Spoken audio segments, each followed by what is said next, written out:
Chapter 1826. Provincial Governor, the Wang family's shadow guards are out in full force. All the peddlers and servants in the city have also heard the news. Source Peak City is in chaos. Source Peak City, back hall of the Bing Province Provincial Governor's residence. An old man in scholarly robes cupped his hands at a dignified middle-aged man in official robes. This middle-aged man was the provincial governor of Bing Province, Wang Liaoyuan. When Li Zishuan intercepted Wuxia at Longmen Pass, he had borrowed troops from him. The Wang family's shadow guards are out in full force? Hearing this, Wang Liaoyuan frowned and couldn't help but ask, what exactly happened that made all the hidden guards of the Wang clan come out and cause such a commotion? Although Wang Liaoyuan was a collateral descendant of the Wang family of Taiyuan, he was now the provincial governor of Bing Province, which meant that he represented the imperial court. The sudden appearance of the Wang family's shadow guards and such a big commotion put him in a difficult position. The scholar cupped his hands and said, "This old man doesn't know. I only heard that the Wang family is searching for two people in the city. One is a Turkic merchant called Zhu Hongxing who just arrived in Source Peak 2 days ago. The other is the owner of the Chuji ironware shop, Kang Chang'an." Wang Liaoyuan was even more confused. He muttered, "A Turkic merchant and the owner of an ironware shop. Why is the Wang family looking for them?" After a moment of silence, Wang Liaoyuan stood up and said, "Have someone prepare a carriage. This official is going to the Wang family ancestral residence." He had heard that Wang Yu had just returned to Source Peak and wanted to meet him. At this time, a soldier came in and cupped his hands at Wang Liaoyuan. "Provincial Governor, the Wang family head has sent someone to deliver a letter. He says that it must be opened by you. Bring it here." Wang Liaoyuan's expression shifted as he hurriedly ordered the soldier. "Here." The soldier came forward and handed the letter to Wang Liaoyuan with both hands. Wang Liaoyuan took the letter and saw that it was sealed with wax. His expression turned solemn. He did not immediately open the letter. Wang Liaoyuan said to the soldier, "You can leave first." "Yes." The soldier received the order and left. Only then did Wang Liaoyuan open the letter. There were only a few words in the letter, but Wang Liaoyuan's expression suddenly became more solemn. The scholar at the side couldn't help but ask curiously, "Provincial Governor, what did the Wang clan's head say in the letter?" Wang Liaoyuan immediately put away the letter and said with his hands behind his back, "The Wang family's hidden guards have been mobilized under the orders of the imperial court. Tell the guards to not act recklessly and not to obstruct them. Do what you should do as usual." The imperial court's order? The old scholar was startled when he heard this. When he came to his senses, he quickly cupped his hands and said, "Understood." With that he turned around and left. Wang Yu had expected that the provincial governor's office would definitely receive news of the Wang clan's actions and take action. That was why he wrote a letter to Wang Liaoyuan. However, in this letter he did not explain too much, nor did he ask Wang Liaoyuan to mobilize the bailiffs of the provincial government to help him search. This was because this matter concerned the safety of Li Tai and the others as well as the Turkic spy. The fewer people who knew, the better. Dugu Feiying had told him to keep this a secret. In addition, the Wang clan's ability to find people in Taiyuan City was far superior to the provincial governor's office. There was no need for the guards of the provincial capital to get involved in this matter. Although Wang Yu's letter was abnormally simple, Wang Liaoyuan could tell from the few words that there was something unusual about this matter.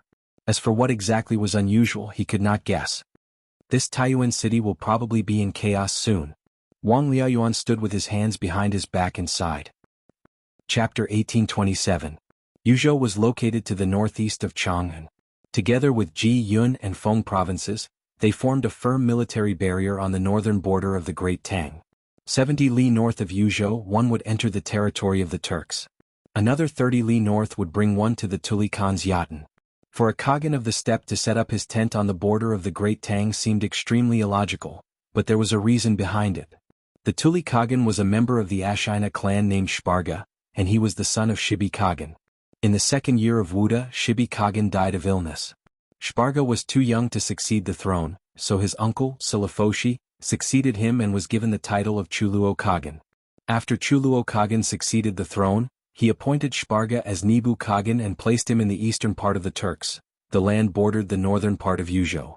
In this way, if the Great Tang attacked the Turks in the future, Shparga's subordinates would be the first to bear the brunt of the attack and be able to hold off the Chuluo Khagan for a while. If the Turks attacked the Great Tang, Shparga's subordinates would be the vanguard and charge into the enemy lines for Chuluo Khagan. If Shibi Kagan knew in the netherworld that his brother treated his son like this, would he be so angry that he would flip open his coffin lid? But this was not the end.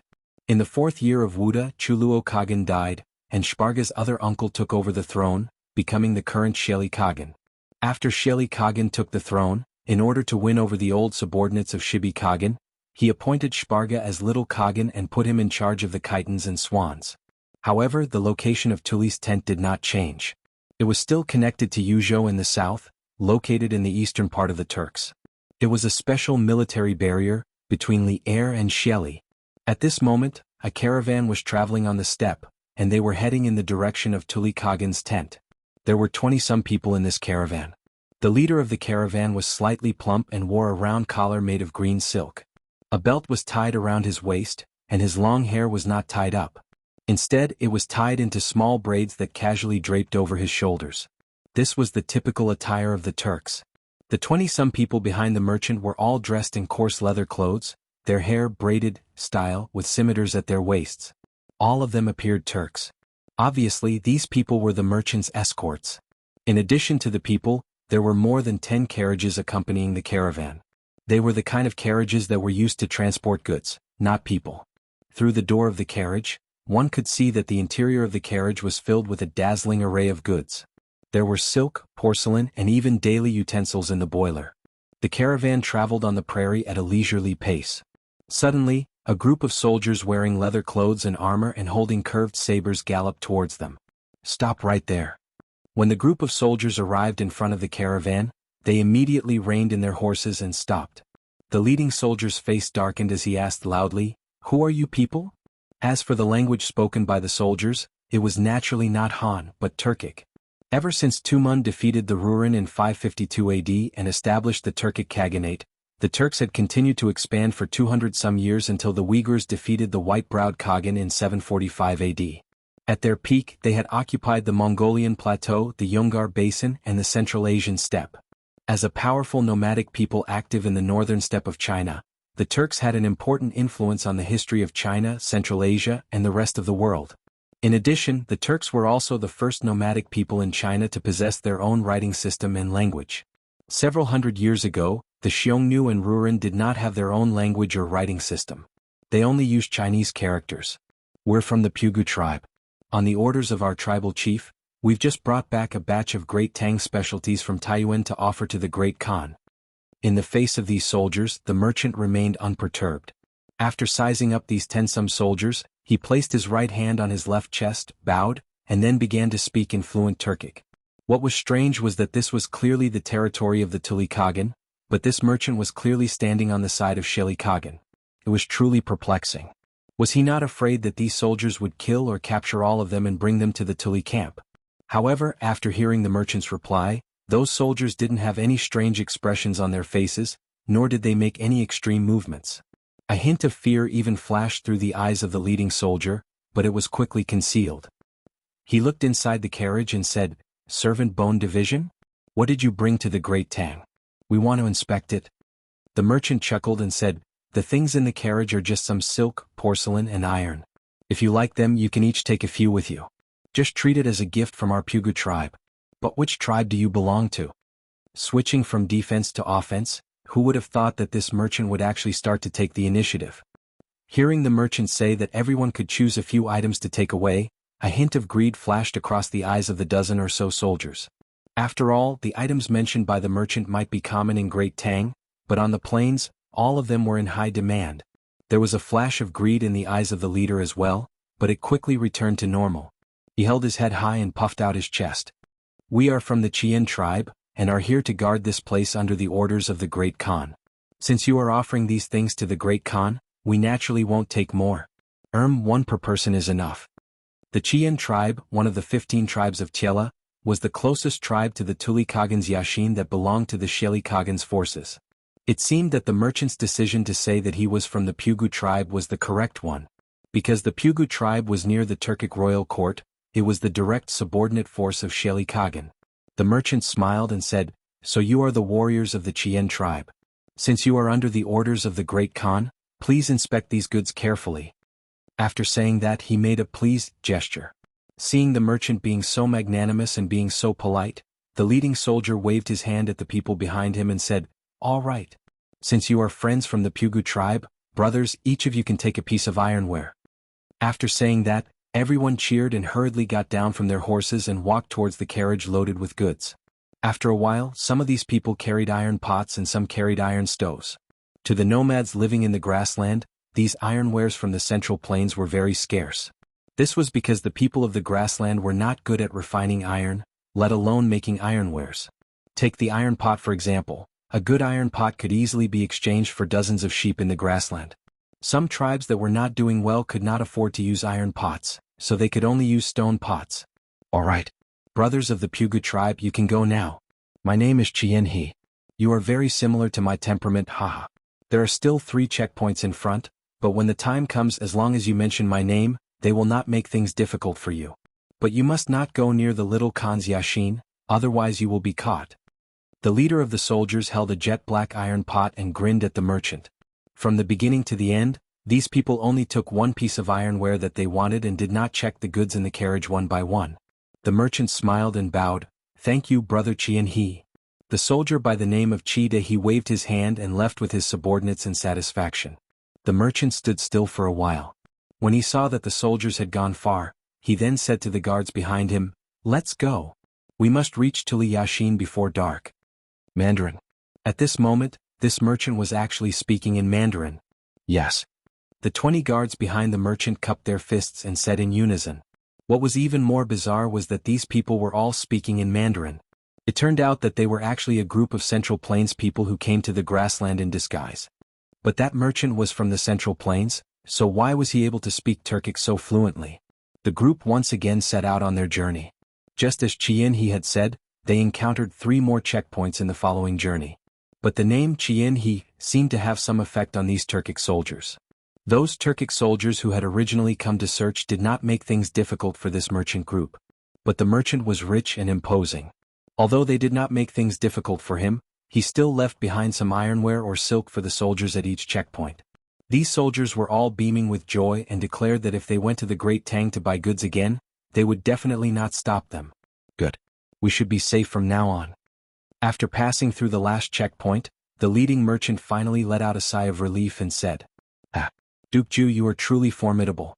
Those Turkic soldiers were all fooled by you. At the start, this general was sweating for you." Hearing these words, the guards behind the merchant all let out a sigh of relief. Among them, the leading guard could not help but look at the merchant with a face of worship and sigh. Duke Ju. This merchant dressed as a Turkic was actually the Duke Ju Tang Jian, who had secretly departed from Chang and 10 some days ago on a diplomatic mission to the Turks. Who could have imagined that the mighty Duke Ju of the Great Tang would disguise himself as a Turkic merchant and even speak fluent Turkic? At this moment, the other guards also looked at Tang Jian with admiration. This man had single-handedly led them through Shelley's checkpoints, making it difficult for them not to admire him. Tang Jian stood with his hands behind his back and faintly smiled. When we go on a diplomatic mission to the Turks, we are already dancing on the edge of the blade. In the future, we will definitely encounter many more dangerous situations than today. If we want to return alive, we must be extremely careful, and at the same time we must also prepare ourselves mentally. At this moment, Tang Jian's hair and beard were blowing in the wind. He was just like Zhou, calm and composed, confident and at ease. This sort of mentality was simply explosive. Yes. Everyone agreed. The leading guard hesitated for a moment, then said, "Duke Ju, this general has a matter that I do not understand. Earlier, why did you tell that Chikaha that we were from the Bogu tribe? This territory belongs to Tuli Kagan. When you said this, were you not afraid that Chikaha was one of Tuli's men and would kill us all?" He knew a little of the Turkic language, but he was far less proficient than Tang Jian. Just now, he had also understood a portion of the conversation between Tang Jian and Chikaha. It was precisely because of this that he was sweating for Tang Jian. Chapter 1828. In the past, the entire southeast region of the grassland was naturally Tuli's territory. But now, Shili Khan is amassing a large number of troops to encircle and suppress Tuli. Tuli has sent people to the Great Tang several times to ask for help, so Shili must be on guard against him escaping from the grassland and seeking refuge with the Great Tang. Therefore, Shili must have sent troops to guard the borders of the grassland to prevent Tuli from escaping. Since Shili sent troops to guard against Tuli's escape, he must have sent tribes closer to Tuli's house. Thus, this old man said that we came from the Pugu tribe, and the Pugu tribe is located in the heart of the grassland far away from here. Even if the guards here find us unfamiliar, they probably won't find it strange, so they didn't make things too difficult for us. On the grassland, Tang Jian, who had passed through many checkpoints, was leading the group forward quickly while explaining to the guard beside him. The people accompanying Tang Jian to the grassland were all elites of the Imperial Army, and the guard beside him was a lieutenant general of the Imperial Army named Jianghu. During the Wuxia years he had followed Li Er to fight the Turks many times, so he knew a thing or two about the Turk language. However, compared to Tang Jian, the little bit of Turk knowledge in Jianghu's mind was completely lacking. During the Wuxia years, Tang Jian had interacted with some Turk nobles and generals many times. Not only was he familiar with the Turk language and writing, he also knew the Turk tribal divisions and power relationships like the back of his hand. Therefore, after Li Er ascended the throne, whenever he sent an envoy to the Turks, Tang Jian would be among them. So that's how it is. After hearing Tang Jian's explanation, Jianghu couldn't help but be enlightened. He cupped his fists toward Tang Jian and said in admiration, "Duke Ju is far-sighted and insightful. This you admires you." This was sincere admiration. Although Tang Jian did not know martial arts and seemed to be in existence of fighting 5 dregs, on this grassland, his brain and the knowledge in his stomach were completely comparable to a mighty soldier who had experienced hundreds of battles. Tang Jian waved his hand, not taking this matter to heart. He said indifferently, "If this old man remembers correctly, we should be able to see Tilly's house after walking a few more li to the north." After saying that he added, "If it's not necessary, try to speak as little as possible to avoid being overheard and exposing our identities." Jianghu had long been convinced by Tang Jian, so how could he not agree? He hurriedly cupped his fists and said, "Yes." The group of people rode their horses and pulled their goods towards the north. The afternoon sun shone on their bodies, causing the sweat on their faces to increase. Although the heat was unbearable, they were more confident that they could return alive. South of Taiyuan City in the Yi Temple under the incense burner table. At this time, there were also 2 people here who felt the unbearable heat. Not only was it unbearable, but it was also unbearable: hunger, thirst. This hunger and thirst was real hunger and thirst, especially for the fat middle-aged man. He was about to faint at this moment. He was not only suffering from the heat, but also hunger and thirst. Phew. He couldn't take it anymore. He couldn't take it anymore. "Boss Kong, I need to go out for some fresh air and find something to eat and drink. Otherwise I'll starve to death." Zhu Xiecheng moved his body and turned his head to speak to Kong Chang'an. As he spoke, he used his fat palm to fan his cheeks. Obviously he was unbearably hot. He was just short of sticking out his tongue like a puppy in summer. Speaking of which, if sticking out one's tongue could cool down one's body, this guy definitely wouldn't mind sticking out his tongue. "Are you crazy?" Kong Chang'an couldn't help but scold him angrily. "The Wang family's people are looking for us all over the city now. Aren't you walking right into their trap if you go out now? If you want to die, don't drag me down with you." Although he was also unbearably hot now, compared to being caught by the Wang family, this stuffy heat was still within his tolerable range. Then what should we do? Are we going to hide here for the rest of our lives? Let alone for the rest of our lives, even if it's just for 2 days, we'll suffocate and starve to death here. I'll go out and see if there are any Wang family guards outside. They can't be nearby all the time, right? Zhu Xiecheng said impatiently. Chapter 1829. Reporting to Patriarch, Zhu Hongxing's attendants, as well as the manservant and shopkeeper of the Chu Ironware shop, have all been captured by us. However, Zhu Hongxing and Kong Chang'an's whereabouts are unknown. Their attendants and subordinates are all stubborn and unwilling to divulge their whereabouts. Alright. And that Zhu Hongxing is a fake name. His real name is Zhu Xicheng. Taiyuan, the Wang family's ancestral home. A tall man in black with a round collar cupped his fist and reported to Wang Yu. Other than the 2 of them, Princess Tong and Wang Bing were also in the room. The pursuit of Zhu Xicheng and Kong Chang'an involved a secret mission of Yanhuang College, as well as the safety of Li Tai, the Tang Empire's prince. Therefore, Wang Bing had only used his authority as the master of the family to help Dugu Fein catch the spies. As for the details, he hadn't told anyone else in the family. It wasn't that he didn't trust them, but that he didn't dare to, because the slightest mistake could doom the Wang family. Even so, Wang Yu had still told Princess Tong and Wang Bing about the inside story. Firstly, these 2 were his closest relatives and were absolutely trustworthy. Secondly, these 2 were experienced and quick-witted people. After knowing the inside story, wouldn't they be able to help Wang Yu come up with a solution? Humph, Zhu Shiqing? I remember that there's a Turkic tribe called the Shadua tribe, and most of the tribesmen have the surname Zhu. Combined with today's situation, there's really something going on behind these two people. Wang Yu's expression turned cold. He snorted and said, since those servants refuse to speak Jianghu, immediately hand them over to Dugu Feiying of Tongfu Inn. They're the imperial army, and they have plenty of ways to make those servants talk. After you go, report the current situation to Dugu Feiying. Tell him that the Wang family will do their best to pursue Zhu Shiqing and Kang Chang'an until they're found. Wang Qingguo. This tall man was called Wang Qingguo, and he was the commander of the Wang family's shadow guards. He was a grandmaster who had been trained by Wang Yu. Hearing this, Wang Qingguo saluted respectfully and said, yes, master. Then he turned and left. The room fell into a brief silence. With the revelation of Zhu Xiecheng's identity and the fact that Zhu Xiecheng and Kang Chang and subordinates refused to reveal their whereabouts, this undoubtedly confirmed that these two people's backgrounds were not clean. Master, do you think we caught the wrong person? Zhu Xiecheng and Kang Chang'an are just merchants. Maybe they aren't the Turkic spies the imperial army is looking for? Unexpectedly, Princess Tong and suddenly spoke at this moment. When Wang Yu heard this, he frowned and said without thinking, Madam, how is that possible? If the two of them were not Turkic spies, why did they conceal their identities and hide now? If this was not a guilty conscience, what else could it be? This old man suspects that these two are not only Turkic spies, but Turkic spies that have been hiding in Taiyuan City for many years. Otherwise, how could my Wang clan not have found their whereabouts even after mobilizing all its forces? This group of people must have accomplices in the city. Even though Wang Yu's words were reasonable, Princess Tong and still shook her head and said, Master, they concealed their identities and hid here and there. Perhaps they did something illegal in their daily lives, but it doesn't necessarily mean that they are Turkic spies. Moreover, Master, don't you think that they were exposed too easily? If they were Turkic spies, how could the imperial army, which has only been in Taiyuan City for a day, have caught them? Wang Yu couldn't help but be taken aback by Princess Tong An's words. This was a contradictory topic. According to his previous analysis, Zhu Xiecheng and Kang Chang were Turkic spies who had been hiding in Taiyuan City for many years and had many accomplices.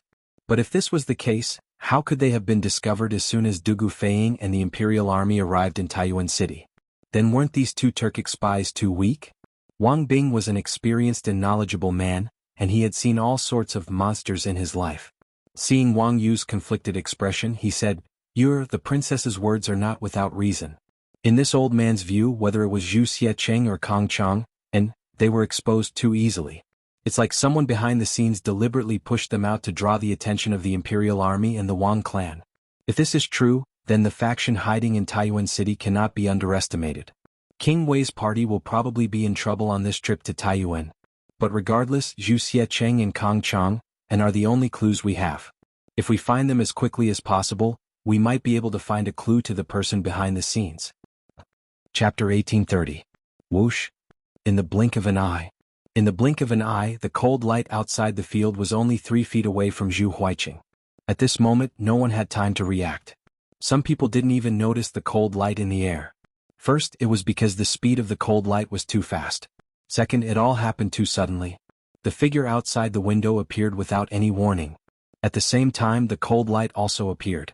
The cold light pierced through the paper window and went straight for Zhu Huiqing's throat. Silencing. Someone actually dared to kill someone right under the nose of the imperial army. Bastard. Dugu Feiying was the first to react. Seeing this, he was both shocked and angry. At this time, he didn't have time to call for help. Even if he did, it would be useless. No one present could be faster than him. Dugu Feiying, who had just reacted, stretched his right hand towards his calf like lightning. In an instant, a mystic leaf flying knife appeared in his hand.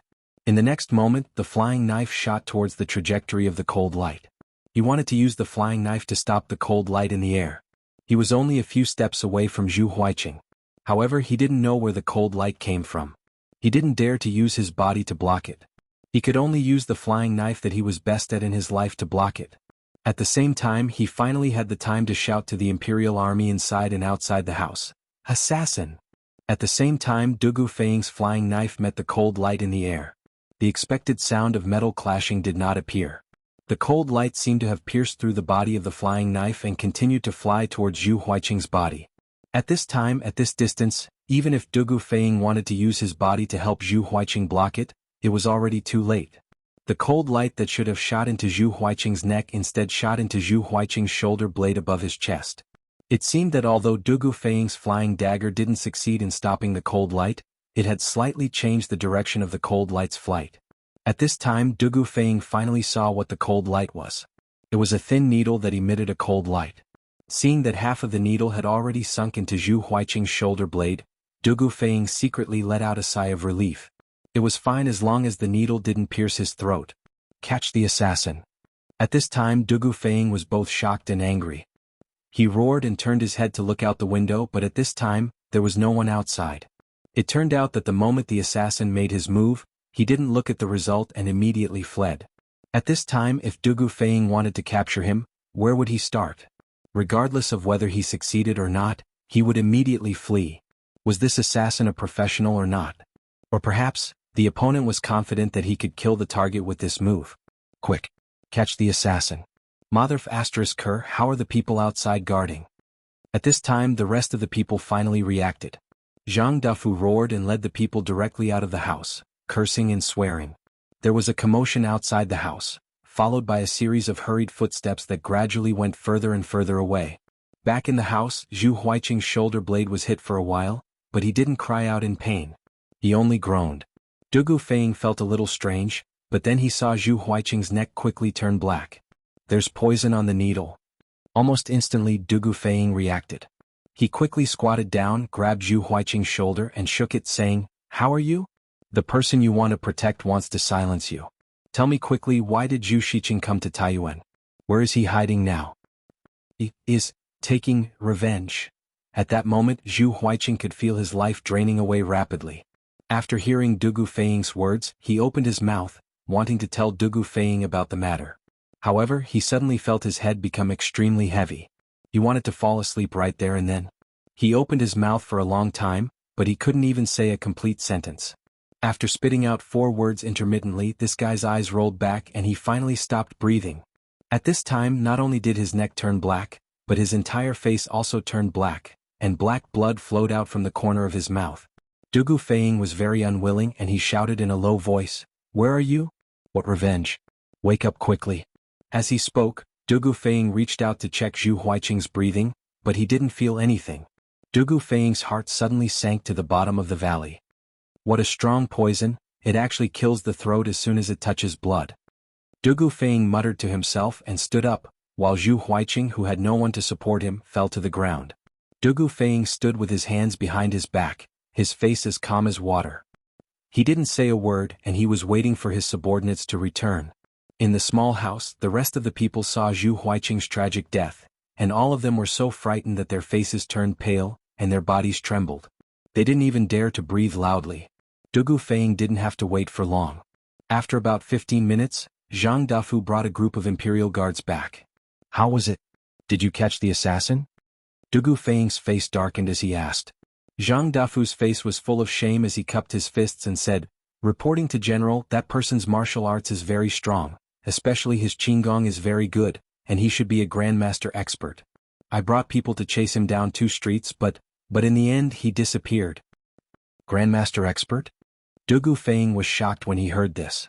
Although Grandmaster experts were the most powerful in this world, if a mortal wanted to reach the Grandmaster realm, talent, hard work and opportunities were all indispensable. In this way, Grandmaster experts represented the top of the martial arts world, and there were only a few Grandmaster experts in this world. They were definitely not some common trash. To be able to send a Grandmaster expert to assassinate a person, how powerful was the other party? This question appeared in Dugu Feiying's mind, and it was terrifying to think about. From the martial arts, can you tell where the other party came from? After thinking for a while, Dugu Feiying frowned and asked. Zhang Dufu thought for a while and said shamefully, "We didn't fight with that person and we were in a hurry to catch up to him, so we didn't look carefully." What he meant was that he couldn't tell. When Dugu Feiying heard this, he was instantly disappointed. He turned around and said sternly, "Set up defenses in this house. If anyone else sneaks in without a sound, you will all be punished according to military law." Zhang Dufu's face turned serious and he quickly said, "Yes, General." Then he looked at Zhu Huiqing, who was lying on the ground from the corner of his eye, and mumbled, "General, he he's dead. That person's needle is highly toxic, and it will kill the moment it touches blood. Later use something to remove the needle and then bury him." Without waiting for him to finish, Dugu Feiying said coldly. "Yes, General." Zhang Dufu cupped his fists and agreed, and then quickly went to arrange for people to do so. At this time, Dugu Feiying turned around and looked at the other people who were tied up. He said coldly, "Now you know how the person you want to protect treated you, right? If you don't want to end up like Zhu Huiqing, tell me what you know immediately and I will ensure your safety. Otherwise, even if I don't kill you, your boss will send people to kill you." Chapter 1831. A living person was still stubborn in front of Dugu Feiying just a moment ago, and the next moment he was bleeding from all 7 orifices and died on the spot. This kind of strong impact made the people who were caught by the Imperial Guards all change their expressions. Especially Dugu Feiying's last sentence, "Even if I don't kill you, your boss will send people to kill you." It directly broke down their inner defenses. Because anyone with a discerning eye could see that Zhu Huiqing's death was definitely caused by another group of people. Now who wanted Zhu Huiqing to die? Perhaps anyone with a normal IQ could think of it. Under the immense fear of death, many people immediately took the initiative to jump out. The manservant named Zhao Fugue wanted to kneel down and kowtow to Dugu Feiying, but because his hands and feet were tied, he couldn't make any large movements. Thus, kowtowing became bowing over and over again. He repeatedly said, he kept saying, "General, please spare me. I'm really from Wutai County in Daizhou. I'm not a Turk. I've already told you everything I know. Please be merciful and let me live." After he finished speaking, another servant said, "General, I'm also from Wutai County in Daizhou. Like Zhao Fugue, I was recruited by Boss Zhu to transport goods in Taiyuan. However, there was one night when I woke up in the middle of the night and heard Boss Zhu and Zhu Huiqing talking. However, I didn't dare to get close at that time. I only vaguely heard Boss Zhu say, 'Big business. Contact. I have already told you everything I know. I beg the General to protect my safety. I have old and young to take care of. General, my name is Chu Mingxian.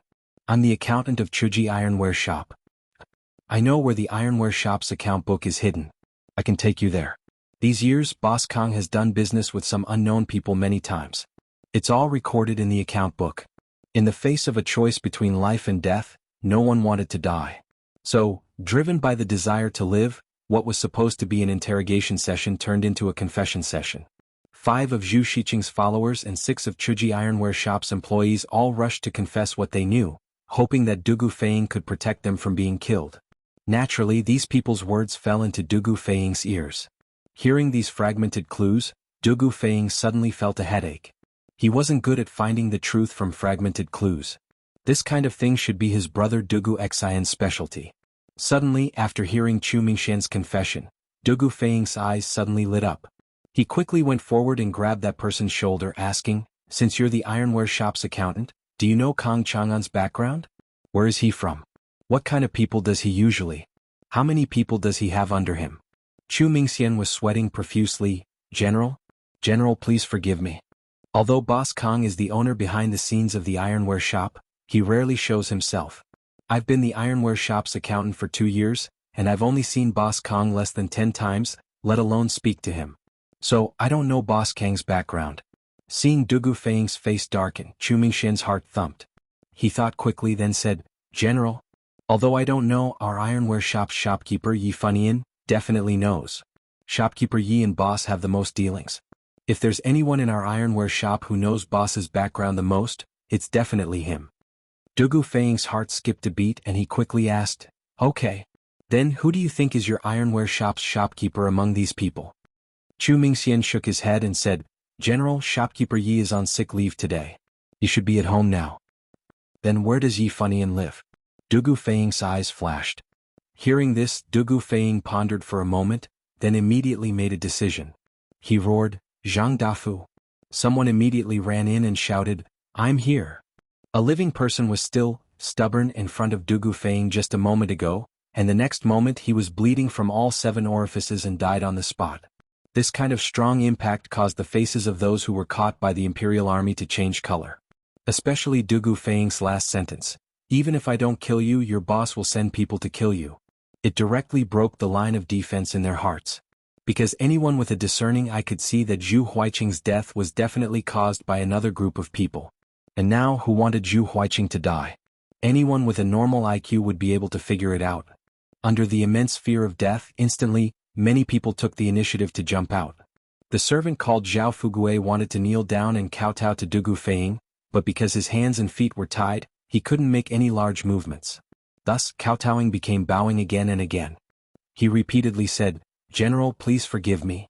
I'm really from Daizhou's Wutai County. I'm not a Turk. I've already told you everything I know. I beg you to be magnanimous and let me live." After he finished speaking, another servant said, "General, I'm also from Daizhou's Wutai County. I'm the same as Zhao Fugue. I was recruited by Boss Zhu to transport goods in Taiyuan. However, there was one night when I woke up in the middle of the night and heard Boss Zhu and Zhu Huiqing talking. However, I didn't dare to get close at that time. I only vaguely heard Boss Zhu say, 'Big business. Contact. I have already told you everything I know. I beg the general to protect my safety. I have old and young to take care of. General, my name is Chu Mingxian. I'm the accountant of Chuji Ironware Shop. I know where the ironware shop's account book is hidden. I can take you there. These years, Boss Kong has done business with some unknown people many times. It's all recorded in the account book. In the face of a choice between life and death, no one wanted to die. Thus, driven by the desire to live, what was supposed to be an interrogation session turned into a confession session. 5 of Zhu Shiqing's followers and 6 of Chuji Ironware Shop's employees all scrambled to confess what they knew, hoping that Dugu Feiying could protect them from being killed. Naturally, these people's words all fell into Dugu Feiying's ears. Hearing these fragmented clues, Dugu Feiying suddenly felt a headache. This was because he wasn't good at finding the truth from fragmented clues. This kind of thing should be his brother Dugu Xian's specialty. Suddenly, after hearing Chu Mingxian's confession, Dugu Feiying's eyes suddenly lit up. He hurriedly went forward and grabbed that person's shoulder. "Since you're the accountant of the ironware shop, then do you know Kong Chang'an's background? Where is he from? What kind of people does he normally interact with? How many people does he have under him?" Chu Mingxian was sweating profusely. General, please forgive me. Although Boss Kong is the owner behind the scenes of the ironware shop, he rarely shows his face. I've been the accountant of the ironware shop for 2 years, and I've only seen Boss Kong less than 10 times, let alone speak to him. Thus, I don't know Boss Kang's background."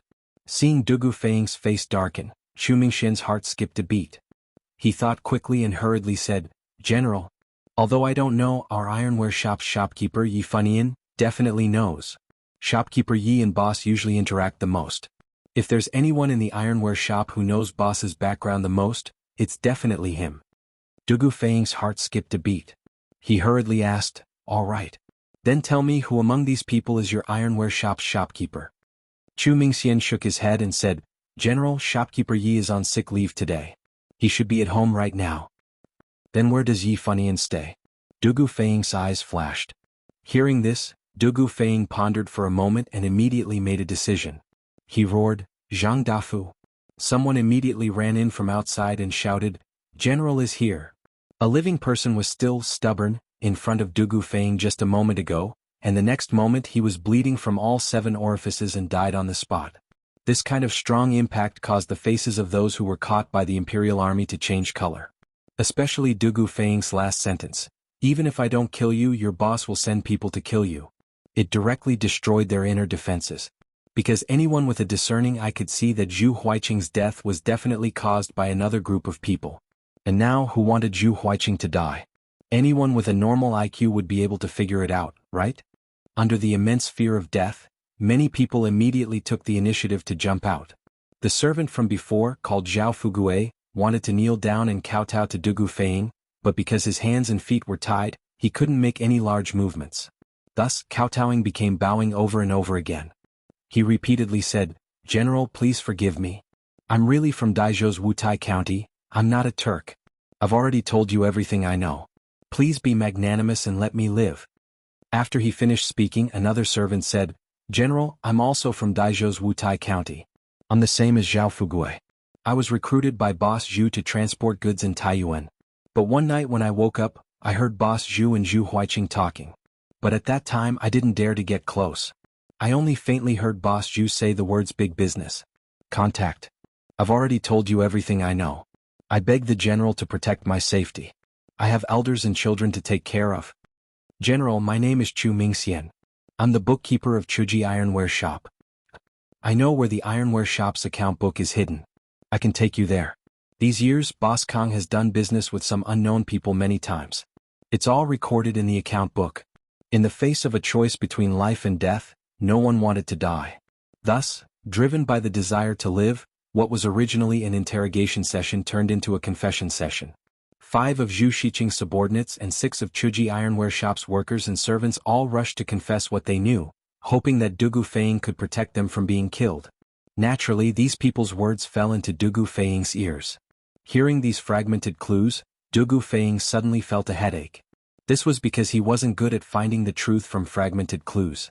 This kind of thing should be his brother Dugu Xan's specialty. Suddenly, after hearing Chu Mingxian's confession, Dugu Feiying's eyes suddenly lit up. He quickly went forward and grabbed that person's shoulder, asking, "Since you're the bookkeeper of the ironware shop, then do you know Kong Chang'an's background? Where is he from? What kind of people does he normally interact with? How many people does he have under him?" Chu Mingxian was sweating profusely as he said, "General, please forgive me. Although Boss Kong is the owner of the ironware shop, he rarely shows his face. I've been working as an accountant for the ironware shop for 2 years and I've only seen Boss Kong less than 10 times, much less spoken to him. That's why I don't know anything about Boss Kong." Seeing Dugu Feiying's face darken, Chu Mingxian's heart skipped a beat. He thought quickly and quickly said, "General, although I don't know, the shopkeeper of our ironware shop, Yi Funian, definitely knows. Shopkeeper Yi has the most dealings with Boss. If there's anyone in our ironware shop who knows Boss's background the most, it's definitely him." Dugu Feiying's heart skipped a beat and he quickly asked, "All right. Then tell me who among these people is the shopkeeper of your ironware shop." Chu Mingxian shook his head and said, "General, Shopkeeper Yi is on leave today due to illness. He should be at home now." "Then where does Yi Funian stay?" Dugu Feiying's eyes flashed. Hearing this, Dugu Feiying pondered for a moment and immediately made a decision. He shouted, "Zhang Dafu." Someone immediately ran in from outside and shouted, "General is here." A living person was still stubborn, in front of Dugu Feiying just a moment ago, and the next moment he was bleeding from all 7 orifices and died on the spot. This kind of strong impact made the people who were caught by the Imperial Army change their expressions. Especially Dugu Feiying's last sentence, "Even if I don't kill you, your boss will send people to kill you." It directly broke down their inner defenses. Because anyone with a discerning eye could see that Zhu Huiqing's death was definitely caused by another group of people. And now who wanted Zhu Huiqing to die? Anyone with a normal IQ would be able to figure it out, right? Under the immense fear of death, many people immediately took the initiative to jump out. The servant called Zhao Fugue wanted to kneel down and kowtow to Dugu Feiying, but because his hands and feet were tied, he couldn't make any large movements. Thus, kowtowing became bowing again and again. He repeatedly said, "General, please forgive me. I'm really from Daizhou's Wutai County, I'm not a Turk. I've already told you everything I know. Please be merciful and let me live." After he finished speaking, another servant said, "General, I'm also from Daizhou's Wutai County. I'm the same as Zhao Fugue. I was recruited by Boss Zhu to transport goods in Taiyuan. But one night when I woke up, I heard Boss Zhu and Zhu Huiqing talking. But at that time I didn't dare to get close. I only faintly heard Boss Zhu say the words big business. Contact. I've already told you everything I know. I beg the general to protect my safety. I have elders and children to take care of. General, my name is Chu Mingxian. I'm the bookkeeper of Chuji Ironware Shop. I know where the ironware shop's account book is hidden. I can take you there. These years, Boss Kong has done business with some unknown people many times. It's all recorded in the account book. In the face of a choice between life and death, no one wanted to die. Thus, driven by the desire to live, what was supposed to be an interrogation session turned into a confession session. 5 of Zhu Shiqing's followers and 6 of Chuji Ironware Shop's workers and servants all rushed to confess what they knew, hoping that Dugu Feiying could protect them from being killed. Naturally, these people's words fell into Dugu Feiying's ears. Hearing these fragmented clues, Dugu Feiying suddenly felt a headache. This was because he wasn't good at finding the truth from fragmented clues. This kind of thing should be his brother Dugu Xan's specialty. Suddenly, after hearing Chu Mingxian's confession, Dugu Feiying's eyes suddenly lit up. He quickly went forward and grabbed the man's shoulder, asking, "Since you're the bookkeeper of the ironware shop, then do you know Kong Chang'an's background? Where is he from? What kind of people does he normally interact with? How many people does he have under him?" Chu Mingxian was sweating profusely. "General, General, please forgive me. Although Boss Kong is the owner behind the scenes of the ironware shop, he rarely shows his face. I've been the bookkeeper of the ironware shop for 2 years, and I've only seen Boss Kong less than 10 times, let alone speak to him. That's why I don't know Boss Kang's background. Seeing Dugu Feiying's face darken, Chu Mingxian's heart skipped a beat.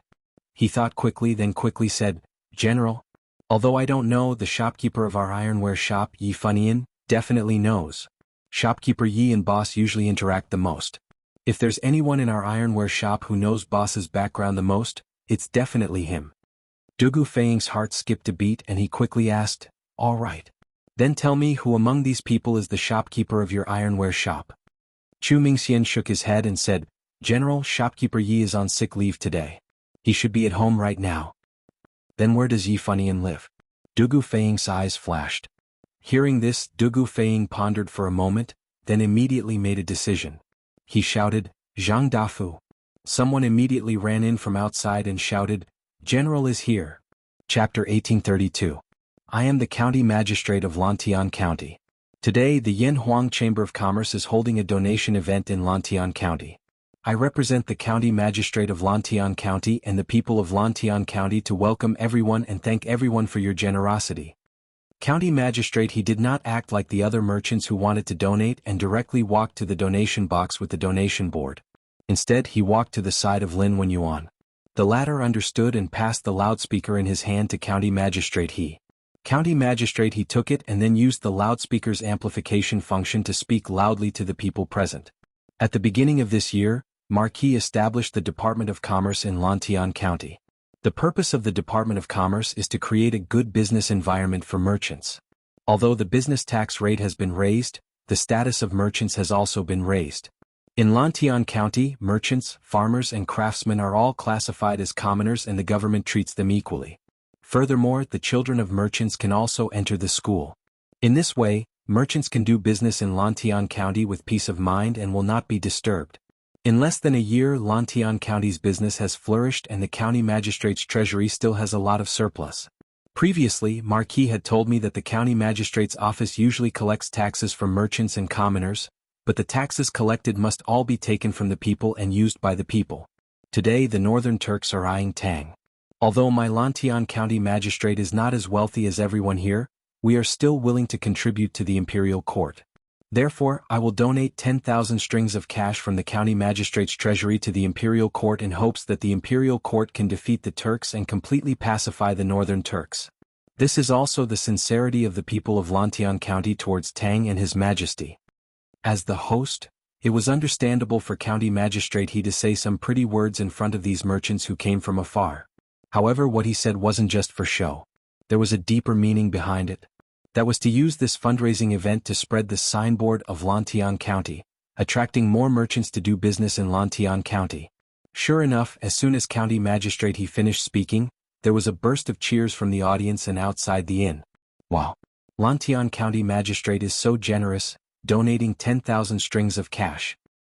Good. Take from the people and use it for the people. Marquis said it well. County Magistrate He, you did well. The current Lantian County has really changed a lot. There are more and more shops and people. This is all thanks to Marquis' Department of Commerce. Yes. But why did I hear that the Department of Commerce changed the business tax ratio from 1 in 30 to 1 in 6? It's increased by 5 times. It has indeed increased by 5 times. But the status of us merchants has also increased. Furthermore, you're doing business in Lantian County, so you don't have to worry about your safety. There's no ruffians or gangsters who would dare to cause trouble for you. You can be at ease. In the long run, I can only earn more every month than before. Of course. Just look at the number of merchants in Lantian County, and you'll know. None of us are fools. If there are no benefits, who would be willing to do business in Lantian County? That's right. The discussions of the merchants naturally fell into County Magistrate He's ears, but he didn't have the time to enjoy the praise. After he finished speaking, he returned the loudspeaker to Lin Wenyuan. As the time for the fundraiser was very tight, it was already very rare for Lin Wenyuan to give him a chance to speak alone. Furthermore, he had to deliver the fundraising signboard and go to the second floor to handle the procedures for the transfer of funds. At this moment, Xiaoyu was sitting on the ground in a daze. County Magistrate He's words just now had already set off a huge wave in his heart that was as calm as an ancient well. The purpose of the Department of Commerce is to create a good business environment for merchants. In Lantian County, merchants, farmers and craftsmen are all classified as commoners. The government treats them all equally. Take from the people and use it for the people. Every decree of Lantian County would cause a huge uproar in other counties. This was because every decree to the traditional old pedants was considered to be treason and heresy. It was only because this was Lantian County, Li Zishuan's fief, that no one cared about it. This was because as long as Li Zishuan didn't rebel in his fief, Li Er wouldn't do anything to him even if he did something out of line. Since ancient times, the vassal kings and important ministers were all like this. Previously, when the Department of Commerce was established in Lantian County, Xiao Yu, as the Minister of Revenue, had more or less heard about it. However, at that time he didn't pay much attention to the Department of Commerce. He thought that it was just a playful move by Li Zishuan, and that it wouldn't amount to much. But now, after hearing County Magistrate He's systematic explanation of the government decrees issued by the Department of Commerce and the administration philosophy, coupled with the indisputable fact that Lantian County's business was flourishing, Xiao Yu's shock and sudden enlightenment were indescribable. It turned out that merchants could exert such great power. To think that as the Minister of Revenue, his main duty was to manage the Great Tang's purse for Li Er. But now the achievements of Lantian County made him, a veteran of 3 dynasties, feel ashamed. In the entire Great Tang, Lantian County was considered a middle-class county. But this middle-class county's annual business tax revenue was far more than 10,000 strings of coins. The reason why it was far more than 10,000 strings of coins was because the Department of Commerce had only been established for half a year. But now, County Magistrate He was able to donate 10,000 strings of coins to the court. What did this mean? This meant that through a series of business tax reforms, Lantian County's county office had collected more than 10,000 strings of coins in just half a year. Didn't this mean that Lantian County's annual business tax revenue was more than 20,000 strings of coins? One had to know that this was only the first year of Lantian County's business tax reform. As the reputation of Lantian County spread among the merchants, the business of Lantian County was bound to flourish. When the time came, no one could predict how much business tax this middle-class county would collect in a year. But it would definitely be more than now, not less. Just imagine if all the provinces and counties of the Great Tang were as awesome as Lantian County. No, even if they were only 1/5 as awesome as Lantian County, given that the Great Tang currently had more than 1,500 counties, just the tax on commerce alone would add up to 6 million strings of coins. 6 million strings of coins. Thinking of this number, Xiao Yu found it difficult to breathe. If the Great Tang's imperial court could collect 6 million strings of coins every year, it wouldn't be a problem to arm 10 elite troops like the Black Armored Army. At that time, wouldn't fighting a mere Turkic barbarian be as easy as beating up a sun? Xiao Shangshu. Minister Xiao. Just when Xiao Yu's imagination was running wild because of the county magistrate's words, the low-ranking official beside him woke him up from his beautiful fantasy. After coming back to his senses, Xiao Yu frowned and said unhappily, "What is it?" It turned out that this old man was still angry that his beautiful dream of Great Tang was disturbed. Minister Xiao, county magistrate, he bid farewell to you just now. You didn't hear him. He told me to tell you that he still has work to do in the county office, so he'll be leaving first. Also, Boss Lin is about to call out shopkeeper Mo's name. Seeing Xiao Yu's displeased expression, the low-ranking official's heart skipped a beat. He didn't know how he had offended Xiao Yu, but he still mustered up his courage and spoke carefully. Speaking of which, Xiao Yu had been in a daze for quite a long time. He didn't even hear County Magistrate He greet him when he returned to his seat. At this moment, the fundraising event was nearing its end. Then prepare yourself and go up in place of shopkeeper Mo later. Hearing this, Xiao Yu calmed himself down and said to the low-ranking official, "Yes." The low-ranking official replied. Then he calmed himself down and sat by the side, waiting silently. Clearing shop, Mo Tongming donates 500 strings of coins. Not long after, Lin Wenyuan shouted from above.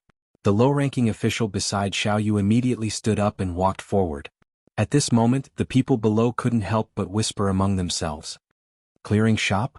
If I remember correctly, isn't this clearing shop a shop in Xiao Ji's hometown? That's right, that's right.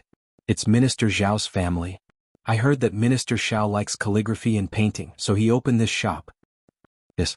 Does that mean that Minister Xiao is also donating today? Businessmen were indeed the most well-informed. As soon as Lin Wenyuan finished speaking, some people had already guessed the owner behind Clear Ink Shop. That's right, Xiaoyu was also donating today. He had asked the low-ranking official to withdraw the money and also gave the low-ranking official the deed of Clear Ink Shop so that the latter could register the donation in Clear Ink Shop's name at the entrance of the inn. Although 500 strings of coins wasn't much, it was his way of expressing his sincerity to Li Heir. Although he was an elder of 3 dynasties, he had always been an honest official. His family's wealth couldn't compare to these rich businessmen in the inn's lobby. As for his identity being guessed, Xiaoyu didn't care at all. It was even better if someone guessed it. He thought to himself that no one would say that he was stingy, disloyal, and patriotic, right? On Lin Wenyuan's side, after reading out Clear Ink Shop's name, he read out 2 more names. Finally, everyone on the list was read out. Lin Wenyuan pursed his dry lips and heaved a sigh of relief. He said, "Everyone, today's fundraising event ends here." Wait. Lin Wenyuan was about to announce to everyone that the fundraising event was about to end, but before he could finish speaking, 2 youths walked in with 2 servants. One of the older youths said loudly, "Boss Lin, please bring us along. The 2 of us also want to donate money." As the youth spoke, he waved the fundraising card in his hand. Everyone took a closer look and gasped. They saw the words 30,000 strings of coins written on the card. A young man actually wanted to donate 30,000 strings of coins to the imperial court? Who exactly was this young man? Chapter 1833. Fanyang Lu family donates 30,000 strings of cash. At the same time as the 2 youths walked in, a page boy quickly walked up to Lin Wenyuan and handed him a piece of paper. Lin Wenyuan's expression changed when he read it. After a moment he calmed himself down, put the loudspeaker to his mouth and shouted, "Wow! Fanyang Lu family? Why are they here to join in the fun?" "Yes. The Lu family is one of the 5 surnames and 7 watches. Why would they come all the way here to participate in the fundraising event and send money to the court? How is that possible?" "Ah. It's not the 5 surnames and 7 watches anymore, but the 3 surnames and 4 watches now." "So what?" "Right now, the Lu family is not something that ordinary people like us can associate with. Looks like the Lu family is planning to side with the court." "Hm? Isn't that the Lu family's young master, Lu Qingqing? Why is he here personally?" "Lu Qingqing? TSK, if this young man is Lu Qingqing, then who is the other young man beside him?" The crowd inside and outside the inn was in an uproar again. Everyone was deeply surprised by the arrival of the Fanyang Lu family.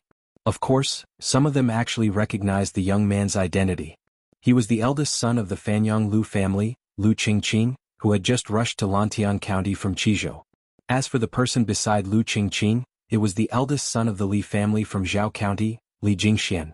The 2 of them had rushed all the way from Qizhou and finally made it to today's fundraising event. The Lu family and the Li family from Zhao County had many businesses in Chang'an. It was not difficult for them to get a few store deeds. With the deeds, they quickly completed the registration for the fundraising event. However, Lu Qingqing insisted on donating in the name of the Fanyang Lu family and not one of the Lu family stores during registration. The staff member at the entrance of the inn who was in charge of registering the participants was firstly intimidated by the Lu family's immense power and influence. Secondly, when Lu Qingqing signed up, he showed several store deeds. If Lu Qingqing were to participate in the fundraising event under the name of one of the Lu family stores, the staff member wouldn't know how to choose. Coincidentally, the fundraising event was coming to an end and he didn't want to waste any time. Therefore, Lu Qingqing was able to participate in the fundraising event under the name of Fanyang's Lu family. The reason why he insisted on doing this was very simple. He was attending the fundraiser today for Li Zishuan and Li Zishuan to see. Since that was the case, why would he participate in the fundraiser in the name of his shop like Qin Xiong, Xiaoyu, and the others? He didn't want to and couldn't conceal his identity, because there were many shops under the Lu family's name. If he attended the fundraiser under the name of one of the shops, it was hard to guarantee that everyone would recognize him. He wanted everyone present today to know that Fanyang's Lu family had participated in the fundraiser and had donated 30,000 strings of cash. Since he had done a good deed, he had to leave his name behind and let everyone know. From a certain perspective, Lu Qingqing's concept of doing good was somewhat similar to Li Zishuan's.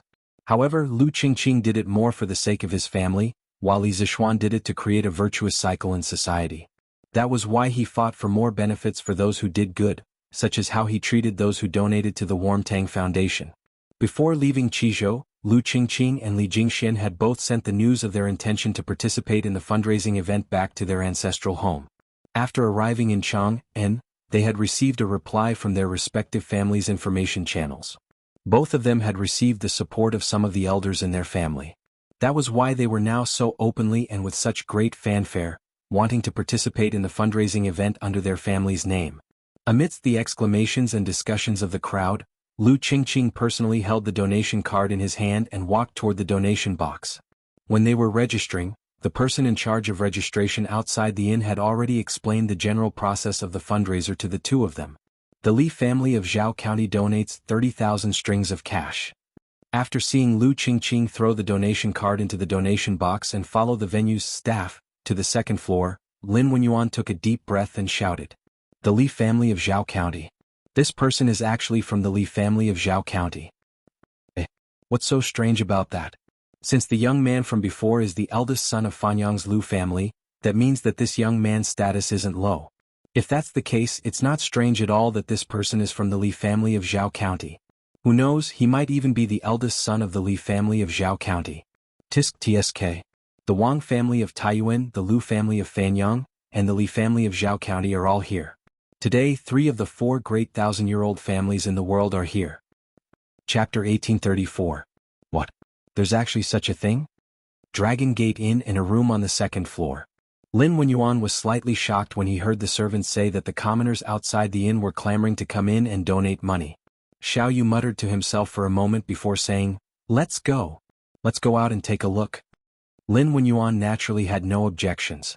Then, under the servants' lead, the two of them went down the stairs and quickly arrived outside the inn.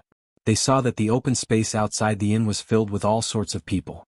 These people had been outside the inn to watch the show earlier, but they didn't immediately leave after the donation gathering ended.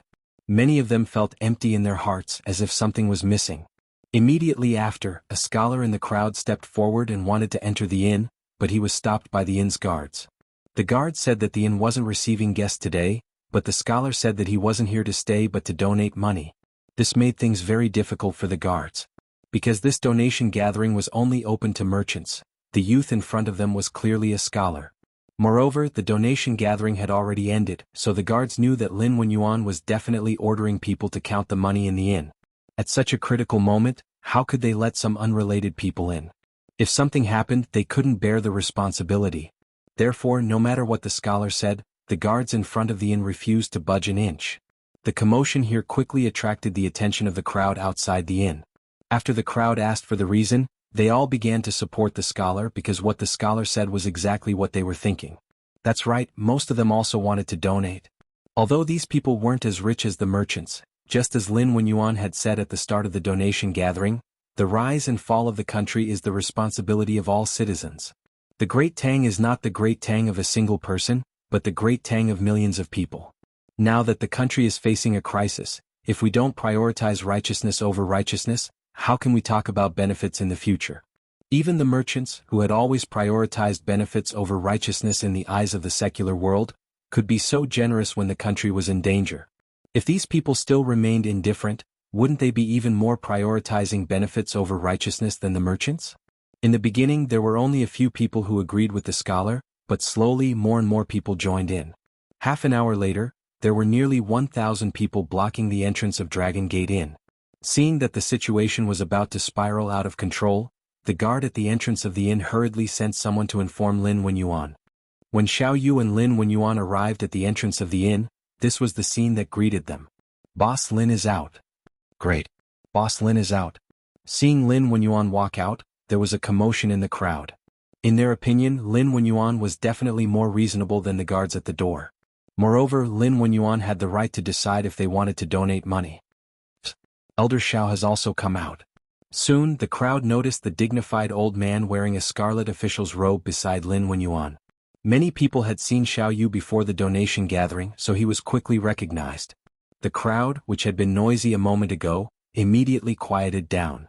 They were just ordinary people. They didn't have to fear Lin Wenyuan, but they had to respect Xiao Yu, a high official of the imperial court. Chapter 1835. Someone actually dared to kill someone right under the nose of the imperial army, and that person is definitely related to that mysterious Shadua man. Madam, where do you think the killer is from? Taiyuan, the Wang family's ancestral home, in a side hall in the backyard of the Wang family's residence. Wang Yu could not help but frown as he looked at the slip of paper that the Wang clan secret guard had just sent over. As he spoke, he handed the note to Princess Tong'an, who was sitting next to him. Princess Tong'an took the note, and when she read its contents she couldn't help but frown. Things are getting more and more unpredictable. On the surface the killer is probably that Shadua man named Zhu Xiecheng. If that's the case then my previous deduction might be wrong. Zhu Xiecheng is a Turkic spy hiding in Taiyuan City, and his status might not be low. Otherwise, he wouldn't have sent a Grandmaster-level assassin to kill a key witness right under the nose of the Imperial Army. When Princess Tong'an and Wang Bingjun learned that Dugu Feng had come to ask for help, they had thought that the possibility of Zhu Xiecheng being a Turkic spy was low, because a true Turkic spy wouldn't be exposed so easily. However, now that the only person who could identify Zhu Xiecheng had been assassinated, Zhu Xiecheng naturally became the most suspicious person. According to the intelligence, the person who had assassinated the witness was a Grandmaster-level expert. For such an expert to be willing to follow Zhu Xiecheng's orders meant that Zhu Xiecheng's identity and status were not as simple as a Shadua merchant. In the current perilous situation, the possibility of Zhu Xiecheng being a Turkic spy was many times higher than before. After hearing Princess Tong'an's words, Wang Yu nodded slightly. Indeed. However, the most important thing right now is to find Zhu Xiecheng and Kong Chang'an as soon as possible. King Wei and the others will arrive in Taiyuan City soon. If we can't catch Zhu Xiecheng and Kong Chang'an before then, Your Highness and the people from Yanhuang College will be in trouble while they are in Taiyuan. The Turks won't let this matter rest, and they might have already found out some information. Princess Tong'an was slightly surprised. Master, are you saying that the Turks have already found out the purpose of Qingke and the others heading north? According to seniority, Princess Tong'an was Li Tai's aunt and Li Er's great-aunt. Thus, it was not inappropriate for her to call Li Tai Qingke. Wang Yu sighed and said, even if they don't know everything, I'm afraid they've found some scattered clues. Otherwise, they wouldn't have spent so much effort to set up an ambush at the place where King Wei and the others are staying this time, Tongfu Inn. Wang Yu suddenly thought of something. He turned to Princess Tong'an and asked, Madam, since the inn isn't safe, why don't we let King Wei and the others stay in the Wang estate? This way, even if there are Grandmaster-level experts among the Turk spies, they won't be able to harm King Wei and the others under the heavy protection of our Wang estate's hidden guards. Wang Yu's idea was not bad. Since the danger of the Tongfu Inn had not been completely eliminated, they could settle Li Tai and the others in the Wang estate's ancestral home. In any case, the Wang estate had plenty of empty courtyards, and with the Wang estate's hidden guards protecting them, it would be more difficult than ascending to the heavens for the Turk spies to do anything to Li Tai and the others. Unexpectedly, Princess Tong'an shook her head. Absolutely not. Wang Yu was puzzled. What do you mean, madam? Princess Tong'an was a strong-willed and opinionated woman, so Wang Yu would often seek her opinion of his own accord. Has husband ever thought about what would happen if something happened to Qingke and the others while they were staying in the Wang estate? Princess Tong'an frowned. Letting Qingke and the others stay in the Wang estate will reduce their danger, but that doesn't mean that there won't be any danger at all. If something happens, the Wang estate will suffer His Majesty's wrath.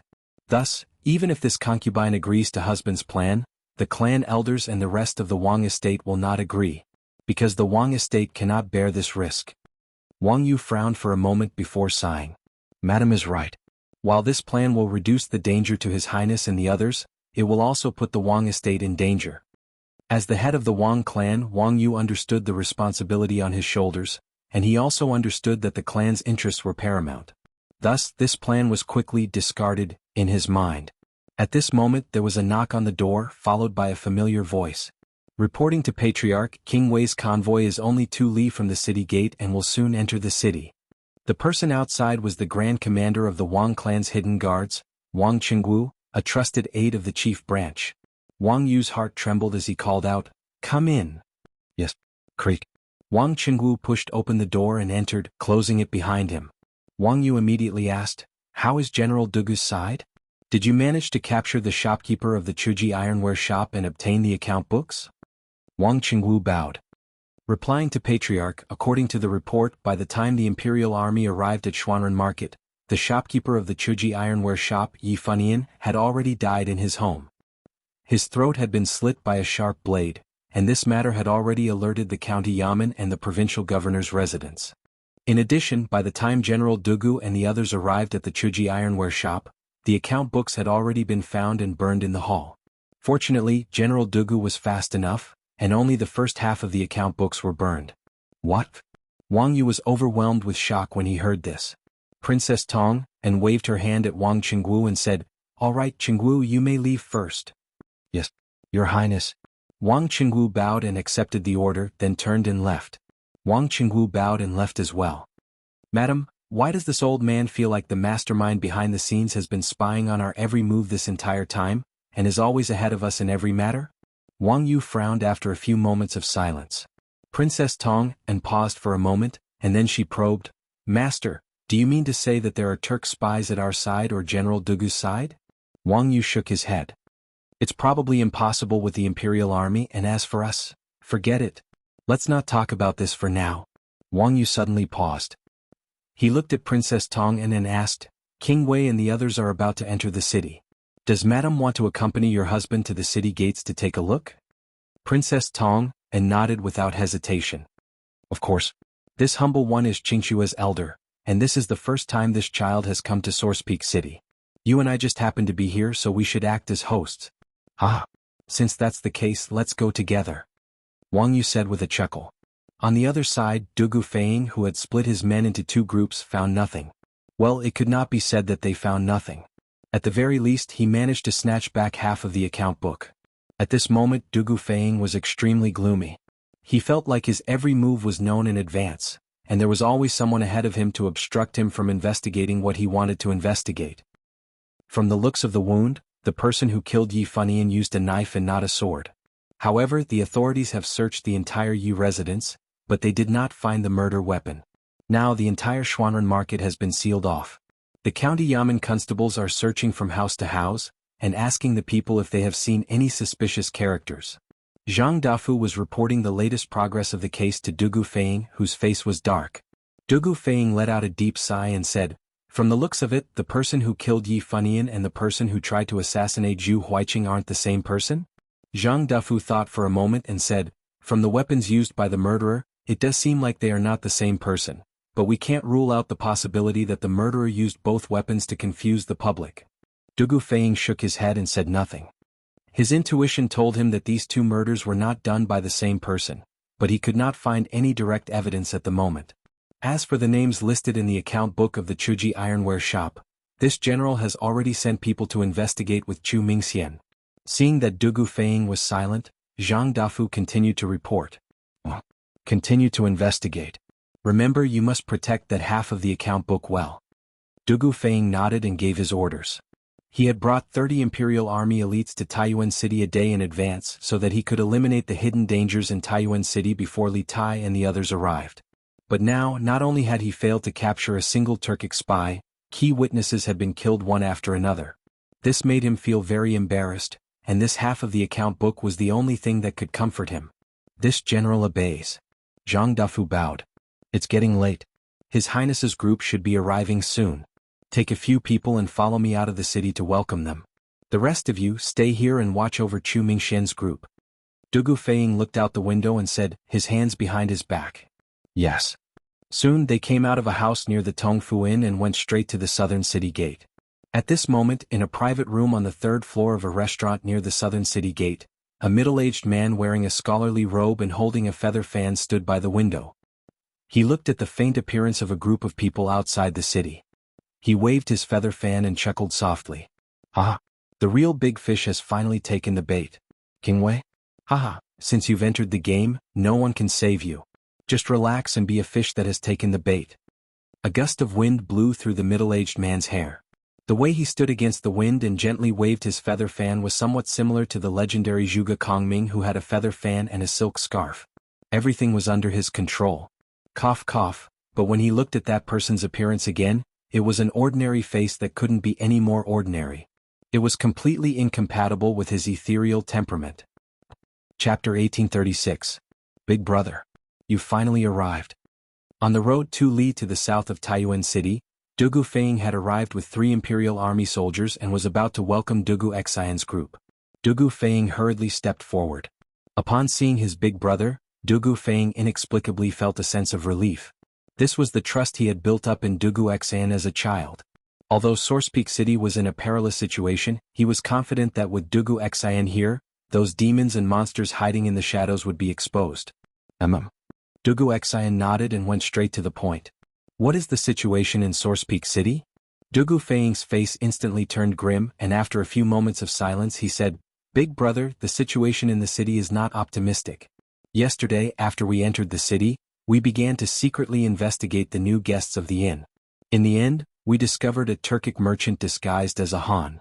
His name was Zhu Hongxing, and his movements were extremely suspicious, so I sent people to keep an eye on him.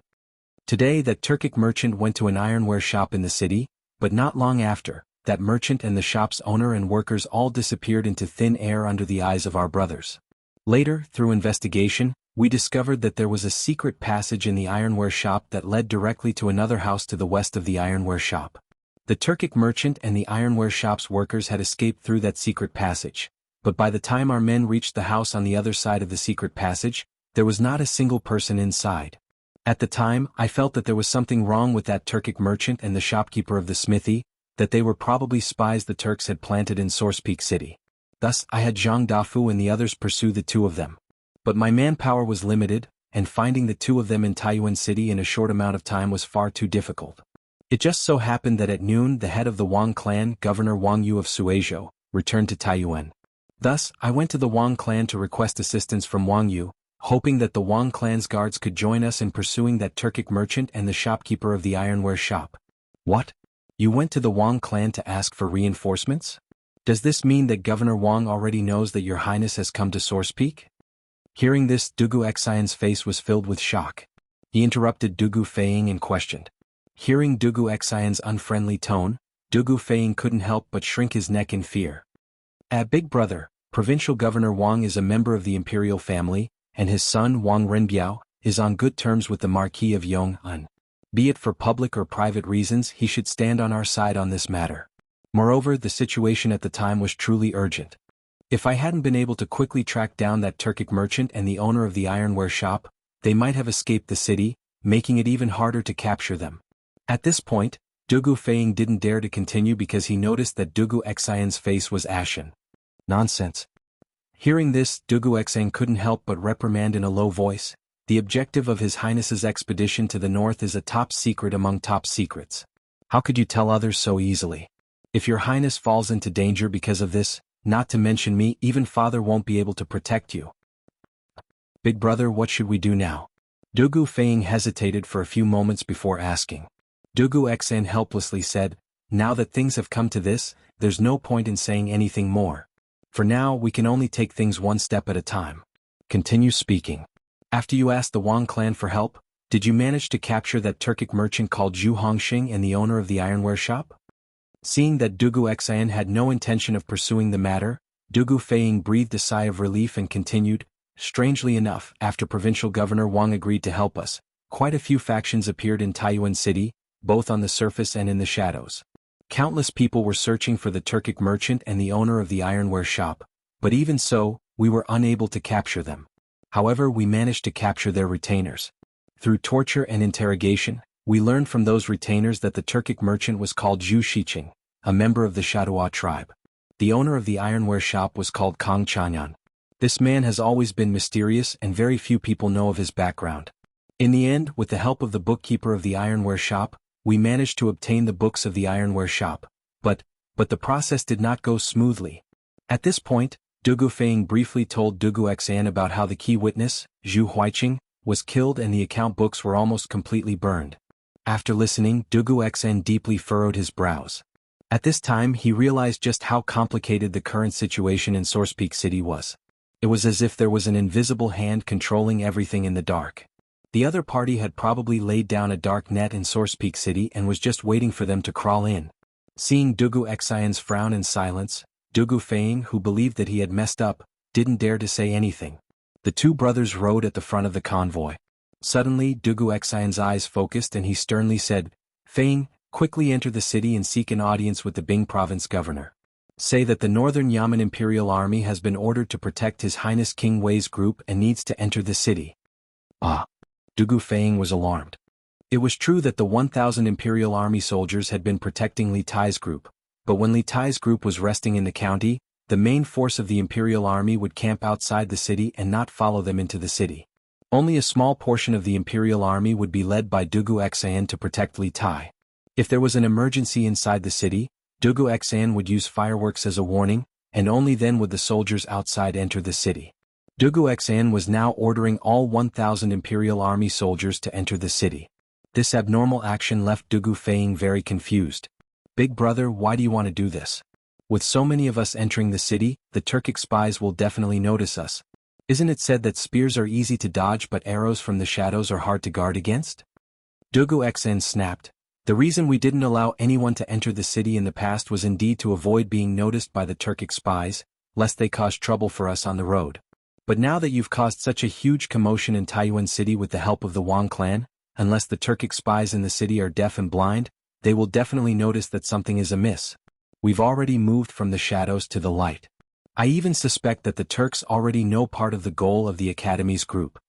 At this point, Dugu Xeng could not help but feel a headache coming on. He had sent Dugu Feiying to Source Peak City first, intending to let him operate in secret. However, Source Peak City had been turned upside down by Dugu Feiying and the Wang family's forces. It was impossible for him to operate in secret like before. They had been forced from the shadows into the light, and they were now in a passive position. They didn't even know who their enemy was or what their goal was. Then what do we do? If the Turkic Khagan learns of the goal of Your Highness and the Academy's group, won't he go mad and send soldiers to Taiyuan City to capture Your Highness and the Academy's teachers and students? Dugu Feiying inexplicably panicked at Dugu Xian's words. A little more than a month ago, the state teacher of the Turkic Khaganate, Wuxia, had risked his life to infiltrate the Cloud Mountains for the sake of obtaining confidential information from the Academy. If the Turkic Khagan learned of the goal of Li Tai's group, there was no guarantee that he wouldn't send elite soldiers to cause trouble. When the time came, Li Tai and the Academy group would either be captured or killed. No matter what the outcome was, it was not something they could bear. So before you left, I warned you that no matter what, you were not allowed to tell anyone about the mission of Your Highness's group. Dugu Xen glared at Dugu Feiying and angrily said, at this point, the spies the Turks have planted in Taiyuan City must know something, but Taiyuan City is several hundred li away from the Turkic Khaganate, so they won't have time to send back the news. Since this is the case, there is no need for us to continue hiding. We might as well bring out all our strength. This is Taiyuan City, not the border of the Empire. Even if the Turks have some spies in Taiyuan City, as long as we protect Your Highness and the Academy, they won't be able to find us. Immediately enter the city and head to the provincial governor's residence to inform the Bingzhou governor. Since the danger in Tongfuan has yet to be eliminated, once we enter the city, we won't stay in the inn. We'll stay in one of the relay stations in the city. It will be easier for our brothers to set up defenses there. Dugu Feiying felt that his brother's words were reasonable and hurriedly cupped his fists. Yes, big brother. I'll go to the provincial governor's residence. Seeing that Dugu Xian had nothing else to say, he urged his horse to leave the group and gallop toward the city gate. Actually, with Dugu Feiying's personality, he preferred to fight in the open. Hiding in the dark was not his forte. Now that Dugu Xian had decided to reveal his identity and lead the army into the city, this was exactly what he wanted. After Dugu Feiying left, Dugu Xian rode his horse to Li Tai's carriage. After briefly introducing the complex situation in Taiyuan City to Li Tai, Dugu Xian proposed to lead his army into the city and move to a relay station instead of an inn. The mood in the carriage suddenly turned solemn. Iron Egg, Qin Huayu and Meng Wenhao all turned to Li Tai, waiting for his decision. After a few moments of silence, Li Tai sternly said, "Since that's the case, we'll follow General Dugu's arrangements. We have to be extremely careful in these unusual times." Seeing that Li Tai was willing to cooperate, Dugu Xian let out a sigh of relief. If this was the Li Tai of 2 years ago, he would definitely not be so understanding. After all, in terms of comfort, a relay station was definitely far inferior to a large inn like Tongfu Inn. "Thank you for your understanding, Your Highness. Please rest assured, Your Highness. We will protect Your Highness and the others with our lives." Dugu Xeng cupped his fists. General Dugu is too polite. Li Tai smiled and said softly. A trace of worry appeared between his brows. Li Tai of the past was indeed a person who only cared about his own enjoyment, but it was different now. As the commander-in-chief of this northern operation, He had the responsibility and obligation to ensure the safety of these people from the academy. Chapter 1837. This subordinate is the Bing Province Governor Wang Liaoyuan. Greetings to your Highness, Duke of Wei. The sun was setting in the west and the sky was about to turn dark. The southern gate of Taiyuan City opened. King Liaoyuan and his subordinates hurried out of the city. As for the county officials, he didn't even bother to inform them. At this moment he saw a young man around 10 years old standing in front of the carriages. He had a calm expression and a noble aura. The soldiers beside him protected him tightly. In addition, Wang Liaoyuan had seen Li Tai a few times when he entered the court a few years ago. Thus he directly walked up to Li Tai and bowed. Your Highness King Wei. The aides and subordinates of the provincial governor behind Wang Liaoyuan also bowed. With Wang Liaoyuan leading the way, they didn't have to search for Li Tai in the crowd. Everyone, there's no need to be so courteous. Li Tai raised his hands and smiled warmly at Wang Liaoyuan and the others. This king has come to Taiyuan City to carry out an important mission under the orders of my imperial father. These 1,000 imperial army soldiers will follow this king into the city. I hope that Provincial Governor Wang can make things convenient and cooperate with this king to complete the mission given by my imperial father. Hearing this, Wang Liaoyuan frowned. When Dugu Feiying entered the provincial governor's residence with the imperial army token, he told him that Li Tai was going to lead 1,000 imperial army soldiers into Taiyuan City. However, Dugu Feiying didn't have a real imperial edict. They were only following Li Er's verbal order. Letting an unfamiliar army into the city was a serious matter. As the provincial governor of Bing Province, Wang Liaoyuan had to personally go out and investigate. Otherwise, what if this army had other motives? At that time he would really be dead. After seeing that the leader of this army was indeed Li Tai, Wang Liaoyuan's vigilance was lowered. This was because Li Tai couldn't possibly rebel. Even if he wanted to rebel, he couldn't have brought the imperial army with him. This was because the imperial army was under Li Er's direct command. Since that was the case, then Li Tai really did lead the army into the city under the emperor's orders. Your Highness is too polite. We will do our best to assist your Highness in completing His Majesty's mission. After pondering for a moment, Wang Liaoyuan cupped his hands and said. At this moment he thought of how the Wang clan's elites had entered and exited the city in the afternoon, searching for 2 people. He wondered if this matter had anything to do with Li Tai's arrival. Ah! Wang Yu greets your Highness Duke of Wei. Speak of the devil. Just as Wang Liaoyuan was thinking this, a burst of hearty laughter came from behind the officials of the provincial governor's office.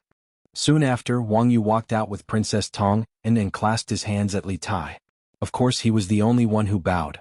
Princess Tong and stood in front of Li Tai and looked at the little fatty with a smile. After Wang Yu bowed, she smiled faintly and said, Qingke, why didn't you tell me you were coming to Taiyuan? I could have sent someone to fetch you. Upon seeing Wang Yu and Princess Tong, Li Tai's dignified expression instantly vanished, replaced by the docility of a junior in front of his elders. He first bowed to Wang Yu and said, Uncle-in-law, there's no need to be so courteous. Then he replied to Princess Tong and, Grandaunt, please forgive me. Tai only left Chong, and on the spur of the moment. Besides, Tai didn't know that Grandaunt and Uncle-in-law were in Taiyuan right now. Otherwise, I would have definitely sent someone to inform you. Princess Tong and Li Er had an extremely good relationship. Even though Princess Tong was already married, Li Er would still send someone to Suizhou to deliver gifts to her and Wang Yu during festivals. As a result, Li Tai naturally did not dare to slight this grandaunt of his. In terms of seniority, Princess Tong was truly his grandaunt. Ah! We're all family, so why are you taking offense? When Renbiao got married a few days ago, your uncle-in-law and I just came to Taiyuan from Qizhou. You've been spoiled since you were young and have never traveled far. You must have suffered quite a bit along the way, right? Princess Tong smiled and stroked Li Tai's head out of habit. Speaking of which, when Li Tai was still young, Princess Tong had often stroked his head like this. Li Tai felt a wave of helplessness. He wanted to hide, but he was afraid that he would hurt this grandaunt's heart. He could only stand there and let Princess Tong torment him. Seeing the 2 of them chatting about domestic trivialities, the others, especially Wang Liaoyuan and some of the people from the provincial governor's estate, instantly felt that their presence was unnecessary. Wang Liaoyuan couldn't help but muster up his courage and remind, Has your Highness arranged a place to stay in the city? If not, this official will immediately have someone tidy up a courtyard in the provincial governor's estate. Unexpectedly, before Li Tai could say anything, Princess Tong, and couldn't help but say to Wang Liaoyuan, Since Qingke has come to Source Peak City, she naturally has to stay in the Wang clan. Could it be that the Wang clan was lacking a few residences? Or is it that the Wang clan's residence can't compare to your provincial governor's estate? As soon as he said this, Wang Yu, who was standing to the side, couldn't help but have a strange expression. Just a few minutes ago, Princess Tong, and had clearly stated that she did not agree to Li Tai's group staying in the Wang clan. It had only been a short while, so why had she suddenly changed her mind? Although he thought this, Wang Yu did not step forward to undermine Princess Tong and.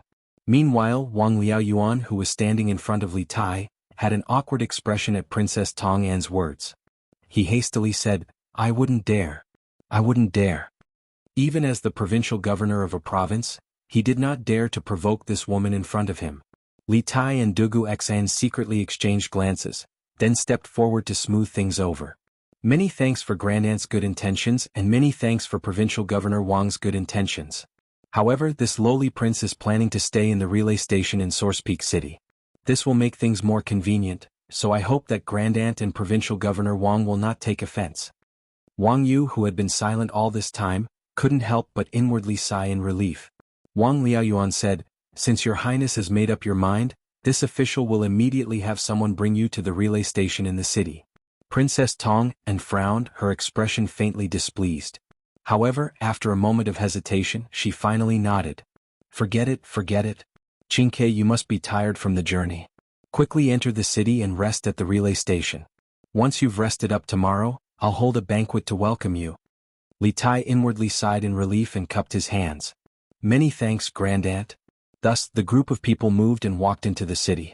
As for the 1,000 Imperial Army soldiers led by Dugu Xan, they naturally followed along.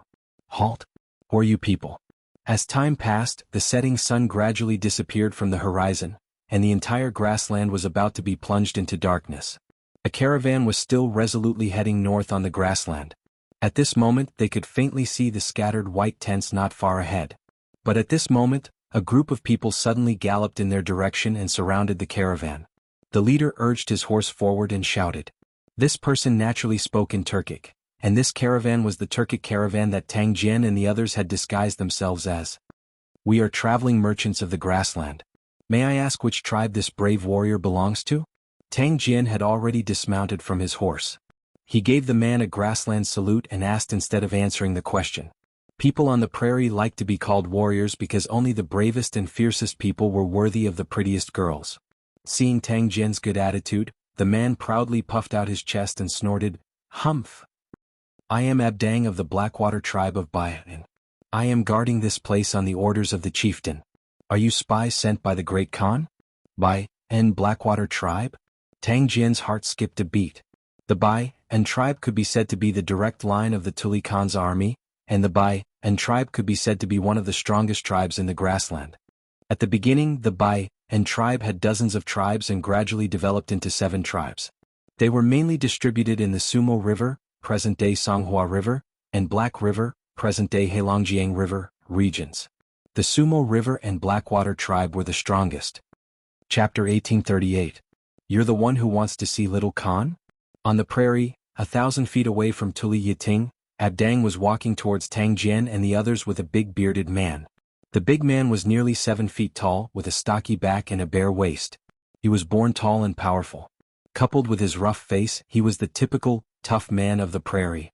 The bearded man, under Abdang's guidance, asked Tang Jian loudly when they got closer. What are you doing? Tang Jian's eyes flashed. He thought that this man should be the Bai and Blackwater tribe chief that Abdang mentioned just now. So he replied calmly, That's right. I'm the one who wants to see Little Khan. The man glanced at Tang Jian and said coldly, Little Khan is busy with military affairs. How can you see him just because you want to? Just because of these few carriages of Central Plains goods behind you? Besides, who knows if you're a spy sent by Great Khan? Obviously, before coming over, Abdang had already introduced the situation of Tang Jian and the others to this burly man. However, he was not as talkative as Abdang. As the chieftain of a tribe, he had many more problems to consider. Tang Jian seemed to be prepared for the bearded man's difficulties. He replied with a normal expression. A few years ago when I was doing business in the prairie, I was taken care of by Little Khan many times. Later, I settled down in Central Plains for a period of time. A few days ago, I heard that Little Khan was besieged by Great Khan's army, so I specially brought a few carriages of Central Plains treasures to Little Khan, hoping to help Little Khan survive this calamity. As for whether I'm a spy sent by Great Khan, dare I ask your excellency, now that Little Khan is besieged by Great Khan's army of hundreds of thousands, does your excellency think that Great Khan would take the extra step of sending a spy to Little Khan's camp? Tang Jian's words were reasonable and his thoughts were clear. Especially the last sentence, it was simply an interrogation to the bearded man's soul. Indeed, in the current situation to Xieli, who had a lot of soldiers and generals as well as sufficient provisions, Xieli was at an overwhelming advantage. If this situation continued to develop, perhaps Tuli's destruction was only a matter of time. It seemed that Xieli indeed did not need to send spies to infiltrate Tuli's main camp. Although the bearded man was angry, he obviously understood that Tang Jian's analysis was reasonable. But even so, he did not intend to let Tang Jian go so easily. His face was calm as he continued to ask, "So, what do you think of this? Which tribe are you from? Also, you said that you were taken care of by the Little Khan when you were doing business in the grasslands. I have followed the Little Khan for almost 10 years, why have I never heard of you?" Hearing this question before Tang Jian could say anything, Yu Minghu and the others behind him felt a chill in their hearts. This was because everyone knew that the bearded man's question was very difficult to answer. If they were not careful, they would be completely exposed. Tang Jian, on the other hand, was still as calm as ever. He replied, "I am from the Shi tribe, my name is Su Bujian. Moreover, I am just a nameless soldier. Because the Little Khan is not like the Great Khan who oppresses and collects taxes, we, the traveling merchants of the grasslands, are able to survive. You should be the chief of the Blackwater tribe, right? You're a big shot, so it's normal that you haven't seen a nobody like me." The Shi tribe was also a tribe under Tuli Khan. However, compared to Bai An's Blackwater tribe, the Shi tribe could only be considered a small tribe with very weak influence. Therefore, it was impossible for the bearded man to be familiar with everyone in the tribe. Chapter 1839. Su Bujian, a traveling merchant of the Shi tribe, greets the Khan. Under the lead of a soldier, Tang Jian entered this palace on the grassland. After entering, he didn't have time to admire the luxurious furnishings in the palace. In fact, there wasn't much to admire here. Although this palace could be said to be prosperous in the grassland where resources were scarce, it couldn't be compared to the past imperial palaces of the Central Plains. He directly walked up to the man sitting at the head of the table and performed a special greeting of the grassland people. He directly addressed Tuli as Khan, instead of Little Khan, which was an invisible flattery to Tuli. This made Tuli's mood, "No need to be so polite." An indifferent voice came from above. Tang Jian straightened his body and finally had time to size up Tuli sitting at the head of the table. He saw that Tuli had a broad face, a high nose and a pair of eyes as sharp as an eagle's. However, there was also a hint of depth and wisdom in them. In addition, there was a half-inch long stubble on Tuli's chin. Because he had not taken care of it for a long time, the stubble grew chaotically like weeds. This made his originally heroic and extraordinary face look somewhat decadent. Presumably, the recent situation on the grassland made Tuli feel powerless and desperate. Tang Jian thought to himself. In fact, he had met Tuli once before. That was when Xieli led hundreds of thousands of soldiers to Chang'an. Li Er led a group of officials out of the city and signed an alliance with Xieli. At that time, Tuli, as the second Khan of the Turkic Khans, was naturally present. However, at that time, Tuli, who had led his troops into the heart of the Great Tang, was in high spirits. How could he be as lethargic as he was now? "I heard from General Ni sure that you can help us out of our current desperate situation. Is that true?" At this moment, Tang Jian was sizing up Tuli. Tuli was also sizing up Tang Jian. The more he looked at Tang Jian, the stranger he felt. It was not that he recognized Tang Jian, but he felt that Tang Jian looked very strange. He could not tell what was strange about Tang Jian, but he felt that Tang Jian's appearance was somewhat awkward. After sizing him up for a while, Tuli got straight to the point and asked. Actually, the reason Tuli felt strange and awkward when he looked at Tang Jian was because Tang Jian was a Tang. Although this time he entered the prairie in disguise, his face and facial features still had the distinctive features of people from the Central Plains. Replying to Khan, "There is indeed such a thing. I can help you escape from the Great Khan's encirclement." Tang Jian smiled and replied in a neither servile nor overbearing manner. Shi tribe's traveling merchant Su Bujian greets the Khan. Under the lead of a soldier, Tang Jian entered this palace on the grassland. After entering, he didn't have time to admire the luxurious furnishings in the palace. In fact, there wasn't much to admire here. Although this palace could be said to be prosperous in the grassland where resources were scarce, it couldn't be compared to the past imperial palaces of the Central Plains. He directly walked up to the man sitting at the head of the table and performed a special greeting of the grassland people. He directly addressed Tuli as Khan, instead of Little Khan. Unknowingly he was flattering Tuli, which made Tuli's mood very bad. No need for formalities. An indifferent voice came from above. Tang Jian stood up straight. Only now did he have time to size up Tuli, who was sitting at the head of the table. He saw that Tuli had a broad face, a high nose and a pair of eyes as sharp as an eagle's, but they also revealed a bit of profundity and wisdom. In addition, there was a half-inch long stubble on Tuli's chin. Chapter 1840. Your Majesty, Minister Xiao has returned to the city with the money from the fundraising event. Chang and City, Taiji Palace, Suite Du Hall. The sky was getting dark. Li Er, who had just finished reading the memorials, was about to head to the back of the palace for dinner when Zhao Song walked in. Oh, the fundraising event in Lantian County has ended? How much money was raised? Li Er's eyes lit up when he heard that. He asked with great interest. He hadn't forgotten about his bet with Xiao Yu. Zhao Song smiled and replied, Your Majesty, the fundraising event ended at 4:45. As for how much money was raised, I don't know. But from the rumors it should be quite a lot. Li Er nodded and chuckled, Ha! Then we'll talk about it when Minister Xiao enters the palace. He then stood up from the dragon couch and walked towards the door. Since Xiao Yu hadn't arrived yet, he had to go and eat dinner. Li Er wasn't too worried about the bet. Firstly, he believed in Li Zishuan's ability to create miracles. Even if he couldn't raise 250,000 strings of cash, Li Zishuan would definitely have other tricks up his sleeves. Secondly, even if Li Zishuan couldn't do it, Li Er had other ways to raise 250,000 strings of cash. The Bureau of Commerce in the Guangdong region would send the tax revenue to the imperial court every 3 months. He could have Li Xiaogong hand over the tax revenue to the national treasury a month in advance. This wasn't a small sum of money and could completely make up for the deficit from the fundraising event.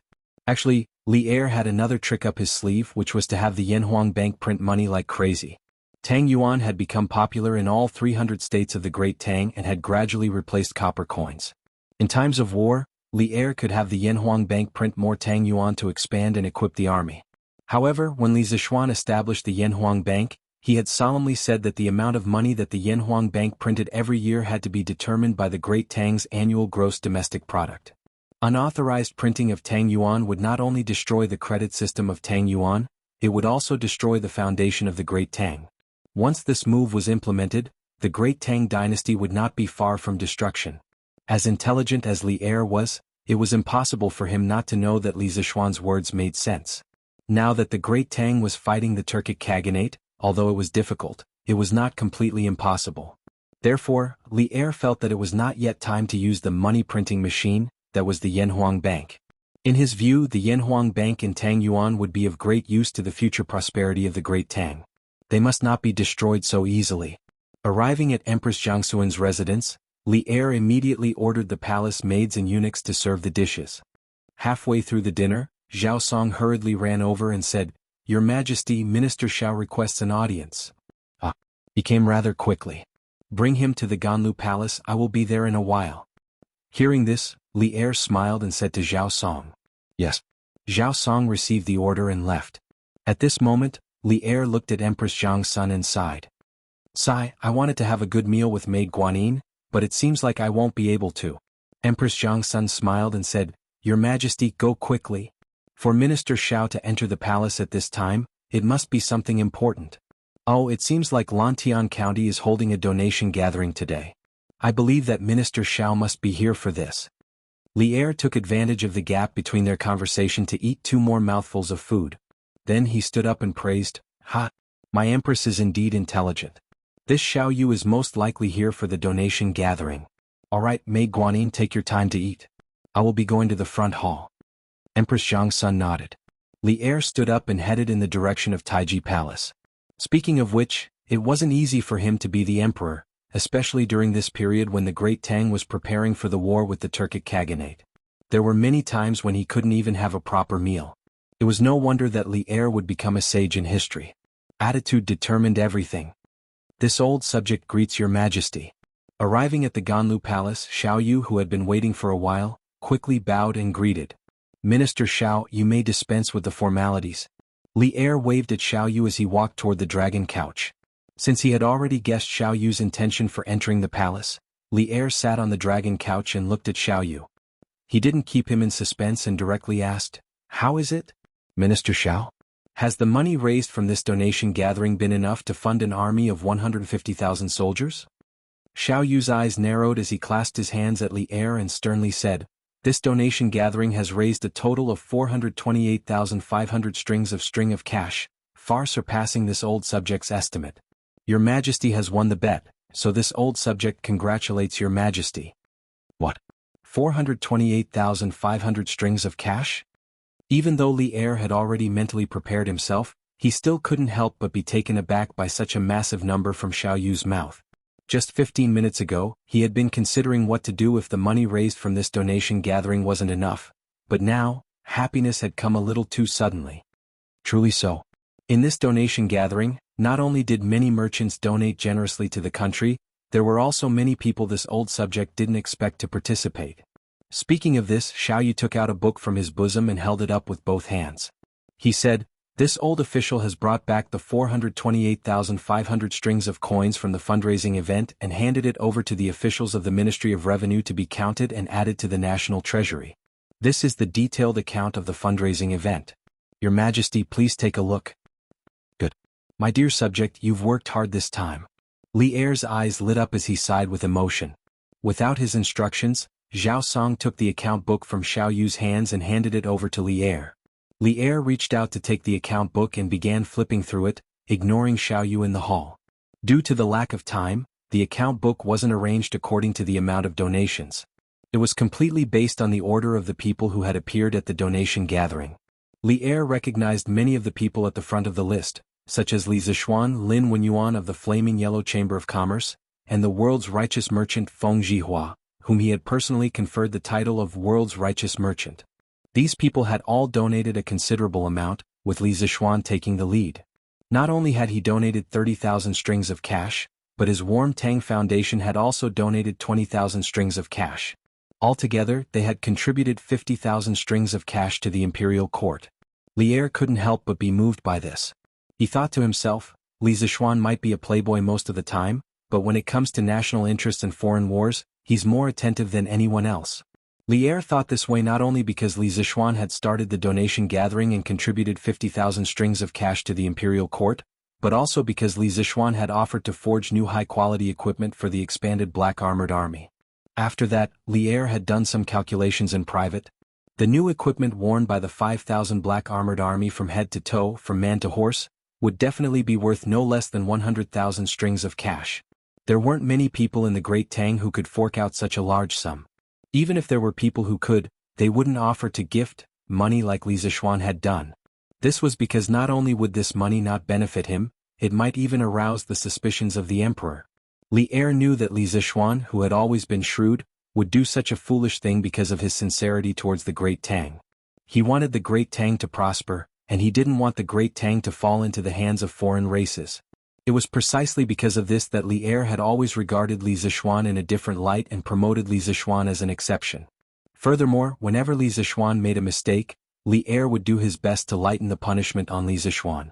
It was also because of Li Zixuan's sincerity that Li Er was willing to place his two favorite sons by Li Zixuan's side to learn and grow. Treasure House. What's the background of this shop? They can actually donate 30,000 strings of cash? Also, this name sounds familiar. Li Er skimmed through the list and saw that other than Li Zixuan, there was someone else who had donated 30,000 strings of cash. He couldn't help but take a second look at the list. Then he frowned and muttered in confusion. Xiao Yu smiled and cupped his hands. Your Majesty, this treasure house is the property left behind by Wang Renbiao, the governor of Qizhou. As for Li Jingchu, who donated after him, she is Wang Renbiao's new wife. The couple donated a total of 32,000 strings of cash. Oh? It's Wang Renbiao? Hearing this, Li Er was suddenly enlightened. I heard that he was getting married a few days ago. I didn't expect that he would come with his new wife to donate money right after he got married. Wang Yu gave birth to a good son and a good daughter-in-law. Then, Li Er temporarily put aside Wang Renbiao's matter and continued to read. The more he read, the more surprised he became. Slowly, he finally understood why Xiao Yu had told him that many unexpected people have come to this fundraising event. Qingji Winery? Isn't that the winery of Qing Jijia's family? He also donated 5,000 strings of cash? Qingji Clothing Shop? This is Xu Bao's shop. Baochang Pawn Shop? This is Jingda's pawn shop. Zhang Sun Wuji, Fang Xianling, Chu Suiliang, Kongingda. All the civil and military officials seem to have secretly participated in the fundraising event. Unlike other emperors, Li Er had subdued a large group of civil and military officials in the process of conquering the world. These people had worked with Li Er for so many years and had a very good relationship with him. Li Er knew most of the private lives of his officials like the back of his hand. Therefore, although Qing Yaojin, Qin Xiong, and the others had participated in the fundraising event in the name of their own shops, most of them were still recognized by Li Er at a glance. Seeing that his officials were so supportive of him, Li Er couldn't help but feel touched. However, when he saw the next name, he couldn't help but twitch the corner of his mouth. Wei's Winery? Isn't this Wei Zhang's winery? No, didn't this winery close 2 years ago? Donation of 10 strings of cash? When he saw the words Wei's Winery, Li Er was a little surprised. However, when he saw the donation of 10 strings of cash, he almost vomited blood. This was because the people before him had donated tens of thousands of strings of cash. When it was Wei Zhang's turn, he only donated 10 strings of cash. This contrast was too big. Cough cough. Xuanqing's family's resources are limited. Your Majesty, please forgive us. Seeing this, Xiao Yu coughed dryly and pleaded for Wei Zhang in a low voice. Li Er secretly rolled his eyes and couldn't be bothered to say anything. Lantian County's government donated 10,000 strings of cash? What's going on? Li Er read 10 lines at a glance and quickly flipped to the last page of the account book. Suddenly, his eyes focused on a line in the middle of the last page of the account book and he exclaimed in surprise. Chapter 1841. Lantian County was only a middle-sized county. Among the 1,500-plus counties in the Great Tang, Lantian County was definitely not one of the wealthiest counties. Of course, this was the Lantian County of the past.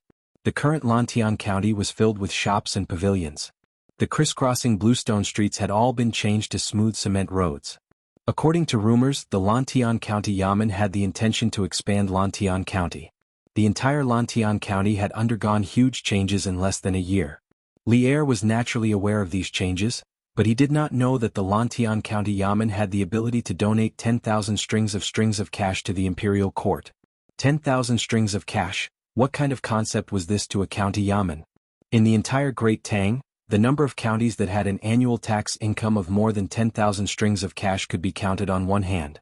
For example, Chang'an County and Wanyan County. These two counties had the advantage of being the capital of Chang'an, and the taxes collected every year were the highest in the entire Great Tang, exceeding 20,000 strings of cash. But how could a middle-sized county like Lantian County casually donate 10,000 strings of cash? Where did they get so much money? More importantly, the entire Lantian County was Li Zishuan's fief. Under such circumstances, shouldn't the taxes collected by the Lantian County Yamen all go to Li Zishuan's pocket?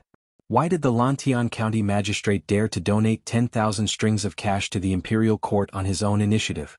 Could it be that this was instructed by Li Zishuan? The moment he saw the donation information on the Lantian County Yamen in the account book, many questions surfaced in Li Er's mind. In this hall, the only person who could answer his questions was Xiao Yu, who had been to the donation event.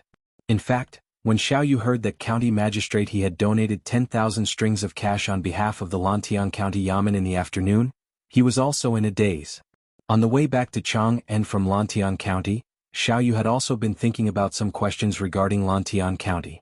After cupping his hands he said, "Your Majesty, ever since Lantian County became the fief of Marquis Yong, the officials of the Lantian County Yamen have begun to develop businesses in the city according to Marquis Yong An's wishes.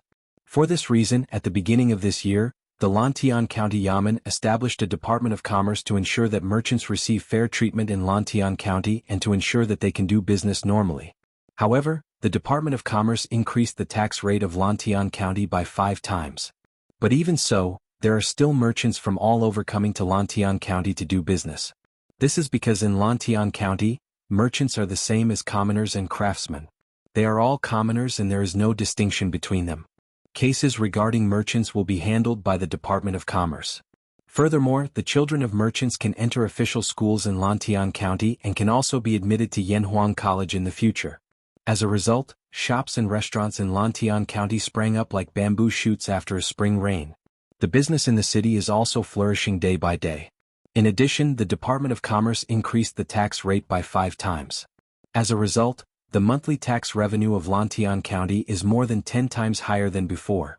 This old subject heard from County Magistrate He of Lantian County that Marquis Yong, and did not take a single cent of the tax collected by the Lantian County Yamen and left it all in the Yamen. He ordered County Magistrate He and the others to use this money to improve the livelihood of the people in the county. This is called taking from the people and using for the people. Chapter 1842. In truth, before the Song dynasty, the nomads of China basically did not have any iron smelting skills. The Xiongnu, Xinbei, Rouran, and the Turks of the Sui and Tang dynasties were all like this. They usually obtained their iron from 2 sources. One was through plundering the settled tribes such as the people of the Central Plains. The second source was through secret transactions with special merchants, somewhat similar to modern weapons smuggling. By the Song dynasty, the northern nomads were unprecedentedly powerful. The Khitans, Jin and Xixia could no longer be considered nomads. They had their own iron smelting skills, and Xixia had even developed the more advanced cold forging technology of the time. Cold forged armor was once the strongest armor of the time. At that time, the Chinese Empire's control over iron was also much more lax, which was why cooking was so popular. As for the Mongols after the Song dynasty as the peak of nomads, they obtained iron through trade. At that time, there were many countries that could trade with the Mongols, so the Chinese Empire's unilateral control over the export of iron was meaningless. However, the Mongols were not good at smelting iron, but this did not stop them from plundering all sorts of people who knew how to smelt iron. Thus, the Mongols were able to grow stronger and control the Central Plains. Dugu Xan deduced that the assassin was not from the Turks, but from the Central Plains based on the needle-shaped weapon in his hand. This deduction was completely reasonable. In ancient times, when technology was not mature, it was not as easy to make a needle as it was in the modern era. Moreover, the needle in Dugu Xian's hand was not ordinary iron, but special steel. It was undoubtedly more difficult to make than the embroidery needles that the common people used. Based on this, one could basically conclude that the person who made this weapon was from the Central Plains. The situation in Taiyuan City is not as simple as you think it is. Dugu Xian stood with his hands clasped behind his back. He glanced at his younger brother and sighed. Zhu Xiecheng and Kang Chang'an are just 2 outsiders, while the Wang family has been operating in Taiyuan City for many years. Whether it is on the surface or in the dark, they are abnormally powerful. However, these 2 were actually able to escape the Wang family's pursuit in Taiyuan City. This is enough to show that the 2 of them are not alone in Taiyuan City. There must be other forces helping them. Big brother, who is this faction you speak of? Who dares to oppose the Wang family and His Majesty? Dugu Feiying asked in confusion. Dugu Xian rolled his eyes. If he knew who the hidden force was, he would have led his troops to capture them long ago. Where would he find the time to chat with Dugu Feiying? Dugu Feiying immediately regretted his question. After a moment of awkward silence, Dugu Feiying straightened his face and asked again, Big brother, when we were outside the city gates in the afternoon, why did you suggest that His Highness stay at the post house and not at the Wang family? Do you not trust Governor Wang? But even if you don't trust Governor Wang, you have to trust Princess Royal, right? She wouldn't harm your highness, would she? If he could, Dugu Xen really wanted to say, My silly little brother, you're too young. It's not that I don't trust Provincial Governor Wang or the Grand Princess. It's just that the Wang clan is a 1,000-year-old clan with many assets and descendants. Even though Provincial Governor Wang is the current head of the Wang clan, it's impossible for everyone in the clan to be of one mind. Chapter 1843. Shili's tyranny, heaven's wrath and people's resentment. At the end of July, there will be frost in midsummer on the grasslands. Inside the Tuli Yadong, Tang Jian guided Tuli Khan according to Li Er's plan. He guided Tuli Khan to unite with those tribes on the prairie who originally wanted to rebel against Shili but did not dare to rebel because of Shili's great power. As for how to persuade those tribes to cooperate with Tuli, the biggest trump card was the prophecy about the midsummer frost on the prairie at the end of the 7th month. After Tang Jian finished speaking, the other 2 people in the room were all stunned. Anai Shirtua and Tuli looked at Tang Jian as if they were looking at a madman. It was said that the weather was unpredictable. Ordinary people could not predict whether it would be sunny or rainy a few days later. Tang Jian actually told them that there would be an abnormal weather phenomenon of midsummer frost at the end of July. How could they believe this? There are only a few days left until August, and the sun has been shining brightly on the grasslands for the past few days. You said that there would be midsummer frost on the grasslands at the end of July. Do you think anyone will believe your words? Without waiting for Tuli Khan to speak, Anai Shirtua, who was standing beside Tang Jian, could not help but sneer. When he learned that Tang Jian did not bring a large number of troops to the grasslands this time, Anai Shirtua had already lost hope that Tang Jian could help them escape. Now that he heard from Tang Jian's mouth that there would be midsummer frost on the grasslands at the end of July, Anai Shirtua completely despaired of Tang Jian. He was not afraid of offending Tang Jian and the great Tang, so his words were not polite at all. Tuli Khan's gaze was faint, but he did not speak. However, his silence at this time was basically indulgence or acquiescence. Obviously, his thoughts were the same as Anai Shirtua's, but it was inconvenient for him to say it. Tang Jian also understood that it was simply impossible for him to convince Tuli and Anai Shirtua that the prairie would have frost in midsummer with just a few words. Speaking of which, when he first heard this language from Lier's mouth, his first reaction was the same as Tuli and Anai Shirtua's. He thought it was simply absurd. But Lier had assured him with certainty that before the end of July or August, there would definitely be abnormal weather phenomena of midsummer frost on the prairie. At that time, old Li nearly swore an oath. Relying on his many years of friendship with Lier, as well as his understanding of Lier's character, Tang Jian chose to believe in this absurd prophecy. He resolutely embarked on the long road to the grassland, and it was very likely to be a road of no return.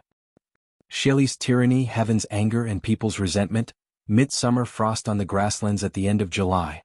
Inside the Tuli Yadong, Tang Jian guided Tuli Khan according to Lier's plan. He guided Tuli Khan to unite with those tribes on the prairie who originally wanted to rebel against Shelley but did not dare to rebel because of Shelley's great power.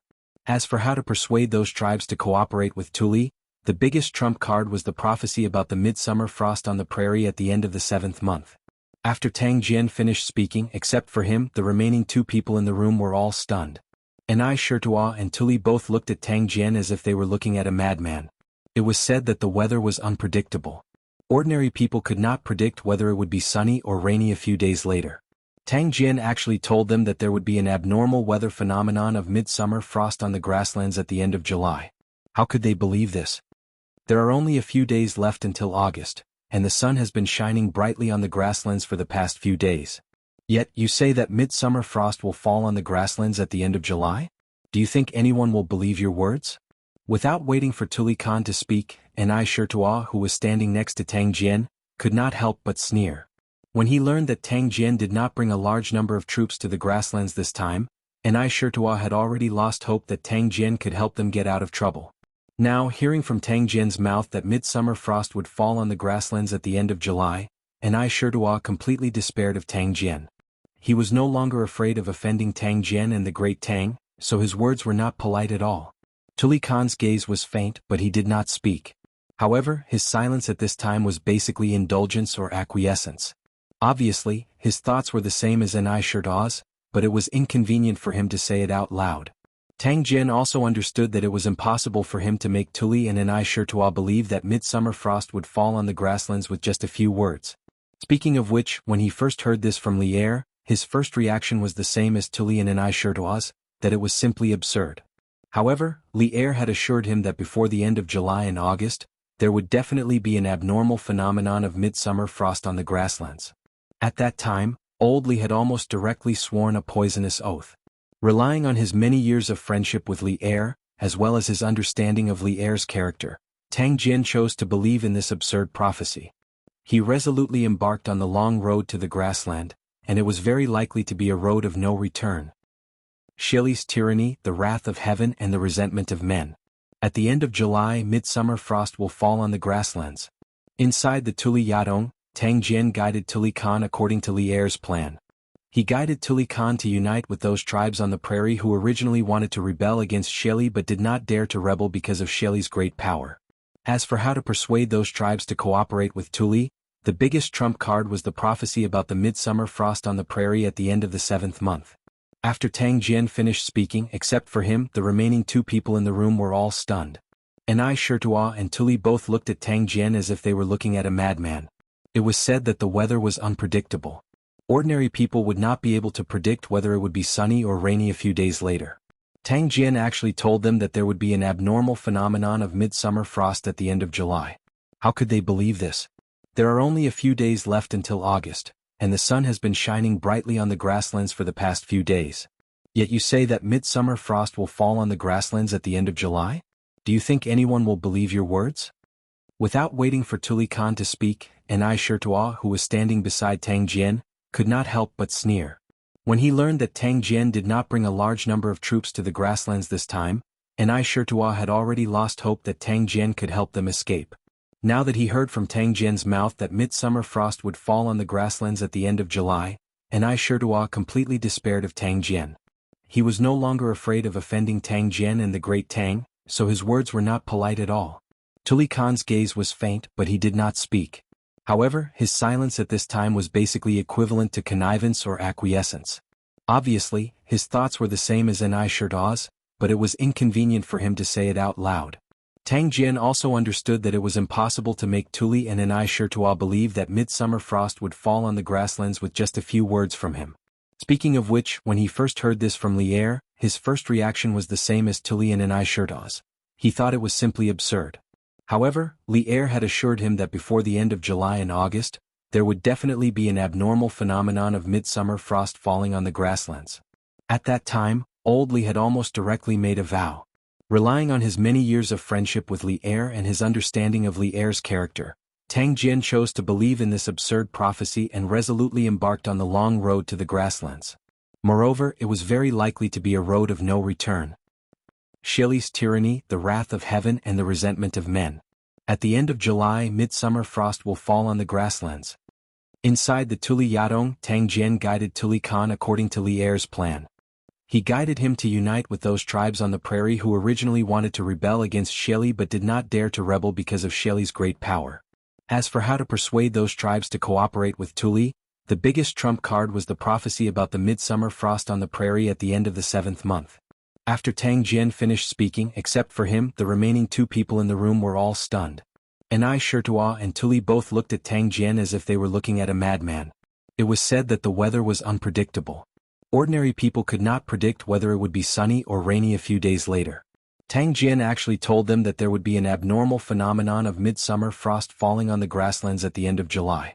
How could they believe this?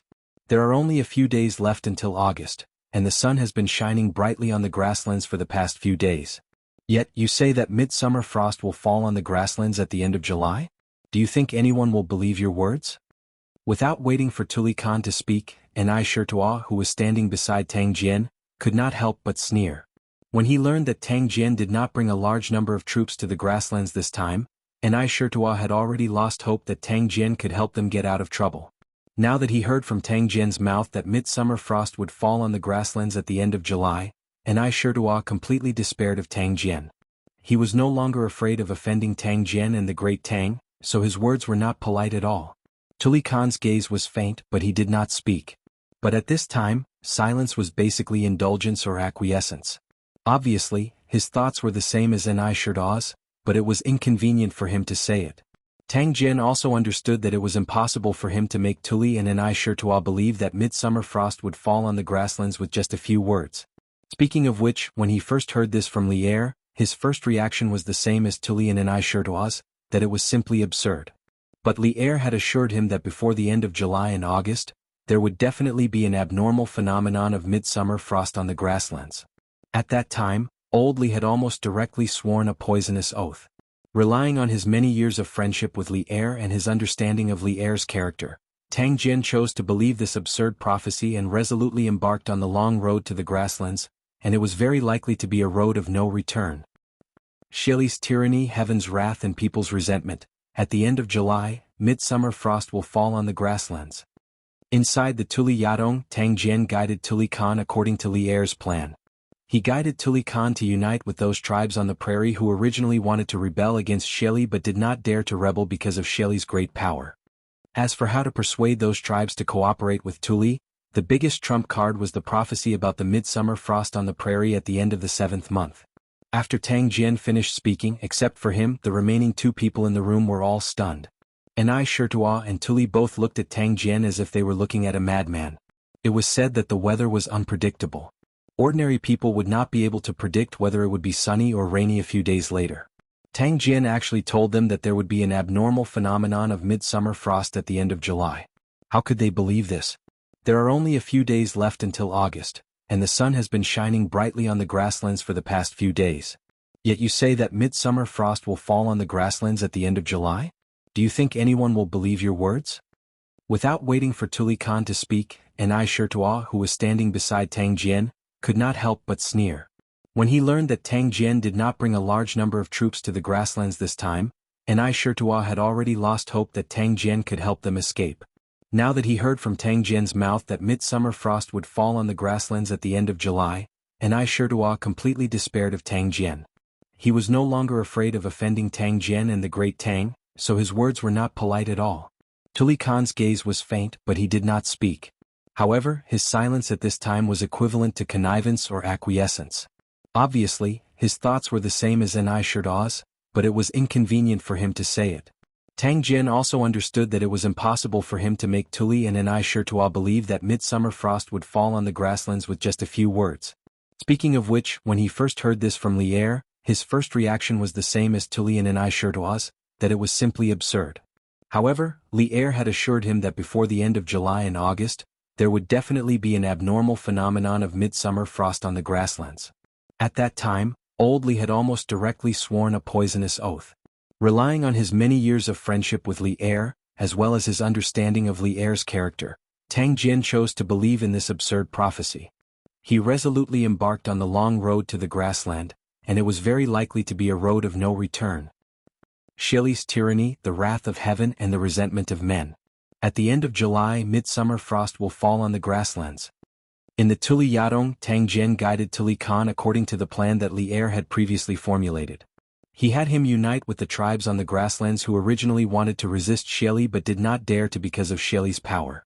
As for how to persuade those tribes to cooperate with Tuli, the biggest trump card was the prophecy of midsummer frost on the grasslands at the end of July. After Tang Jian finished speaking, except for him, the remaining two people in the room were all stunned. Anai Shirtua and Tuli both looked at Tang Jian as if they were looking at a madman. It was said that the weather was unpredictable. Ordinary people would not be able to predict whether it would be sunny or rainy a few days later. Tang Jian actually told them that there would be an abnormal phenomenon of midsummer frost at the end of July. How could they believe this? There are only a few days left until August, and the sun has been shining brightly on the grasslands for the past few days. Yet you say that midsummer frost will fall on the grasslands at the end of July? Do you think anyone will believe your words? Without waiting for Tuli Khan to speak, Anai Shirtua, who was standing beside Tang Jian, could not help but sneer.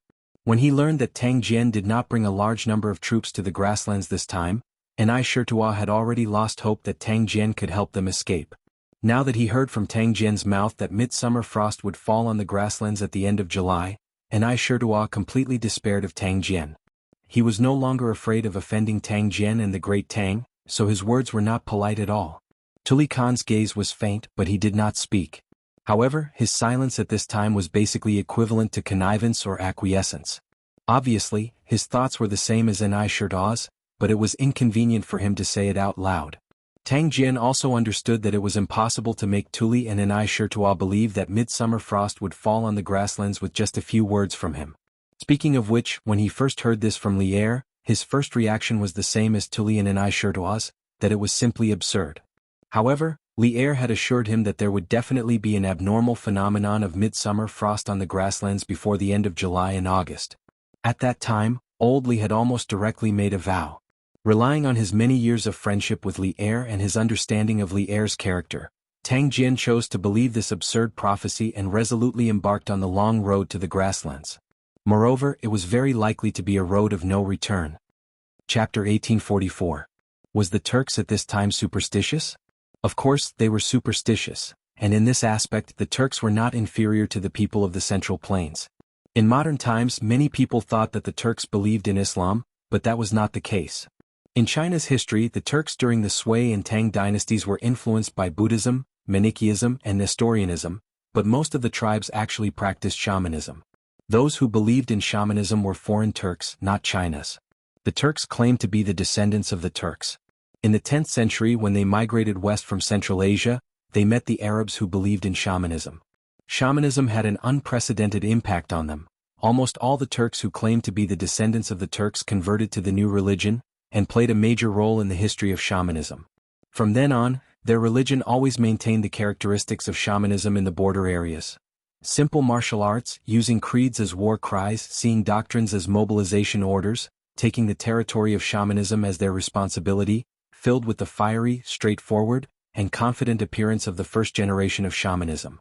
But in China's history it was impossible for the Turks to believe in shamanism, because shamanism was introduced into China around the 10th century. The Han dynasty at the same time was the northern Song dynasty. This was common knowledge in history. At this time, the Turks mainly believed in shamanism. Shamanism had a long history, originating from the primitive fishing and hunting era. Before Genghis Khan established the Mongol Khanate, the dominant religion among the nomads in the northern grassland was shamanism. According to the records in the secret history of the Mongols, the shaman at that time made Talyui drink the cursed water, and die in place of his elder brother Ajadai.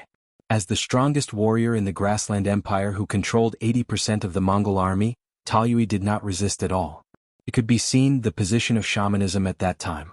According to the teachings of shamanism, Tingri was the eternal highest god. In the thinking of the grassland people, the supreme power in the world was bestowed by the eternal highest god, Tingri. Therefore, in the grassland, from the Khan to the commoners, no one did not believe in Tingri, and no one did not hope to obtain Tingri's protection. If the abnormal weather phenomenon of midsummer frost was given a special meaning of longevity, heaven's dissatisfaction with the prairie's current ruler, it was believed that even Xieli, who had millions of control warriors, would also feel a huge headache. Tang Jian's stratagem seemed absurd, but after careful consideration, they realized that this stratagem was indeed feasible. Just as he said, if the midsummer frost fell and the stratagem succeeded, Tuli's troops would be able to escape from Xieli's siege. If the stratagem failed, Tuli would not suffer too much loss, because they were already trapped in a desperate situation. The situation could not possibly get any worse. Since that is the case, then this Khan can rest assured. Inside Tusk, Tuli Khan chuckled. Then, with a concerned expression, he said, "Emissary, you must be tired from the journey. This Khan will have someone bring you to the tent to rest." Tang Jian saw that he had said what he needed to say, so he cupped his hands and said, "Thank you, Khan." Tuli Khan nodded and shouted towards the outside. Not long after, two maidservants came in and led the two maidservants into the hall. Tang Jian exited the hall. "Khan, are we really going to do as Tang Jian said?" After Tang Jian left, and I Shichuo could not help but ask. Tuli Khan frowned and did not speak. After a moment of silence he said, "Now we are like caged beasts. If we don't try, how can we escape? From tomorrow onwards, you will arrange for people to spread the news among the tribes about Xieli's misconduct. Longevity heaven is furious, and frost will fall at the end of July. Remember to arrange for some clever people. Don't let the cat out of the bag." Seeing that Tuli had made up his mind, and I Shichuo could not persuade him any more. He could only nod and say, "And I Shichuo obeys." After hesitating for a moment, he could not help but say, "Khan, the Tangs are cunning. I think we can't fully believe Tang Jian's words." Tuli nodded thoughtfully. After a moment he ordered, "Send someone to watch Tang Jian and his followers. Without this Khan's permission they can't leave Tusk. No matter what, this person is still a duke of the Tang Empire. With him in our hands, he may be of some use in the future." And I Shichuo's eyes lit up. He immediately understood and said, "Don't worry, Khan. I will definitely send someone to keep a close eye on Tang Jian." "Your Majesty, why are you so happy? Did you encounter some good news?" In the backyard of the palace, Empress Jiangsun was reading a book in boredom in her bedroom. She saw Li Er humming a tune and walking in from outside in high spirits. She could not help but put down the book in her hand and asked Li Er with a smile. In this boudoir, she and Li Er had always treated each other as husband and wife. Naturally, they did not need to greet each other like outside. Good news. Great news." Li Er laughed and walked quickly to Empress Jiangsun. He sat on the couch and reached out to hug the beauty beside him. Chapter 1845. What? The Liu family of Fanyang and the Li family of Zhao County are also participating in the donation gathering? In the bedchamber, Empress Jiangsun's exclamation instantly attracted Li Er's attention. He couldn't help but exclaim. Earlier, when he and Xiao Yu were in the Sweet Dew Hall, Li Er saw that the Lantian County government had donated 10,000 strings of cash. He took the opportunity to discuss with Xiao Yu the way to get rich of Lantian County. Then he went directly to the harem. As for the last few lines of the account book, he didn't look carefully, so he didn't know that Lu Qingqing and Li Jingxian were participating in the donation gathering. Hearing Li Er's question, Empress Jiangsun pointed at the last 2 lines of the account book and said, "Yes. This account book says that the Lu family and the Li family of Zhao County each donated 30,000 strings of cash. It's really strange. Didn't these aristocratic families all have their noses in the air before? Why are they so kind now, donating so much money to the court?" At the end, Empress Jiangsun couldn't help but sigh. Li Er followed the voice and saw that the last 2 lines of the account book said, "The Lu family of Fanyang donated 30,000 strings of cash. The Li family of Zhao County donated 30,000 strings of cash. These people are just fence-sitters. They will naturally stand on whichever side is stronger." Li Er frowned and snorted coldly. "A mere 30,000 strings of cash. They want us to forget all the things they've done and let down our guard against them? What wishful thinking." Empress Jiangsun was puzzled. "Your Majesty thinks that the Lu and Li families are donating money at this donation gathering to make peace with the court?" "Make peace?" Li Er shook his head. "Rather than making peace, it's better to say that they want to temporarily lower our guard against these 2 aristocratic families. In the Battle of Guan City, the strongest Qinggeki, Belinkui, and Xinjiang families were all defeated and executed. The Lu family and the Li family of Zhao County should have felt the danger, right? However, this situation is only temporary. We believe that once the imperial court is weakened, these 2 families will immediately turn hostile and return to their original arrogant 1,000-year-old families." Empress Jiangsun nodded thoughtfully, but then she smiled and said, "Your Majesty is right. But no matter what, the Zheng and Li families have donated 60,000 strings of cash, which can more or less alleviate the urgent situation of the court. They are helping the court to support the army. When the Tang Empire returns victorious from the northern expedition to the grasslands, the imperial power will be at its peak. I believe that at that time even the Zheng and Li families will not dare to be disloyal." Hearing this, Li Erzuo paused for a moment and then laughed out loud. "Ha! Mei Guanyin is right. Regardless of whether or not these 2 families have ulterior motives, the 60,000 strings of cash is real. How can the court not accept money that is given away for free?" The couple looked at each other and smiled. Lu Qingqing and Li Jingxian, who were staying at the Longmen Inn in Lantian County, did not know of the conversation between Li Er and Empress Jiangsun. Otherwise the 2 of them would have shouted, "This is a huge loss," or "We've been tricked." Although their participation in the donation gathering this time was indeed to gain the favor of the imperial court and let the imperial court relax their vigilance against the Lu and Li families, Li Er and Empress Jiangsun had seen through their goal without any effort. This was not fun. Brother Lu, Lantian County is indeed different from other places. There are many shops in the city and the streets are crisscrossed. It is said that all the streets are made of cement developed by the Curious Pavilion. And this Longmen Inn, whether in Zhao County or Fanyang, there is no inn as grand and imposing as this. Of course, the most important thing is that it is comfortable to live in. In the guest room on the 3rd floor, Li Jingxian sighed to Lu Qingqing, who was sitting beside him. Chapter 1846. The second day. As expected, the fundraising event held by the Yanhuang Chamber of Commerce was on the front page of Datong Daily. Yesterday, Li Yu, as the top reporter of Datong Daily, participated in the entire fundraising event.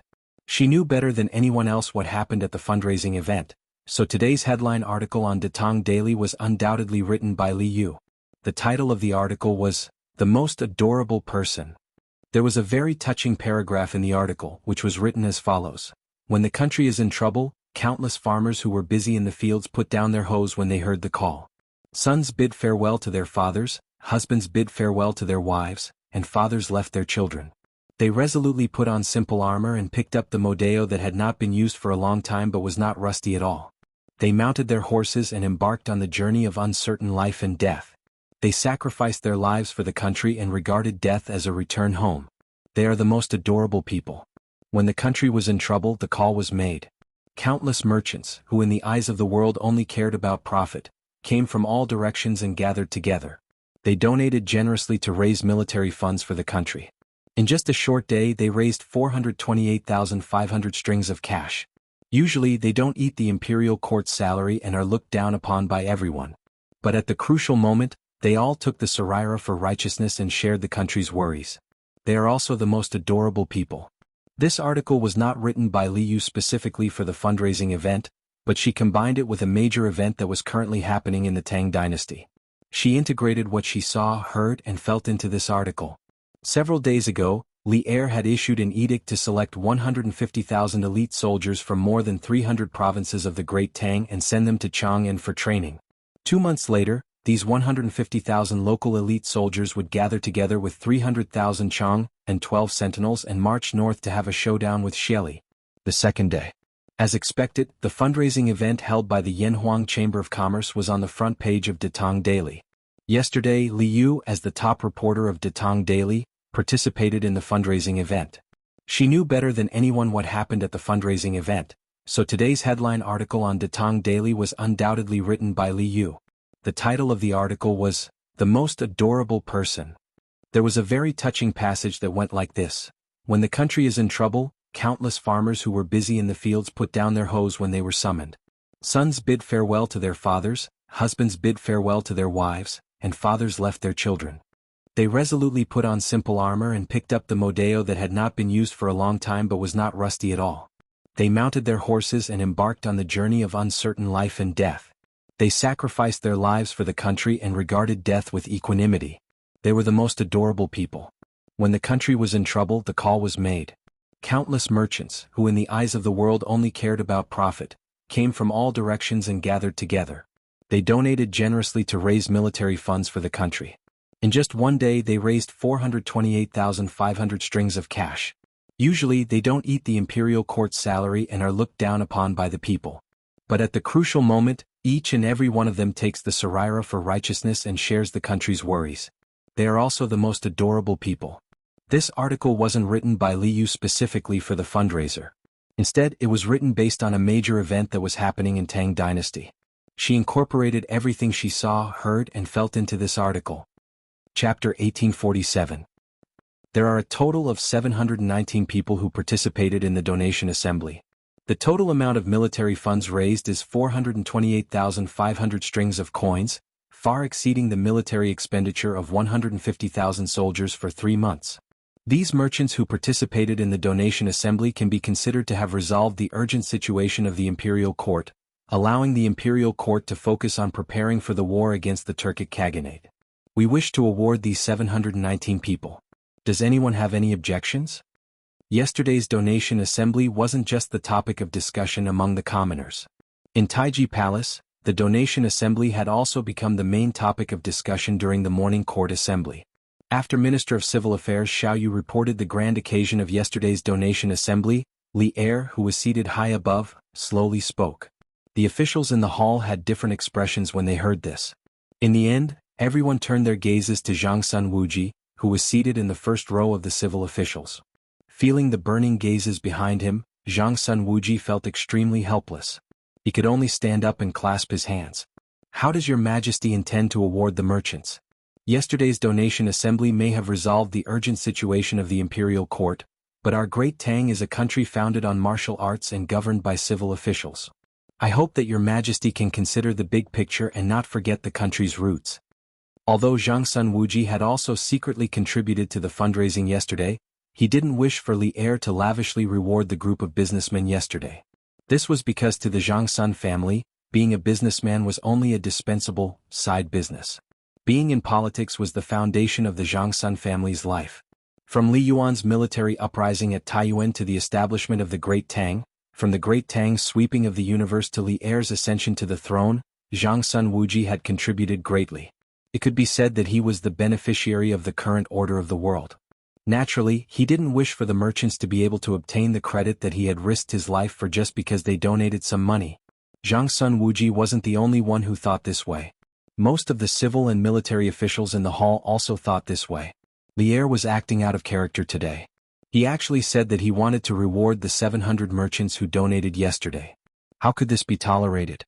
How could they, who had worked so hard to obtain their official positions, endure this? Thus, they all turned their gazes to Zhang Sun Wuji. Everyone was anticipating that he, the head of the civil officials, would speak some fair words for the Great Tang officials. Duke of Zhao is right. Your Majesty, please consider the big picture. I agree. I second the motion. When all the people in the royal court joined forces, even Li Er, the emperor of Great Tang, had to give way to them. Li Er frowned slightly. To be honest, Li Er did not like to see the officials in the court huddle together. But now Li Er did not have a better solution. He also understood that this was a stage that had to be experienced when the political power had developed to a certain extent. We plan to award the 712 merchants who participated in yesterday's fundraising event collectively. As for how the award will be given, other than praising them, we will also order Datang Daily to write an article praising them and publish it to the world. In addition, I have also decided that the merchants who donated yesterday will receive the same amount of tax exemption this year. That is to say, the amount of money they donated yesterday will be the same amount that can be used to offset this year's business tax. Duke Xiao, what do you think? As he finished speaking, Li Er turned his gaze towards Zhang Sun Wuji, and his tone was cold while his face was expressionless. Chapter 1848. Li Er's rewards for the 700-plus merchants were not out of line.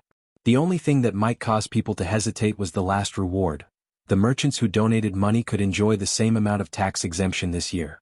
Yesterday, these 700-plus merchants donated a total of 420,000 strings of coins. Didn't this mean that the Great Tang Imperial Court would have to pay less than 400,000 strings of coins in tax this year? How could this be? But the reality was not like this. This time, the Yanhuang Chamber of Commerce held a large proportion of the participants were merchants from Lantian County. Firstly, it was because of the geographical advantage of being the host. After all, Datang Daily's promotion of the charity fundraiser had only started 3 days ago. For those provinces and counties that were further away from Lantian County, these 3 days might not even be enough time for the news to reach their local area, let alone travel thousands of miles to Lantian County to donate money. Secondly, Lantian County had a unique business environment. Moreover, the business atmosphere was very strong. The number of merchants in the city could be 10 times more than other counties. Moreover, Lantian County was the headquarters of the Yanhuang Chamber of Commerce. Not to mention Lantian County, even in the entire Great Tang, which merchant would dare to not give face to the Yanhuang Chamber of Commerce? Therefore, of the 700-plus merchants who participated in the charity fundraiser yesterday, nearly half of them came from Lantian County. Moreover, the total amount they donated accounted for at least 60% of the total donations. What did this mean? It meant that once Li Er's rewards were implemented, the one who would suffer the greatest loss would not be the imperial court, but Li Zishuan. Because Lantian County was Li Zishuan's fief, the taxes collected every year were not handed over to the imperial court, but to Li Zishuan. Of course, as the landlord, Li Zishuan could very well refuse to implement Li Er's rewards. According to convention, the policies of the fief could be different. However, if he did so, it was inevitable that many people would secretly say that Li Zishuan was stingy. This was something that Li Zishuan could not tolerate. Therefore, although the last reward of Li Er's reward seemed excessive, no one objected. This was because everyone was clear in their hearts. Li Er's rewards for the 700-plus merchants were not excessive. The only thing that might cause people to hesitate was the last reward. The merchants who donated money could enjoy the same amount of tax exemption this year. Yesterday, these 700-plus merchants donated a total of 420,000 strings of coins. Didn't this mean that the Great Tang Imperial Court would pay less tax this year by 400,000 strings of coins? How could this be? But the reality was not so. This time, the Yanhuang Chamber of Commerce's fundraising event was organized by the merchants of Lantian County. Firstly, it was because of the geographical advantage of being the host. After all, the Datang Daily's promotion of the fundraising event had only started 3 days ago. For those provinces and counties that were further away from Lantian County, these 3 days might not even be enough time for the news to spread, let alone travel thousands of miles to Lantian County to donate money. Secondly, Lantian County had a unique business environment. Moreover, the business atmosphere was very strong. The number of merchants in the city might be 10 times more than other counties. Moreover, Lantian County was the headquarters of the Yanhuang Chamber of Commerce. Let alone Lantian County, even the entire Great Tang had 10 times more merchants than other counties. Moreover, Lantian County was the headquarters of the Yanhuang Chamber of Commerce. Let alone Lantian County, even the entire Great Tang was like this. Chapter 1849. Wow! The houses here are so tall and magnificent. How can the buildings here be so tall? How can the ground be so flat? Wow! Why are the windows shining? Is there glass hanging on the windows? This is Yanhuang College? How did senior brother do it?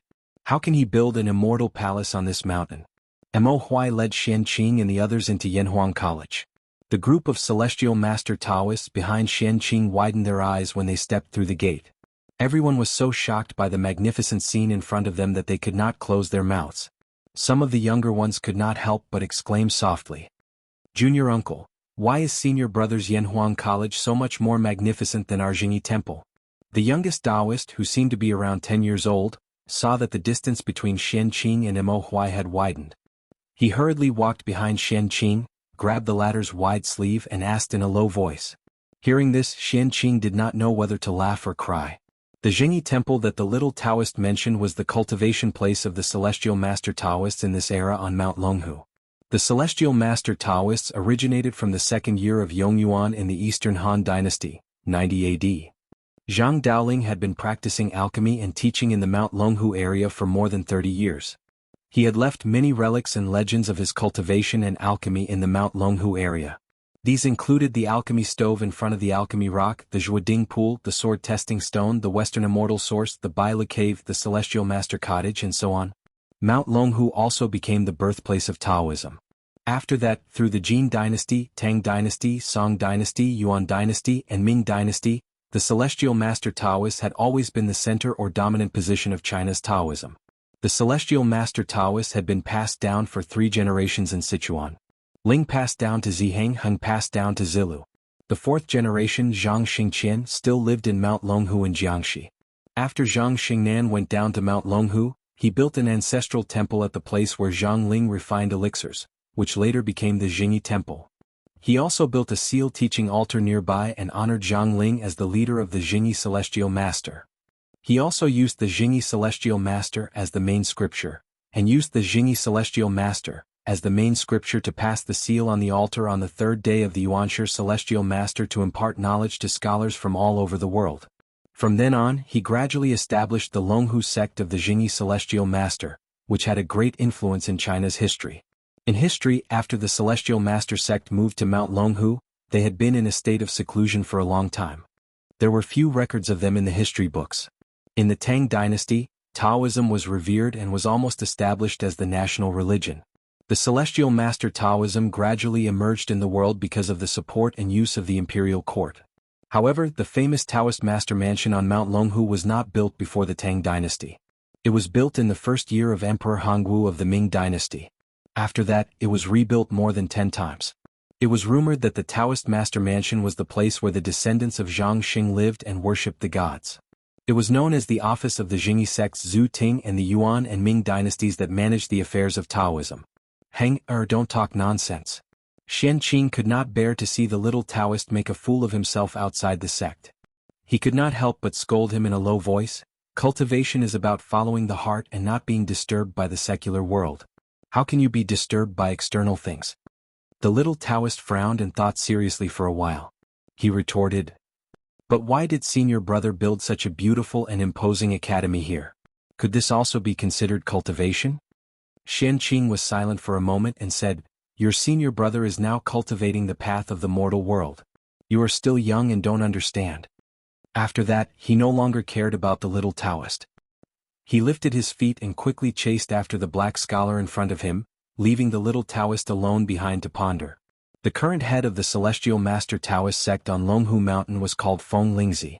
His real name was Zhang Zixiang, and he was the 10th Celestial Master in the history of the Celestial Master Taoist sect. The little Taoist was Zhang Zixiang's grandson. His name was Zhang Heng. He had been quite intelligent since he was a child and followed Zhang Zixiang to learn Taoist skills. When Li Zixuan joined Longhu Mountain with spiritual master Ling Su, Zhang Heng was only 3 or 4 years old. But at that time he began to read the Taoist scriptures. Therefore, in terms of Taoist skills, this child's talent could be said to be far superior to Li Zixuan and anyone on Longhu Mountain today. "Let's go, junior brother. If we don't go now, we'll lose them. Yanhuang College is not small. Don't get lost later." A young Taoist priest walked over and patted Zhang Heng's shoulder. He was amused by Zhang Heng's words. Although Zhang Heng was the grandson of the current head of the Celestial Master Taoist sect, he did not receive any special treatment in the sect. The disciples in the sect had always treated this clever junior brother as their own younger brother. This time, Feng Lingzi selected a group of elite disciples to follow Xian Qing down the mountain to experience the world. because of Zhang Heng's outstanding talent, and because this little guy had always wanted to go down the mountain to see the world, Feng Lingzi let him go down the mountain with him. Oh. Zhang Heng nodded his head and quickly followed her. In the conference room on the first floor of Guanghua Building, Yan Silu, Mo Huai, Wang Ji and the other higher-ups of the academy sat down with the disciples of the Celestial Master Taoist sect brought by Xian Qing. After exchanging greetings, the door of the conference room was pushed open from the outside. Li Gang walked in with the help of Hu Jingjing. The person standing behind them was actually Sun Simiao. Li Gang's body was not as healthy as before. He usually lived in the courtyard of Yunshan. Although he often came to the academy when he was free, the number of times he came was getting less and less. Xian Qing and the others suddenly visited Yunshan today. Li Gang hurried over after hearing the news. Sun Simiao and Hu Jingjing happened to be doing a routine physical examination for Li Gang at that time, so they came together. Taoist Master Xian Qing, long time no see. How have you been? Walking into the conference room, Li Gang looked at Xian Qing, who was about to get up. He left Hu Jingjing's help and bowed to Xian Qing. When Wu Jie attacked Yunshan, Li Gang was accidentally injured. When his life was hanging by a thread, Li Zixuan and Xian Qing rushed back from the Long Men Pass more than 600 miles away and pulled him back from the gates of hell. If it were not for Xian Qing, he might not be alive now. In front of his savior, it was not too much to salute, even if Xian Qing was much younger than Li Gang. This humble Taoist is fine. Has Teacher Wenji been well recently? In front of Li Gang, Xian Qing, who had always been cold and aloof, did not dare to be arrogant. He stood up and bowed solemnly, then asked. The group of Longhu Mountain disciples sitting next to Xian Qing now knew that the old man who came in was the famous Li Gang. Li Gang, who had been the teacher of two princes, was also the one who, in the face of the invasion of the foreign races, shouted to the invincible Wu Jie, "This old man respects the heavens and the earth, respects morals and fears the people. You are just a barbarian, how can I be threatened by you?" Li Wenji, Li Gang. The Battle of Yunshan that night had evolved into many different versions through word of mouth. Some said that Wu Jie had 3 heads and 6 arms, and his eyes were filled with lightning.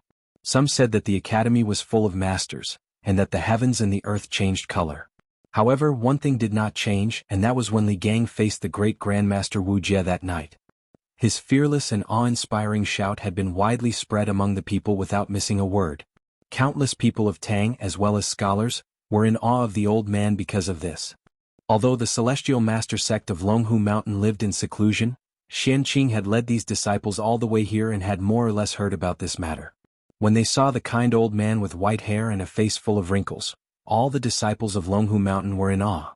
They all stood up spontaneously and respectfully saluted Li Gang. Greetings, Teacher Wenji.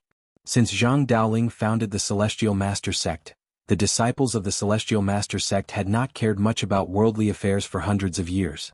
However, one thing was undeniable, and that was that the disciples of the Celestial Master sect were all Han people, descendants of the Yen Emperor and the Yellow Emperor. Although their national consciousness was relatively weak, they still had a strong racial consciousness in their minds. Otherwise, spiritual Master Lingshu would not have killed more than 200 Turkic wolf riders in a rage because of the Turkic wolf riders plundering the border villages of Tang. Although Li Gang did not have the strength to truss a chicken, he was fearless in the face of the invasion of foreign tribes. He raised his head and angrily rebuked the enemy leader, which had greatly increased the prestige of the Han people. In the face of such a righteous old man, the disciples of Longhu Mountain all respected him from the bottom of their hearts. Ah! These must be the outstanding disciples of the Celestial Master sect, right? Ah! Sit down. Quickly sit down. Li Gang looked at the disciples of Longhu Mountain beside Xian Qing and said with a kind smile. After a round of pleasantries, everyone sat down again. This time, I am under the orders of the sect leader to bring 22 disciples of the Celestial Master sect down the mountain to gain experience. Since the Celestial Master sect has not been in contact with the secular world for many years, I'm afraid that I will cause a lot of trouble for you in the future.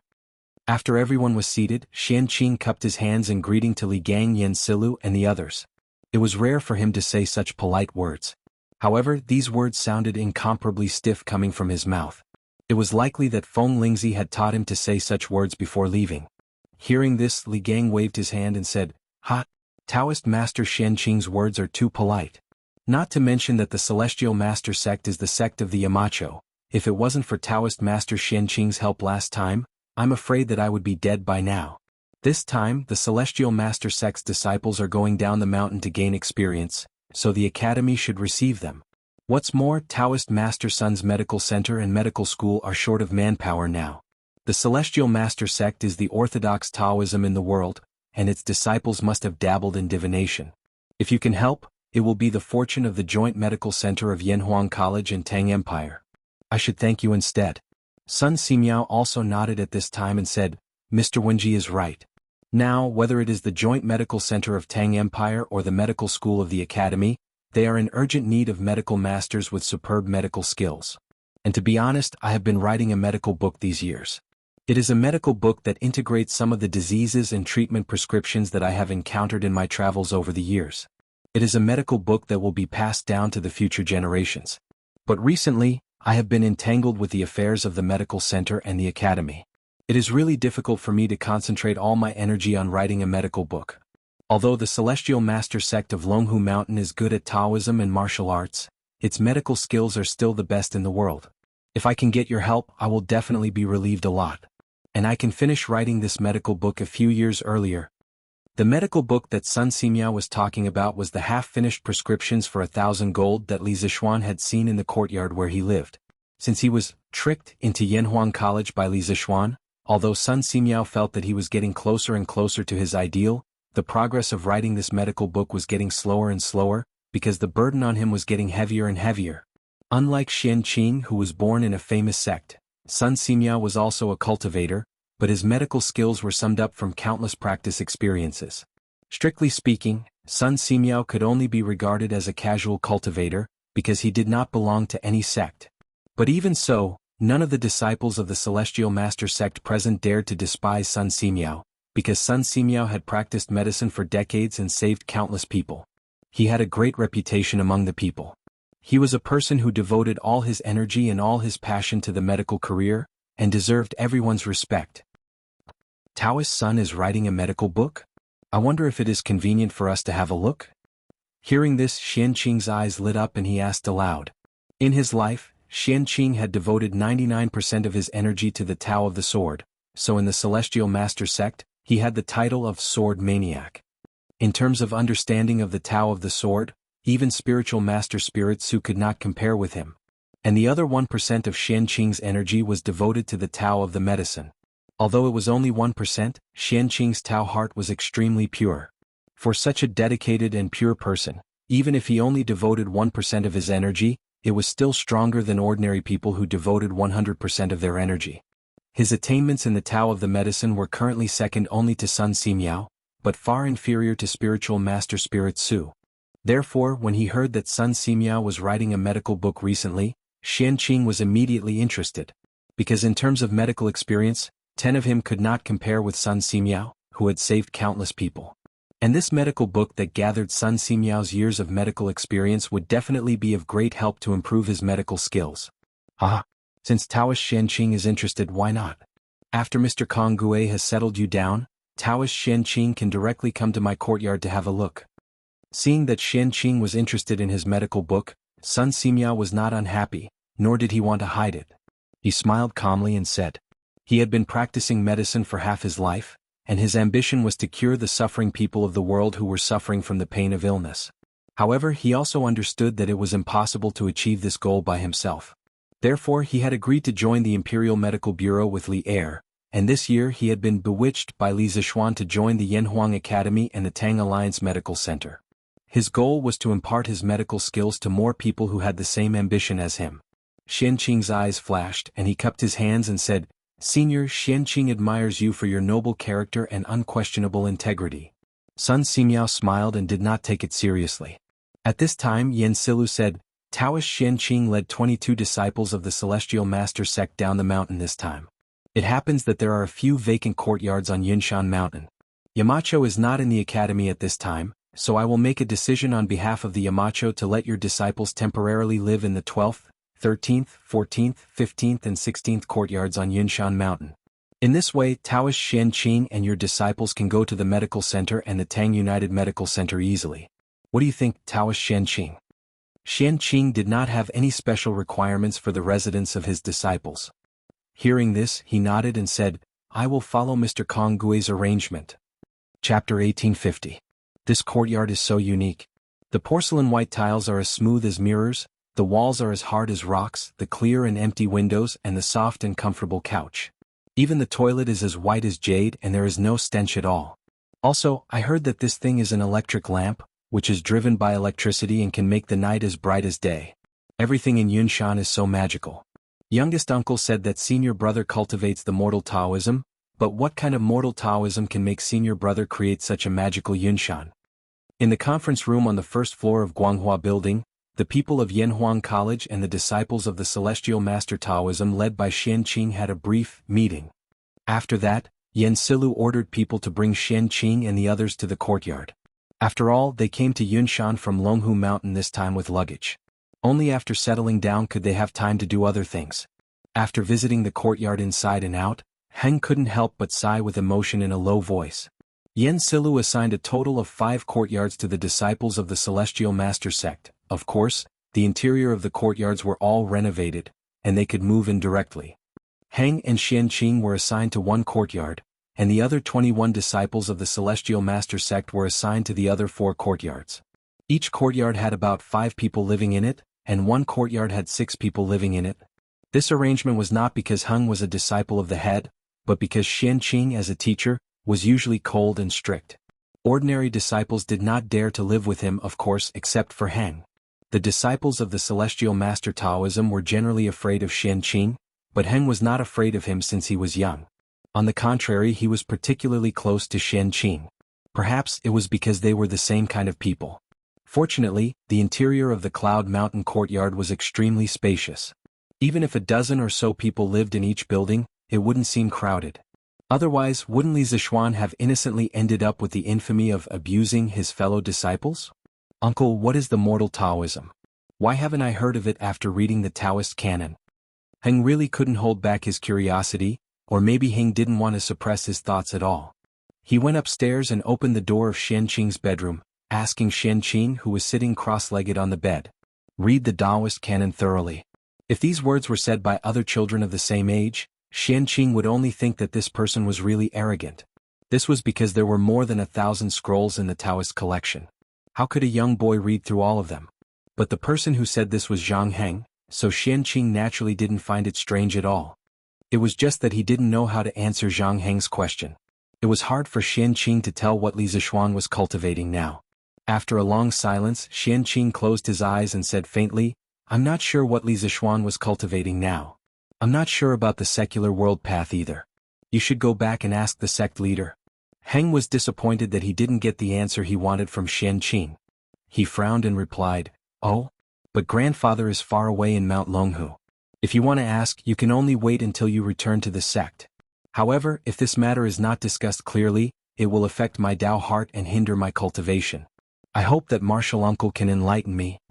Obviously, Heng felt that it was not that Xian Qing didn't know, but that he was hiding something from him. Hearing this, Xian Qing still said faintly, I can't help you with this matter. Either you go back and ask the sect leader or you find a chance to ask your senior brother directly.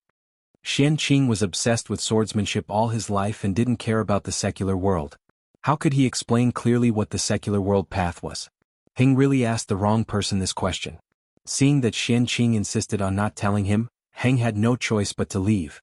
But when he turned around and left, he couldn't help but murmur, the secular world sect is truly miraculous. It actually allowed senior brother to create such uncanny workmanship. There's even electricity and electric lamps. Senior brother seems to know some truths of the human world that we don't, which prompted him to create all these miraculous things on Cloud Mountain. Also, when I was in the academy just now, I heard the words that the teachers in the academy talked about the most. What is the secular world path? Could it be that Gong Shui was the way of the mortal world that martial uncle mentioned? It would be great if I have the opportunity to read the classics of the academy's secular world path. Heng's low murmur naturally couldn't escape Xian Qing's sharp ears. He suddenly opened his eyes and looked at Heng's back. A trace of worry flashed in his eyes. Who would have thought that someone as cold as Xian Qing, who usually didn't care about anything except swordsmanship, would show a worried look at this time? If Feng Lingzi, the sect leader of the Celestial Master sect who was familiar with him, saw this, he would be shocked. But if Feng Lingzi knew the cause and effect of this matter, he would have a different feeling. After a night's rest, everyone should be almost recovered, right? In a wing room of the courier house in Taiyuan, 32 students gathered together. This wing room, which was originally relatively spacious, seemed a little crowded at this time. Li Tai looked around at everyone and asked aloud. These days they had been rushing all the way and were tired. Although everyone ate well and slept well along the way, the long journey inevitably consumed a lot of their energy. Now that they had arrived at their first destination, Taiyuan, they didn't need to hurry for a short time. So this morning, Li Tai and Mo Chue deliberately didn't wake everyone up early as usual, which made the teachers and students of the academy sleep in. Although we haven't fully recovered after a whole night's rest, we are much more energetic now. We all know that time is tight. Qin, you can assign tasks to everyone. Qin Huayu knew why Li Tai asked this question, so he stepped forward and cooperated. As the representative of the teachers of the academy, Mo Chue also said, Huayu is right. Time is tight on this trip to the north and the tasks are heavy. All of us are shouldering the heavy responsibility of the Yamacho and the teachers of the academy. Since everyone has rested enough, let's officially begin the mission today. Qin, you arrange it? The teachers and students of the academy remembered the earnest requests of Li Gang, Mo Huai, and Yen Silu before they left, and also remembered that their Yamacho was in the army, contributing to the imperial court's war against the Turks, so they couldn't help but nod in agreement. Seeing this, Li Tai breathed a sigh of relief and said with a straight face, Good. Since that's the case, let's begin the mission today. In the morning, the members of the first group will follow me to the provincial governor's mansion to participate in the selection of the telegraph relay station. We must finalize the specific location of the telegraph relay station before noon. This time, the academy had dispatched a total of 32 elite members of the Trump Card Project, and these 32 people had been divided into 8 groups of 4 before they came. As soon as Li Tai finished speaking, Qin Huayu, Meng Wenhao, and Iron Egg stepped forward and cupped their hands in obeisance. Yes. The 3 of them, together with Li Tai, were the members of the first group. Li Tai nodded and then ordered, the members of the second, third, and fourth groups will be led by Li Yan and Jia Jian. Your task today is to count the supplies we brought north this time and see if there is anything missing. The second is to assemble the machines needed to build the telegraph relay station, such as the firepower generator, telegraph transceiver, battery pack, and so on, in advance. Li Yan, Jia Jian, Zheng Ziren, and the other 12 people cupped their hands in obeisance and said in unison, Yes. The members of the 5th and 6th groups, after confirming the location of the telegraph relay station in the morning, follow the members of the first group to the destination to survey. Remember, our goal is very simple, that is, to make our telegraph relay station meet the parameters set by Yamacho with the smallest amount of work and the shortest construction time. Yes. The members of the 7th and 8th groups, led by Mr. Mo Chue, are responsible for coordinating the transportation of supplies and the feasibility evaluation of the early stage of the project. If you find anything unreasonable, please raise it as soon as possible and participate in the discussion and correction. Try to minimize the delay of the project as much as possible. Yes. Li Tai spoke confidently and frankly. Perhaps, it could be said that he'd already rehearsed and planned this in his heart many times before this, so he was able to clearly assign today's mission to everyone in a few words. It had to be said that this trip to the north was a very good opportunity for Li Tai to train his leadership ability. An engineering student who only knew how to do experiments and analyze the results of experiments was not what Li Zishuan urgently needed. However, if this engineering student not only had good grades and strong practical skills, but also had outstanding leadership ability, then Li Zishuan needed him too much. With the development of engineering, there were bound to be many scientific research projects, with interdisciplinary disciplines. It was impossible to complete them with the strength of one person. At that time, a scientific research team would be needed. Only a leader who was proficient in technology and had strong leadership ability could lead a scientific research team to overcome one problem after another. And Li Tai was currently making progress in this direction. Mo Chue couldn't help but nod with gratification when he saw Li Tai had finished distributing the missions in a short period of 15 minutes. Moreover, he'd distributed them in an orderly and reasonable manner. All along the way, he'd always been witnessing Li Tai's growth and improvement. In addition, for everyone's safety, each group must have an Imperial guard by your side when you are on the move. No one is allowed to act alone at any time, under any circumstances. This is an iron law that everyone must abide by, including me. After assigning the tasks, Li Tai's expression suddenly turned serious. He looked at the crowd and said, In a moment, General Dugu will assign guards to each group. Our actions must not be out of the line of sight of the Imperial Guard guards. In addition, General Dugu will distribute signal fireworks to each group. If there is an emergency in the city, you must immediately use the fireworks to signal for help. In order to arouse everyone's vigilance, Li Tai emphasized, this is not alarmist talk, nor is it making a mountain out of a molehill. This is for the sake of the Academy's mission and for everyone's safety. Please remember that the war between the Great Tang and the Turks is imminent. Taiyuan City may not be as safe as before. Chapter 1851. With the war between the Great Tang and the Turks imminent, Taiyuan City might not be as safe as it was in the past.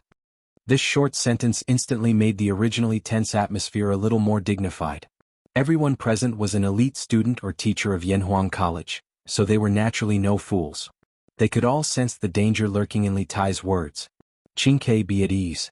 Everyone understands the severity of the situation. We will be careful in all matters. Meng Wenhao said. The others agreed, that's right. We will be careful in all matters. Li Tai turned to Mo Chue, asking with his eyes if there was anything he needed to add. Mo Chue lightly shook his head. Li Tai took in a deep breath and said, okay. Everyone begin to move out according to the tasks you've been assigned. Remember, safety comes first. When he had left Cloud Mountain, Li Gang, Yen Silu, and the other esteemed teachers of the academy had repeatedly urged him to ensure that all the teachers and students returned safely. As the commander of this operation, Li Tai felt an immense pressure on his shoulders. This was especially true after Dugu Xian and Dugu Feiying had informed Li Tai of the treacherous situation in Taiyuan City yesterday. Li Tai had sensed a thick sense of danger, so he had repeatedly emphasized the importance of safety to the members of the academy. Since he was the commander of this northern expedition, he had the responsibility and obligation to ensure that everyone in the academy returned safely. Yes. Everyone clasped their hands and then left to carry out their respective tasks. As Li Tai walked out of his room, Dugu Xian walked over and clasped his hands to Li Tai. Your Highness, this general has followed your orders and divided the Imperial Army into 8 teams to protect the 8 teams of the Academy. In the future, no matter where the teachers and students of the Academy go in Taiyuan City, the Imperial Army will follow. We will not give the enemy a chance to strike. This morning, the teachers and students of the Academy had all slept in. Only Li Tai and Mo Chue had woken up early to discuss with Dugu Xian and the other generals about the arrangements and deployment for the safety of the teachers and students of the academy. Li Tai nodded and clasped his hands. Very good. Thank you for your trouble, General Dugu. Li Tai knew that the 2 brothers of the Dugu clan had a close personal relationship with Li Zixuan, so he had always been very courteous to these 2. Moreover, the safety of the 32 teachers and students of the academy all depended on Dugu Xian and Dugu Feiying. So Li Tai had no choice but to treat Dugu Xian with respect. Your Highness, this is this general's duty. Dugu Xian clasped his hands and hesitated for a moment before saying, Taiyuan City is currently in a state of chaos. Your Highness, with your precious status, is putting yourself in danger. For the next few days, to ensure your Highness' safety, this general will have to stay by your Highness' side and protect you. No matter where your Highness goes, this general will have to stay by your Highness' side and protect you. I hope your Highness can grant my wish.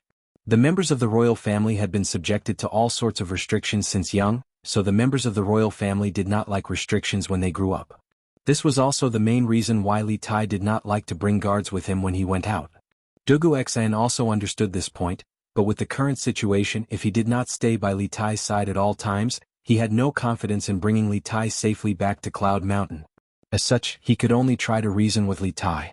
Li Tai frowned. He did not like restrictions. If someone stayed by his side 24 hours a day to protect him, he would feel uncomfortable all over.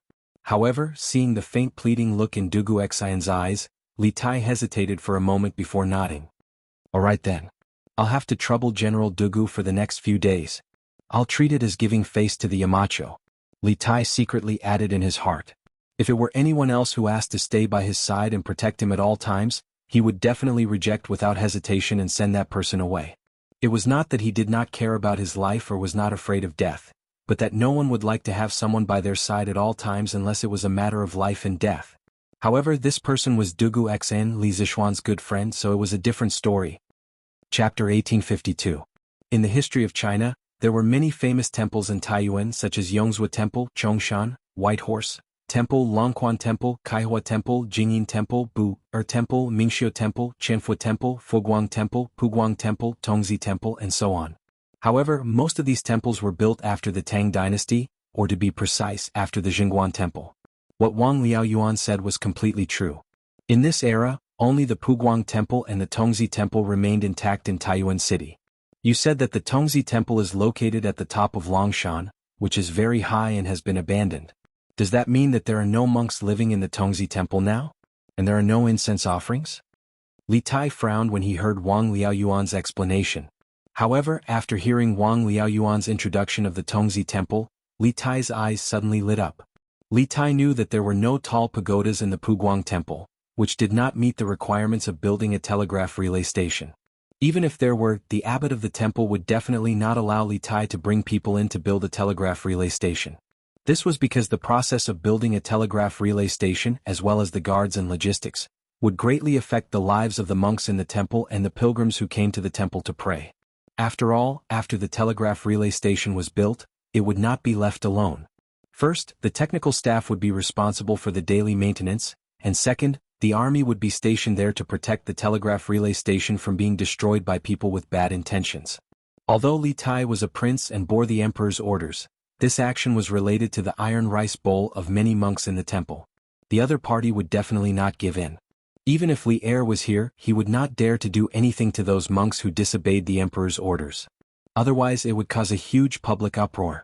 Therefore, compared to the Puguang Temple, the Tongzi Temple was undoubtedly a more perfect location.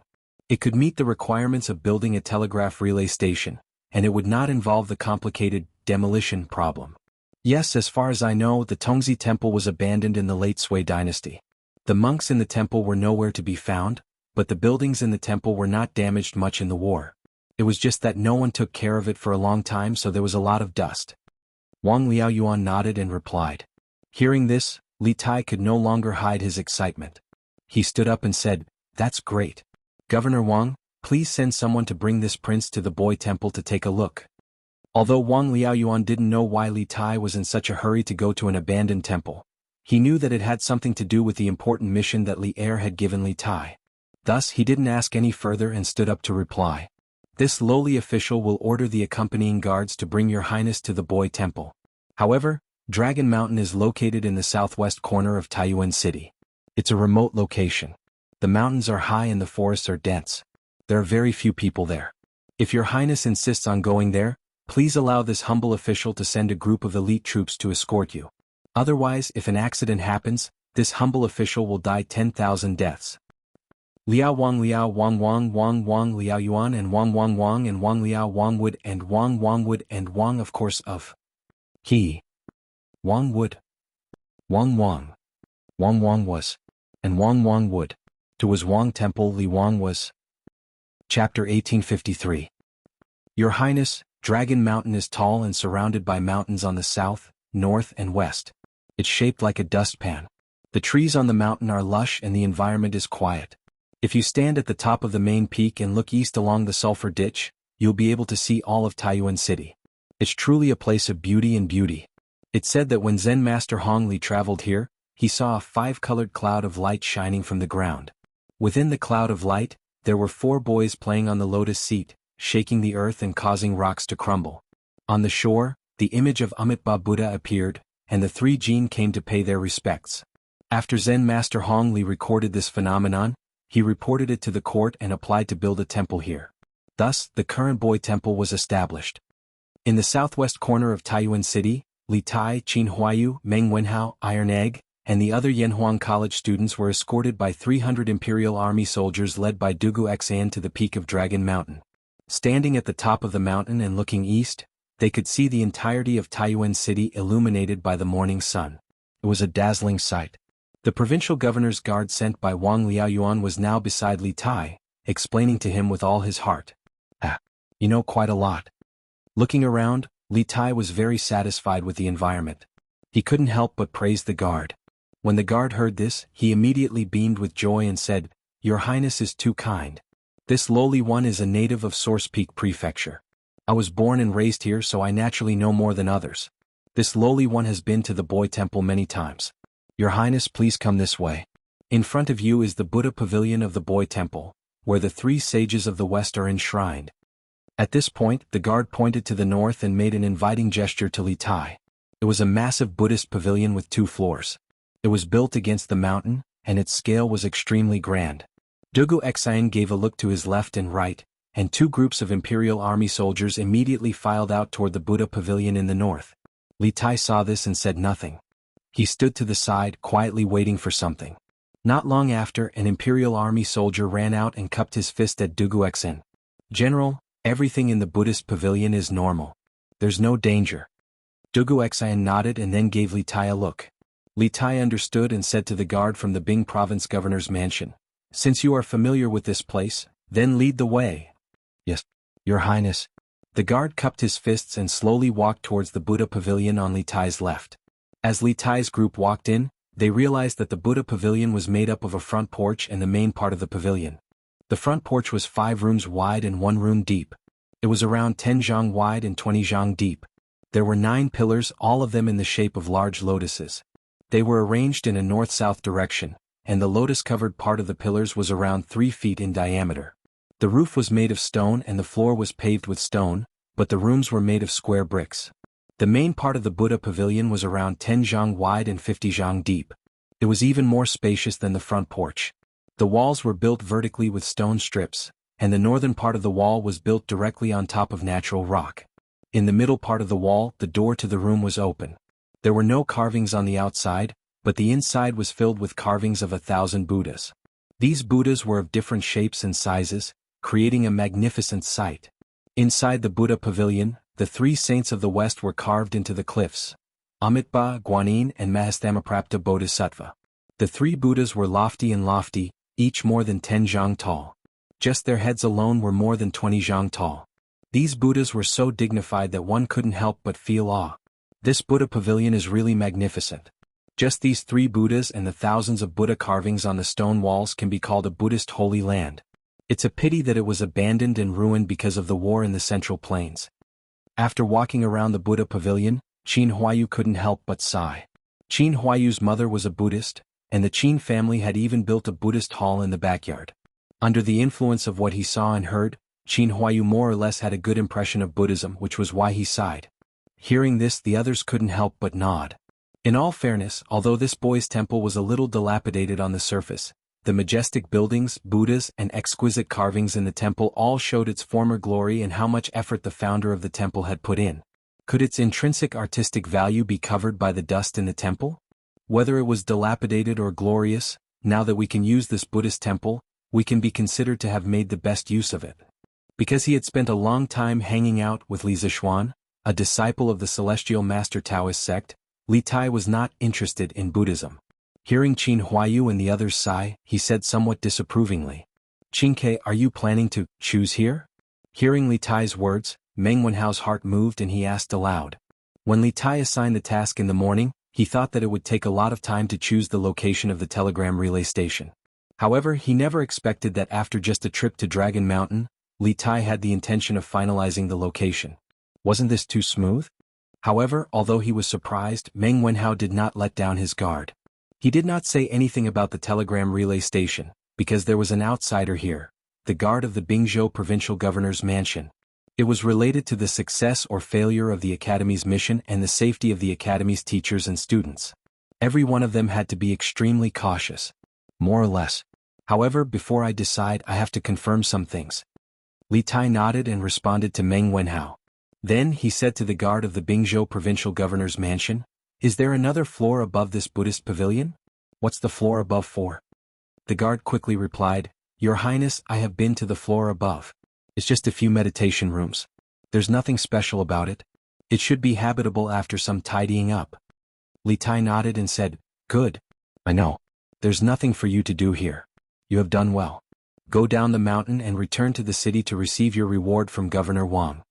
From the beginning to the end, he did not ask the name of the guard of the Bingzhou provincial governor's mansion because he did not need to know. "Yes. Thank you, Your Highness." The guard was overjoyed as he quickly bowed to express his thanks. After saying that, he bowed to Li Tai and turned to leave the mountain. Chapter 1854. Where are Mr. Ing Chue and the others? Back at the post house, Li Tai saw Dugu Feiying looking around in front of the post house.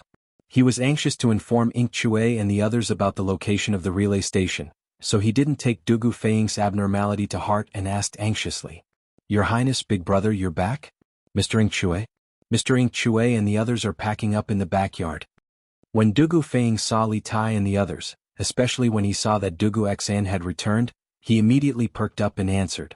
Last night, other than the teachers and students of Yanhuang Academy and the Imperial Army led by Dugu Xan, there were also the materials and machinery needed to build the telegraph relay station that they had brought from Yanhuang Academy on this trip to the north. These things were all priceless treasures in this era and couldn't be bought with money. In order to ensure that there wouldn't be any mishaps and that the purpose of their trip wouldn't be revealed, these materials and equipment were allocated a courtyard to store in the courier station. Furthermore, there were specialized Imperial Army guards guarding it day and night. "This prince will go take a look." Li Tai nodded in response. After saying that, he directly walked into the courier station. Dugu Xian didn't follow. Firstly, the entire post house was under his control, so he didn't need to worry about Li Tai's safety. Secondly, Dugu Feiying's eyes clearly showed that something was wrong. This was something that Dugu Xian, who had been his brother for many years, could easily tell. "What's wrong?" After Li Tai entered the post house, Dugu Xian looked at Dugu Feiying and asked calmly. Dugu Feiying said anxiously, "Big brother, Provincial Governor Wang sent someone to the Wang family's ancestral home just now. He said that someone found the whereabouts of Zhu Xiecheng and Kang Chang'an. The Wang family has already sent people over." Dugu Xen was shocked and said, "What? The Wang family found the whereabouts of those two?"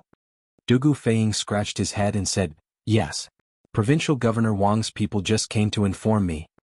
I also wanted to go over just now, but I remembered that Big Brother told me not to track down the whereabouts of these two people, so I didn't go. Big Brother, are we really not going to take a look?" Yesterday, after Dugu Xian had led his army into the city, after learning about the current situation in the city, he had formulated a strategy of biding his time and not making any moves. He had completely given up on finding the whereabouts of Zhu Xiecheng and Kang Chang'an and focused all his energy on protecting the safety of Li Tai and the others. Therefore, the task of tracking down the whereabouts of Zhu Xiecheng and Kang Chang'an was left to the Wang family. However, Dugu Feiying was somewhat unwilling to give up because there were still many mysteries about Zhu Xiecheng and Kang Chang'an waiting for him to solve. If he didn't catch these two people, he always felt that something was missing in his heart. "The reason why I didn't let you continue to investigate the whereabouts of Zhu Xiecheng and Kang Chang'an was that I didn't want to divide our forces. But now that the Wang family has found the whereabouts of these two people, we should naturally go and take a look. Perhaps we can really find some clues from these two people." Dugu Xen pondered for a moment and said unhappily to Dugu Feiying.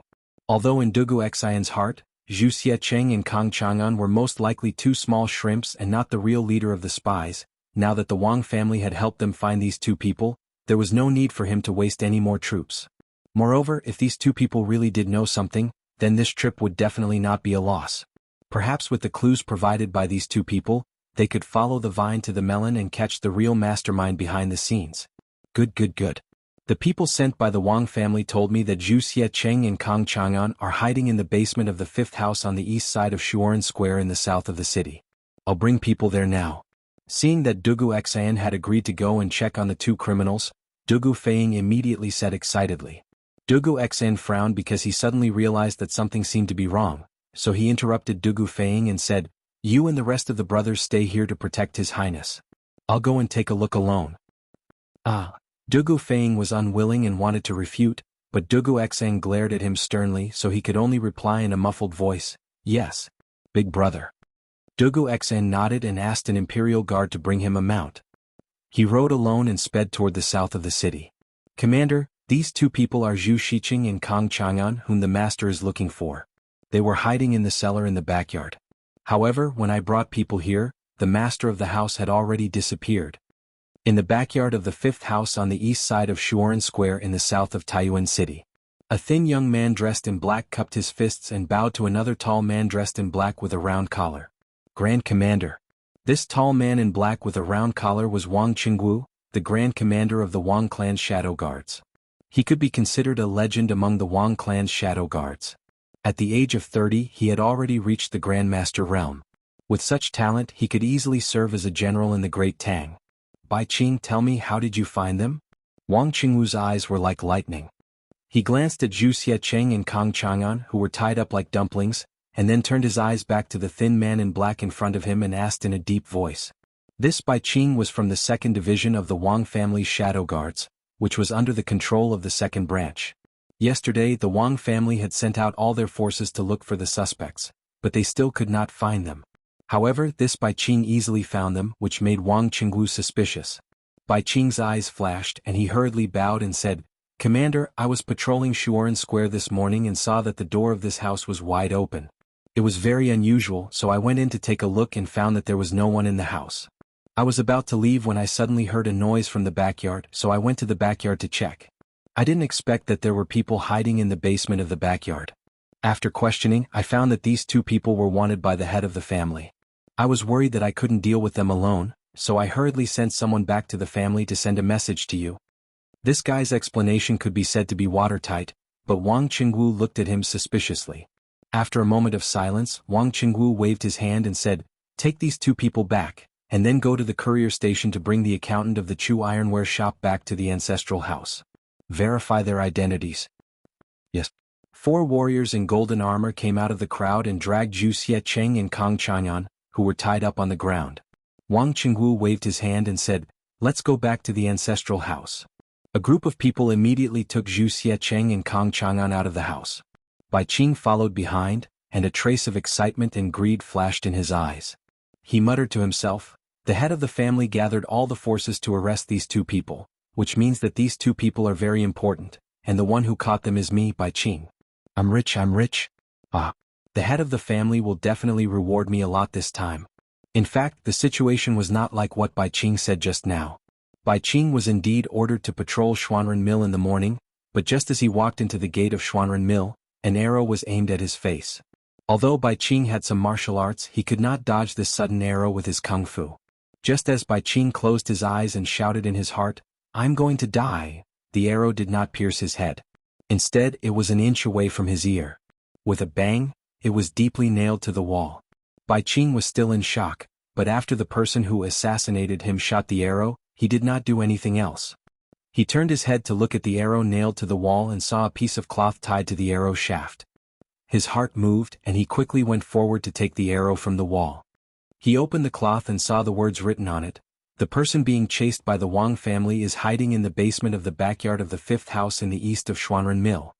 After seeing this line of small words, Bai Qing subconsciously did not believe it. He thought that this was a prank by some bored person, but after thinking about it carefully he felt that something was wrong. Which bored person could shoot an arrow into a wall more than 2 inches deep? Then he thought of the fact that Wang Yu had mobilized the entire Wang family's power to search for Zhu Xiecheng and Kang Chang'an in Taiyuan City. If he caught these 2 people, he would definitely receive a lot of rewards from the family. Even his position among the Wang family's secret guards would be raised to a higher level because of this. Thinking of this, Bai Qing put away the cloth with the words and secretly went to the 5th house in the east of Xuanren Mill alone. Because he did not want others to share the credit with him, he did not plan to call any of his companions. But unexpectedly he really did find Zhu Xiecheng and Kang Chang'an in the basement of the backyard of the house. Bai Qing could not help but be overjoyed. Thus the scene just now happened. Obviously, the arrow just now was not meant to assassinate him, but someone had sent him a message. As for why Bai Qing lied to Wang Qingwu, the reason was because of benefits. If he told the truth that someone had sent him a message to point out Zhu Xiecheng and Kang Chang'an's hiding place, and that was why he caught the 2 people, then it would seem that he did not play any role in this matter. In order to show more of his credit, he could only say that he had found Zhu Xiecheng and Kang Chang'an's hiding place by himself. On the other side, he was experiencing a real assassination. Dugu Xan rode alone from the center of the city to Xuanren Mill. When he was 3 houses away from Xuanren Mill, suddenly dozens of arrows with cold light shot toward him from the surrounding walls of the houses. Dugu Xan was a martial arts master at the grandmaster level, and his perception of danger was far more sensitive than Bai Qing's. The moment before the arrows were shot, he felt a sense of danger and his heart skipped a beat. In the face of dozens of arrows, Dugu Xan pulled out the sword at his waist. With the help of Li Zixuan, he had learned the 9 strategies beyond the sword's arrow-breaking style. There was a flash of sword light in the air, and the dozens of arrows were all broken by Dugu Xan. Ding ding ding. The arrows fell on the bluestone with a crisp sound, and the space was instantly silent. "Who are you, scoundrel? How dare you commit murder in Taiyuan City?" Come out. Dugu Xian had already dismounted. He stood with his sword in hand, glanced around and shouted in a deep voice. Chapter 1855. Taiyuan City. On the streets outside Wenchang Square, was dead silent. Dugu Xian, alone with his sword, was holding his breath as he faced off against the air. Just a moment ago, dozens of glowing arrows had been shot at him from the walls around him. If he had not been a grandmaster, and if it had not been for the exquisite swordsmanship of 9 strategies beyond the swords, that volley of arrows would have been enough to injure him. Due to the sudden attack from the dark, Dugu Xian had focused all his attention on his swordsmanship and survival, so he had not paid attention to the enemy's specific location. Now that the enemy's attack had slowed down, Dugu Xian finally had time to observe his surroundings. However, at this moment there was no one around him. If it had not been for the dozens of broken arrows lying on the ground, Dugu Xian would have thought that the frightening scene he had just experienced was an illusion. An expert. There was definitely a martial arts expert among the enemy, and there was more than one. When Dugu Xian had blocked the volley of arrows, he had clearly felt that a few of the arrows carried a huge amount of true qi. The person who had shot the arrows was definitely at the peak of qi transforming stage or above. Moreover, other than the few extremely powerful true qi arrows, the other assassins who had shot the arrows were all above the qi transforming stage. How did such a powerful assassination team sneak into Taiyuan City? And why did they choose to attack him at this time? At this moment, many questions flashed through Dugu Xian's mind. Since he had only gone to the south of the city to see if Zhu Xiecheng and Kang Chang'an had been captured, he had not brought any guards with him when he came out of the courier station. At this moment he was alone, but he was still fearless. Whoosh whoosh whoosh. Dugu Xian happened to be standing at the intersection of 2 streets. His upper left, upper right, lower left and lower right were all surrounded by the walls of the square. Just as Dugu Xian held his breath and was on full alert, dozens of masked men in black suddenly popped their heads out from the top of the walls of the square. In response to Dugu Xian's shout, they did not say anything. Instead they responded with another volley of arrows. 9 strategies beyond the swords, arrow-breaking style.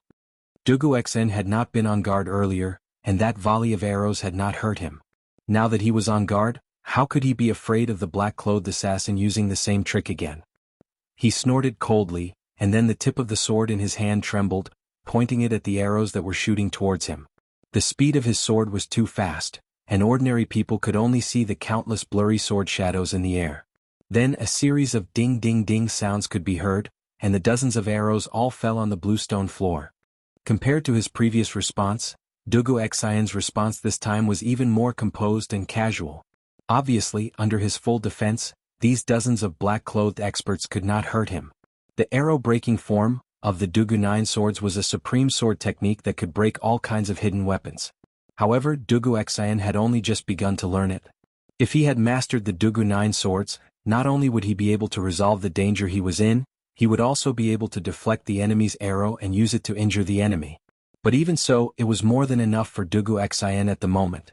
This arrow-breaking form could not only break the enemy's most threatening volley of arrows, but more importantly, the Dugu 9 swords was more focused on the intent than the form. Defeating a move without a move did not consume much of one's vital energy. Therefore, even if these black-clothed experts were to shoot at him with their bows for 2 hours, Dugu Xian was still confident that he could block them with the arrow-breaking form. This was Taiyuan City. Not only were there patrolling officers, there were also guards stationed in the city. As long as he delayed these black-clothed men for 15 minutes, he would definitely be able to wait for reinforcements. Therefore, Dugu Xian was not worried about his own safety. Unless these black-clothed experts had other tricks up their sleeves. The target is difficult to deal with. Scatter the smoke. On the eastern wall, a black-clothed masked man put away his longbow and quickly took out a small pouch made of fine gray cloth from his bosom. This man spoke in Turkic and Dugu Xian could not understand him. From the looks of it, this man should be the leader of this group of masked men. Obviously, after witnessing Dugu Xian's exquisite swordsmanship and superb martial arts realm, he understood that it would be difficult to hurt Dugu Xian with the volley of arrows that they had used to assassinate Dugu Xian. Today's assassination had to be done quickly. Therefore he had to change his strategy and abandon the bow to use poison. Since they were all masked, they would not be poisoned even if they used the smoke. In the blink of an eye, after the leader of the masked men gave the order, the black-clothed men on the walls around Dugu Xian took out powder wrapped in fine gray cloth from their bosoms and threw it in Dugu Xian's direction. All of this happened too quickly and Dugu Xian was caught off guard. He could tell that these black-clothed men were not throwing hidden weapons at him, but it was definitely not something good either. It was very likely that it was some kind of medicine that could make him lose his ability to fight. 22 small pouches opened up above Dugu Xian's head, and the white powder in the pouches poured down. Dugu Xian's Dugu 9 swords, arrow-breaking style, could defend against a sky full of arrows, but how could it defend against a sky full of powder? Dugu Xian immediately held his breath and retreated like lightning. He was facing the east, so he was retreating to the west. Unfortunately, the east wind was blowing in Taiyuan City. Although Dugu Xian's speed of retreat was fast, when the wind blew across the sky, it was inevitable that he would inhale some of the powder. Kill. Let's end this quickly. The leader of the masked assassins roared and pulled out the sword at his waist. He leaped from the wall and slashed viciously at Dugu Xian. The other 21 assassins followed suit, pulling out their swords and slashing at Dugu Xian. Good timing. Lone Wind Swordsmanship. Dugu Xian was not afraid at all, and a vicious glint flashed in his eyes. Previously, when these assassins were attacking from afar, it was not easy for him to take them down one by one. That was because it was difficult to change directions in the air. If he used his Qinggong to leap onto the wall and kill one of the assassins, the other assassins would definitely shoot at him immediately. At that time, not only would it be difficult for him to change his position in the air, but it would also be difficult for him to use 9 swords, arrow-breaking style. Now that these assassins had given up on long-range attacks and switched to close combat, it was exactly what Dugu Xian wanted. In terms of close combat, he had mastered both the Lone Wind Swordsmanship and the Lone Wind Swordsmanship. He was not afraid of these black-clothed assassins at all. Dugu Xian leaped into the air and spun in midair. A blinding sword aura shot up like a dazzling silver dragon. Pure and arrogant sword intent filled the entire alley. Immediately after, the dazzling sword aura clashed with the 22 sharp swords that were coming from all directions. Ding, ding, ding. An ear-piercing sound of metal clanging instantly resounded through this area of the residential area. As it was almost 7 in the morning, those who were supposed to go out to work had already gone to work, and those who were supposed to go to the market had already gone to buy things. Therefore, there were not many pedestrians in the alley. However, the ear-piercing sound of metal had inevitably alarmed many of the residents. Some of the more daring onlookers were making their way over. What a futile struggle. At that moment, the leader of the masked assassins could not help but snort coldly. Dugu Xian could not help but be startled because the leader of the assassins was speaking in Han Chinese. You are Han Chinese? Dugu Xian could not help but exclaim in surprise. However, when he opened his mouth, he could not help but inhale some of the powder in the air. After realizing that something was wrong, Dugu Xian quickly shut his mouth. At that moment, the leader of the assassins snorted coldly. His aura suddenly changed and his true qi surged. The long sword in his hand was filled with sword qi, and it let out a loud sword hum. Then he suddenly disappeared from where he was. Yes. His entire body had suddenly disappeared. Dugu Xian was instantly alarmed. He instinctively used his footwork and leaned his body slightly to the right by 3 inches. At the same time, a long sword glowing with a faint blue light appeared on his left side without warning. It brushed past his belt and stabbed forward viciously. Clearly, the leader of the assassins who had disappeared had launched a fatal attack from behind. If Dugu Xian had not subconsciously leaned his body to the right just now, that sword would have pierced through his entire body. A Grandmaster expert. This was the first time Dugu Xian had faced the leader of the assassins head-on. However, it was this exchange that made him realize that he had underestimated his opponent's strength. This leader of the assassins in black was actually a Grandmaster expert. Moreover, it seemed that he was a Grandmaster expert who specialized in assassination. At this moment, Dugu Xian suddenly felt a little dizzy. He understood that it was the effect of the powder that the other party had scattered. This caused him to feel a chill in his heart. Putting aside the fact that the other party's strength was higher than he had estimated, he had even been poisoned by the other party. It was truly a case of when it rains, it pours. Dugu Xian knew that if he could not escape in a short period of time, or if the reinforcements did not arrive before he fell, then it was very likely that he would die here today. The leader of the assassins exclaimed in surprise when his killing blow missed. Then he gently raised his sleeve and several cold lights shot out from his sleeve, heading straight for Dugu Xian's face. Hidden weapons. This leader of the assassins, as a Grandmaster expert, actually carried hidden weapons with him. This really refreshed Dugu Xian's 3 views. Generally, martial artists who had stepped into the Grandmaster realm had their own pride. Under normal circumstances, they disdained to use underhanded means such as hidden weapons and poison. However, the black-clothed assassin leader in front of him not only used poison, but also carried hidden weapons with him. He was really unscrupulous. Chapter 1856. Grand Commander? Grand Commander, bad news. Bad news. General Dugu, who entered the city yesterday, was attacked by a group of black-clothed masked assassins in the southern alley. The secret guard of the Wang family, who had run out from the place where Dugu Xian and the black-clothed assassins were fighting fiercely, had just passed through 2 houses when he ran into Wang Qinggu, who was escorting Zhu Xiecheng and Kang Chang'an back to the Wang family's ancestral home. He was startled at first, but then he hurried forward and cupped his fists. What? You're saying that someone tried to assassinate General Dugu in the city? Wang Qinggu was shocked when he heard this, and he hurriedly waved his hand to signal for the troops behind him to stop. He then looked at the shadow guard and asked in a low voice. The shadow guard panted as he said, "Yes, Grand Commander." There were more than 20 of them, and General Dugu was alone. When this subordinate arrived, General Dugu seemed to be on the verge of collapsing. "Should we go?" "Hudaliang, Bai Qing, take 10 of your brothers and bring Zhu Xiecheng and Kang Chang'an back to the ancestral home. The rest of you follow me." Without waiting for the guard to finish speaking, Wang Qinggu bellowed and ordered his subordinates. "Yes, Grand Commander." A round-faced man with a full beard and Bai Qing hurriedly responded in unison. With that, the 2 of them called over 10 Wang family shadow guards and brought Zhu Xiecheng and Kang Chang'an back to the Wang family ancestral home. Wang Qinggu waved his hand, and the remaining 10 or so Wang family shadow guards followed him. Under the lead of the shadow guard who had reported earlier, they galloped wildly in the direction of the battle between Dugu Xian and the black-clothed men. As Wang Yu's trusted aide, Wang Qinggu naturally understood Wang Yu's current attitude toward the imperial court and the imperial family. He also knew why the Wang family's forces, both on the surface and in the shadows, had mobilized in full force yesterday to search for 2 businessmen who had nothing to do with the Wang family. It was precisely because of this that Wang Qinggu had made the decision to rescue Dugu Xian without any hesitation the moment he heard that someone had tried to assassinate him. Putting aside the fact that the Wang clan had mobilized all its forces yesterday mainly because Dugu Xian's younger brother, Dugu Feiying, had personally come to Wang Yu's door to ask for help, given the current relationship between the Wang clan and the imperial court, Wang Yu could not possibly sit by and watch as the commander of the imperial army was assassinated in the Wang clan's headquarters, Source Peak City, was assassinated by an unknown group of people.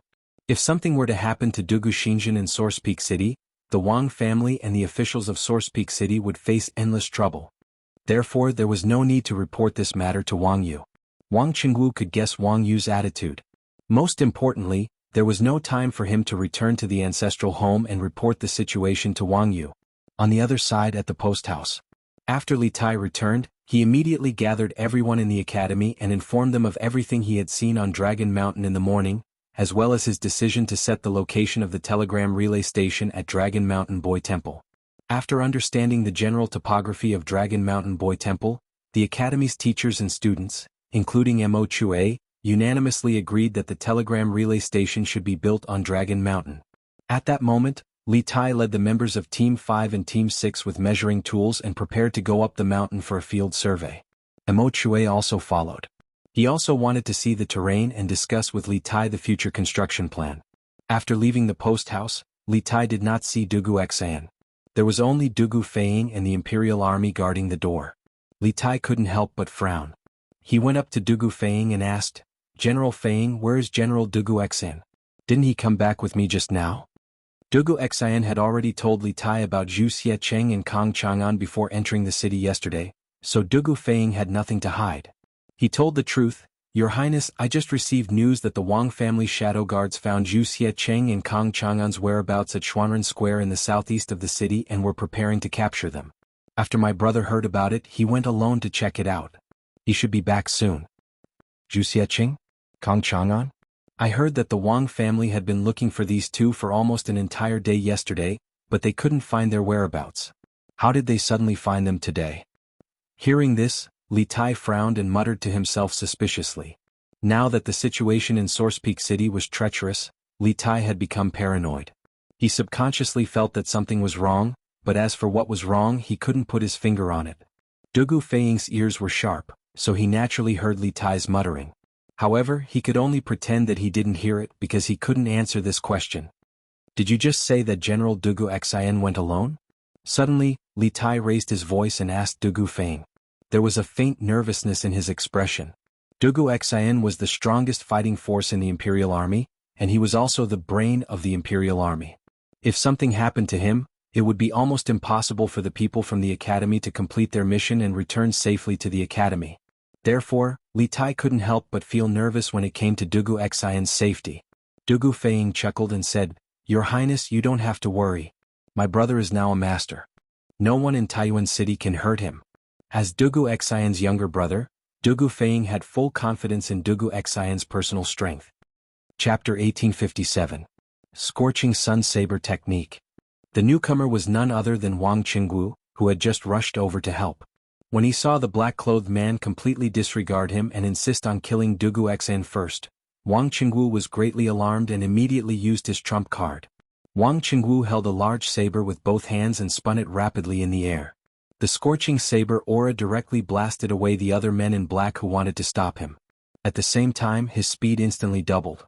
He was originally about 30 meters away from Dugu Xian and the leader of the men in black, but in the blink of an eye, the distance between them was less than 10 meters. What a fast speed! Feeling the biting cold murderous intent behind him, the leader of the men in black frowned slightly. He could not help but be secretly surprised by Wang Qingwu's extreme speed. Even when he was in his best condition he could not reach such a fast speed, let alone when he was fighting with Dugu Xian earlier. Not only did he expend a lot of vital energy, but he also suffered some minor injuries. At this time he had to make a choice.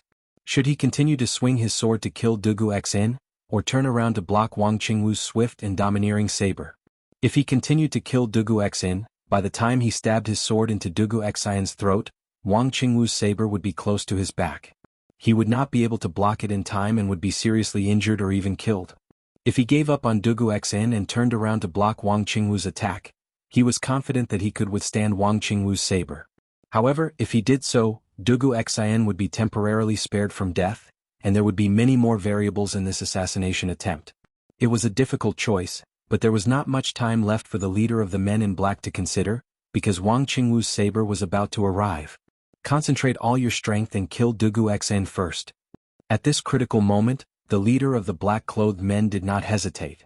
Almost instantly he made a decision. He turned around at lightning speed and quickly formed a sword move to meet Wang Qingwu who was flying towards him. At the same time he shouted to the rest of the black-clothed men around him when he was attacked. Only children could make choices. Of course, adults would want all of them. The leader of the men in black did not want to die, but he did not want Dugu Xian to live either. Therefore, while turning around to block Wang Qingwu, he decisively ordered the rest of the assassins to surround and kill Dugu Xian. Although Dugu Xian was a master, at this time he was not only severely poisoned but also seriously injured. Any warrior in the Qi-forming realm could easily kill him, not to mention that there were at least a dozen assassins in the Qi realm around Dugu Xian. Under the joint attack, Dugu Xian would die. Therefore, the leader of the black-clothed men did not hesitate to turn around and block Wang Qingwu. You don't know your own strength. Seeing the leader of the men in black block with his sword, Wang Qingwu's eyes flashed with a trace of contempt and ridicule. He snorted coldly and pushed the genuine qi all over his body to the extreme. Suddenly, the temperature in the space around him rose sharply. The leader of the men in black was the closest. At this moment he felt as if there was a big burning fireball smashing toward him. At this moment he realized that he had underestimated Wang Qingwu's strength. Wang Qingwu was definitely a master of martial arts close to the middle stage of the Grandmaster realm. The leader of the men in black wanted to change his move and turn around to escape, but it was too late. Everyone only heard a loud bang. The saber and the sword only had a short collision in the air, and the leader of the men in black was directly shaken out. He also hit the other two assassins who were going to assassinate Dugu Xian. Although the leader of the men in black was in the same martial arts realm as Wang Qingwu, he forgot that he was good at assassination, not head-on combat. Wang Qingwu, who was flying toward him, was very aggressive with his genuine qi and saber skills. Obviously he was good at head-on combat. The leader of the men in black was using his own weakness against his opponent's strength. The outcome had already been decided before the fight. It had to be said that the previous battle with the drugged Dugu Xian had given the leader of the black-clothed men a misconception that his direct combat strength was also very strong. However, he had forgotten that Dugu Xian had been drugged at that time, and had been relying on his strong willpower to stay awake. His strength was also much weaker than before, and there was no way he could beat Dugu Xian at his peak. Protect General Dugu. Try to keep one of these assassins alive. Wang Qingwu, who had shown his great power with one strike, did not stop. He swung his saber diagonally and split the two assassins who were surrounding him. He let out a loud cry and then rushed forward like lightning, trying to save Dugu Xian, who was struggling under the siege of the men in black. Seeing this, the dozen or so shadow guards of the Wang family hurriedly drew their weapons and joined the fray. Although the overall strength of these people was slightly inferior to the assassins, as the Wang family's shadow guards, they had all undergone many years of rigorous training. In terms of combat experience and tactical coordination, they were completely superior to these black-clothed men. Thus, the Wang family's shadow guards and the men in black were locked in a stalemate. On Wang Qingwu's side, this guy relied on his extraordinary strength to take care of the two assassins blocking his way and finally met up with Dugu Xian. As for the leader of the black-clothed men, the assassin, he didn't dare to face Wang Qingwu head-on. He could only use his own movement skills to constantly harass and assassinate Wang Qingwu and Dugu Xian. The scales of victory were slowly tipping in Dugu Xian's favor. General Dugu, how are you? Wang Qingwu asked Dugu Xian, who was barely standing behind him during a break in the battle. I'm fine. Dugu Xian's sword was planted on the ground as he struggled to support his body. At this moment, not only did he want to sleep, but his eyelids were also struggling. He also felt that his vision was turning dark, and his physical strength was rapidly depleting. He was poisoned. General Dugu, hang in there. I'll open a bloody path for you. Wang Qingwu said to Dugu Xian as he focused and held the broadsword in his hand. He was trying to determine where the leader of the men in black would appear in the next moment. He was going to give him a fatal blow. As the saying went, capture the ringleader first to capture the bandits. As long as he captured or killed the leader of the assassins in black, the rest of the assassins would scatter like birds and the danger of Dugu Xian would naturally be resolved. Obviously, Wang Qingwu could see that Dugu Xian was not in a good condition. He had to end the battle as soon as possible and bring him back for treatment. Otherwise, even if he did not die under the enemy's sword, he would die from the poison later. Sneaky bastard, let's see where you can hide this time. Suddenly Wang Qingwu's eyes flashed. He quickly infused his true qi into his broadsword. Then he disappeared from the spot like a flash of lightning.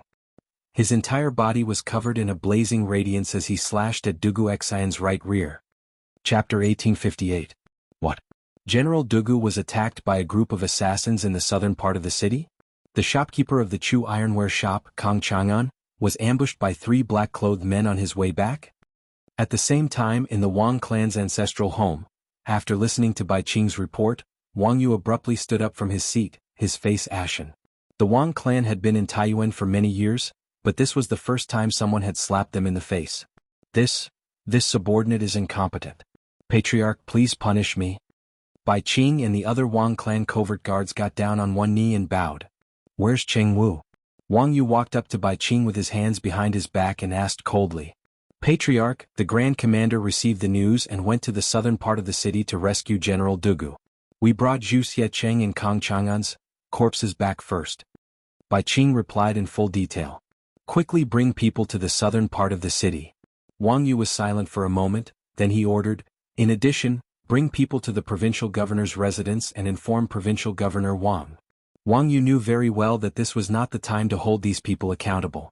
The most important thing now was to ensure Dugu Xian's safety. If something happened to Dugu Xian, then the Wang family would not be able to clear their name even if they jumped into the Yellow River. Zhu Xiecheng and Kang Chang'an had been found and escorted back by the Wang clan, but one of them had been killed right under the eyes of the Wang clan guards. Logically speaking, the Wang clan had to bear the main responsibility. And if something happened to Dugu Xian, the commander of the Imperial Army in Taiyuan City, the Wang clan would not be able to escape responsibility. After all, who told the Wang clan to be the local tyrant of Taiyuan City? Yes, Patriarch. Bai Qing and the others left with the order. Inside the room, Wang Yu paced around the hall with his hands behind his back. Princess Tong'in, who was sitting to the side, frowned and said, Dugu Xian was attacked, and the key suspect they were looking for was ambushed.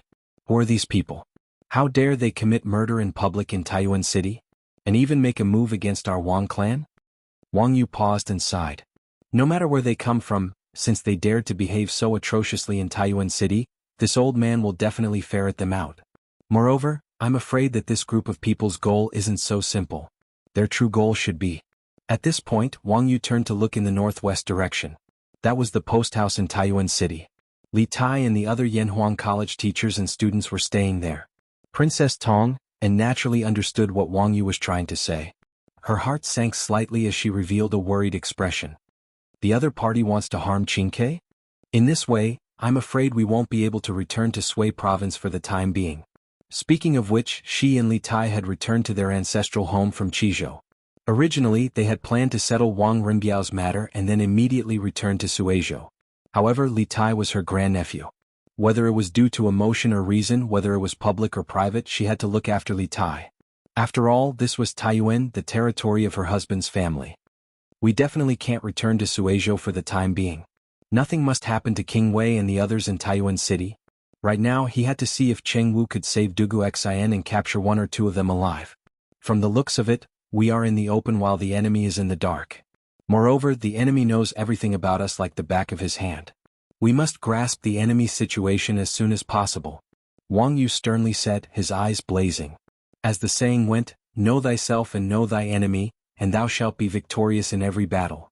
Although the Wang clan was powerful, if they knew nothing about the enemy's situation, they would be constantly on the defensive. This was something that Wang Yu did not wish to see. Princess Tong, and silently nodded. Reporting. Patriarch. The Grand Marshal has rescued General Dugu. Hurried footsteps came from outside the room. Soon after, Bai Qing, who had left earlier, ran into the hall and cupped his fists to Wang Yu. Wang Yu, who was anxiously pacing back and forth in the hall, suddenly had his eyes light up. He turned around and said with a face full of joy, "Good. That's great. Where is Cheng Wu now? And how is General Dugu? Is he injured?" Although he and Princess Tong and had analyzed that the enemy's target was likely Li Tai, they had no good ideas. After all, the heavy responsibility of protecting Li Tai's group could only be shouldered by Dugu Xian and the other Imperial Army soldiers. The Wang clan could not shoulder this responsibility. Thus, nothing could happen to Dugu Xian. Moreover, no matter what, Dugu Xian was the commander of the Northern Imperial Army. If he were to die in Taiyuan City for no reason, no one would be able to bear Li Er's wrath. After all, the Northern Imperial Army was Li Er's trump card, and the commander of this army represented Li Er to a certain extent. Chapter 1859. Whoever could cure Dugu Xian would be rewarded with 3,000 strings of cash. Hearing this, the doctors who had yet to take Dugu Xian's pulse froze, their breathing quickening. Doctors were humans too, and they had emotions and desires. Almost no one would not be tempted by a reward like 3,000 strings of cash. After all, that was a fortune that could allow them to live comfortably for several lifetimes. However, the prerequisite for all of this was to cure Dugu Xian. This old man is quite knowledgeable in detoxification. May I take a look at General Dugu? Just as everyone was about to give it a try, an old man stroked his beard and said, "Old sir, please." Dugu Feiying hurriedly gestured for the old man to go ahead. The old man nodded and then he slowly walked over to the bed. He first took Dugu Xian's pulse, and then he looked at the wounds on Dugu Xian's arms and back. His expression instantly changed when he saw them. Dugu Feiying hurriedly asked, "Old sir, what poison was inflicted on my brother? Is there an antidote?" Everyone in the room, including the doctors, turned to look at the old man. Although the doctors could tell that Dugu Xian was poisoned, they didn't know what kind of poison Dugu Xian was poisoned with. This was also the main reason why they couldn't do anything about it. After all, if they did not even know what poison the patient was inflicted with, how could they possibly cure it? The old man calmly returned Dugu Xian's body to its original position on the bed, then said with a serious expression, "General Dugu was inflicted with 3 poisons. The first is a knockout powder which should have been inhaled through the nose and mouth, causing General Dugu to be unconscious. As for the second poison, if I'm not wrong, it should come from the devil's snare flower in India. Moreover, it's taken from the devil's snare flower seed and not its petals, so it's more poisonous. The person who injured General Dugu should have smeared this poison on their weapon.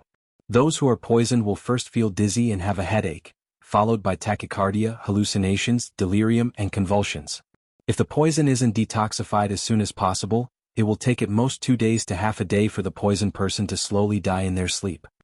The third poison is the strong poison hook kiss, which should have been smeared on the weapon. The victim will first feel dizzy, then have their heartbeat slow down and then speed up. Their limbs will also feel cold. This poison is extremely strong, and if the antidote is not cured within 2 hours, the victim will definitely die. Not even a deity can save him.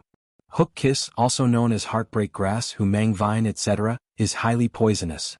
The moment the old man finished speaking, the doctors in the room were shocked. They could not help but whisper, "What? Devil's snare and hook kiss? Both of them are rare poisons in the world." That's right. No wonder I didn't see it earlier. It turns out that General Dugu was poisoned by these two poisons. I'm afraid he's done for. Sigh. These two poisons, I'm afraid no one in this world. I don't know if half-immortal Lu can cure them. He is an expert in detoxification. Hearing these people's private discussions, even if Dugu Feiying didn't know how to treat illnesses and save people, he still knew his brother's current situation. However, he still looked at the old man unwillingly and asked, "Old mister, since you already know what kind of poison my brother is suffering from, then you must have a way to cure my brother's poison, right? Don't worry, as long as you can cure my brother, the Dugu family is willing to take out 3,000 strings to express our gratitude." When Dugu Feiying said this, the doctors standing at the side immediately felt uncomfortable. What was the most uncomfortable thing in the world? There was money to be earned, but he couldn't earn it himself.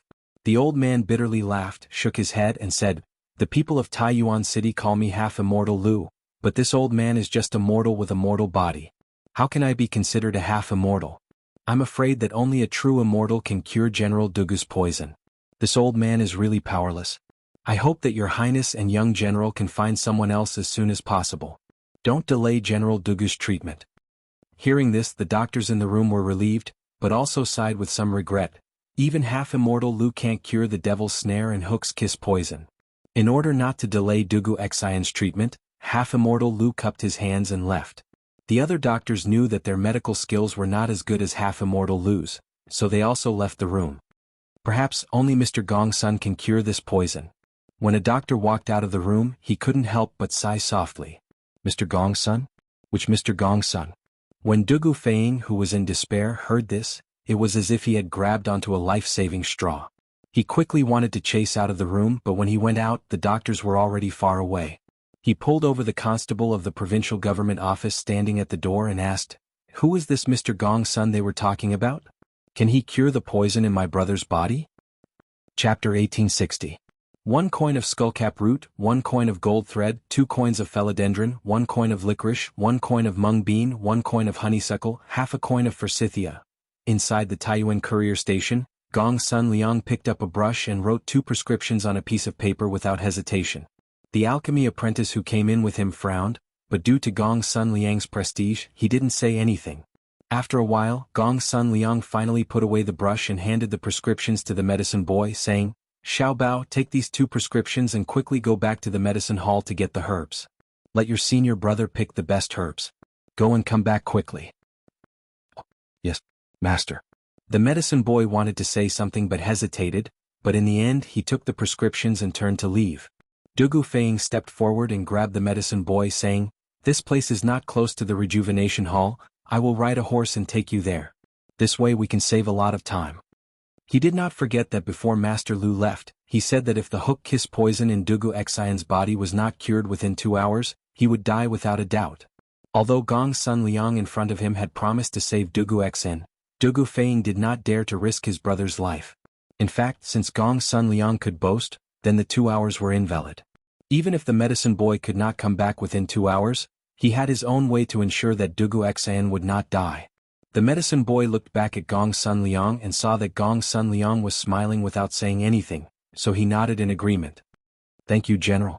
After saying that, the two walked out of the post house together. Inside the room, Gong Sun Liang opened the medicine box and took out a wooden box with 24 gold needles.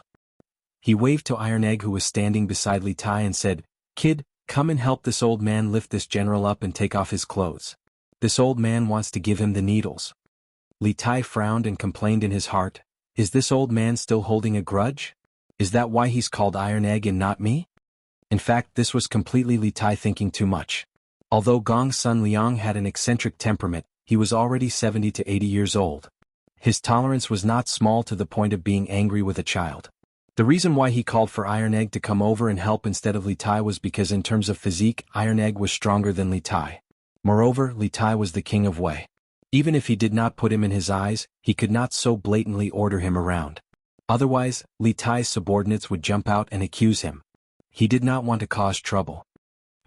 Iron Egg, who was suddenly called out, was stunned for a moment. When he came back to his senses, he quickly walked forward and helped Dugu Xian up from the bed. He also took off the latter's shirt. Suddenly, Dugu Xian's strong muscles and the wounds on his body that had only been treated were exposed to the air. This old man is going to perform acupuncture. I need some peace and quiet. The fewer people in the room, the better. Gong Sun Liang took out a golden needle from the needle box. He did not immediately insert it but turned to Li Tai and the others. Li Tai frowned, but he did not say anything. He waved at the guards in the room and said, "All of you leave." Understood. Although the Imperial Guards were worried about Dugu Xian's injuries and Li Tai's safety, they still left. Apart from Dugu Xian and Gong Sun Liang, only Li Tai, Iron Egg and Wang Yu were left in the room. As for Qin Huayu, Meng Wenhao, Mo Chue and the others, they were at the Longshan Boy Temple. After learning of Dugu Xian's assassination, Li Tai did not stop their plan to build a telegraph relay station. On one hand, he arranged for Qin Huayu, Mo Chue, and the others to proceed as planned. On the other hand, he and Dugu Feng rushed back to the courier station to rescue Dugu Xian. Seeing that the room was finally spacious, Gong Sun Liang nodded in satisfaction. He held his breath and focused his mind. His aura suddenly changed, becoming serious and serious. He was like a completely different person from before. Then he raised the golden needle and inserted it into the Tiantu acupoint on Dugu Xian's chest. The speed of his insertion was as fast as lightning. It was not a speed that an old man of his age could possess. Then Gong Sun Liang took out the golden needles from the wooden box and inserted them into Dugu Xian's Xuanji acupoint, Shenzong acupoint, Huagai acupoint, Shanzhong acupoint, and Jiuwei acupoint. The 6 golden needles stood proudly on Dugu Xian's chest. Immediately afterward, Gong Sun Liang placed his right hand an inch above the 6 golden needles.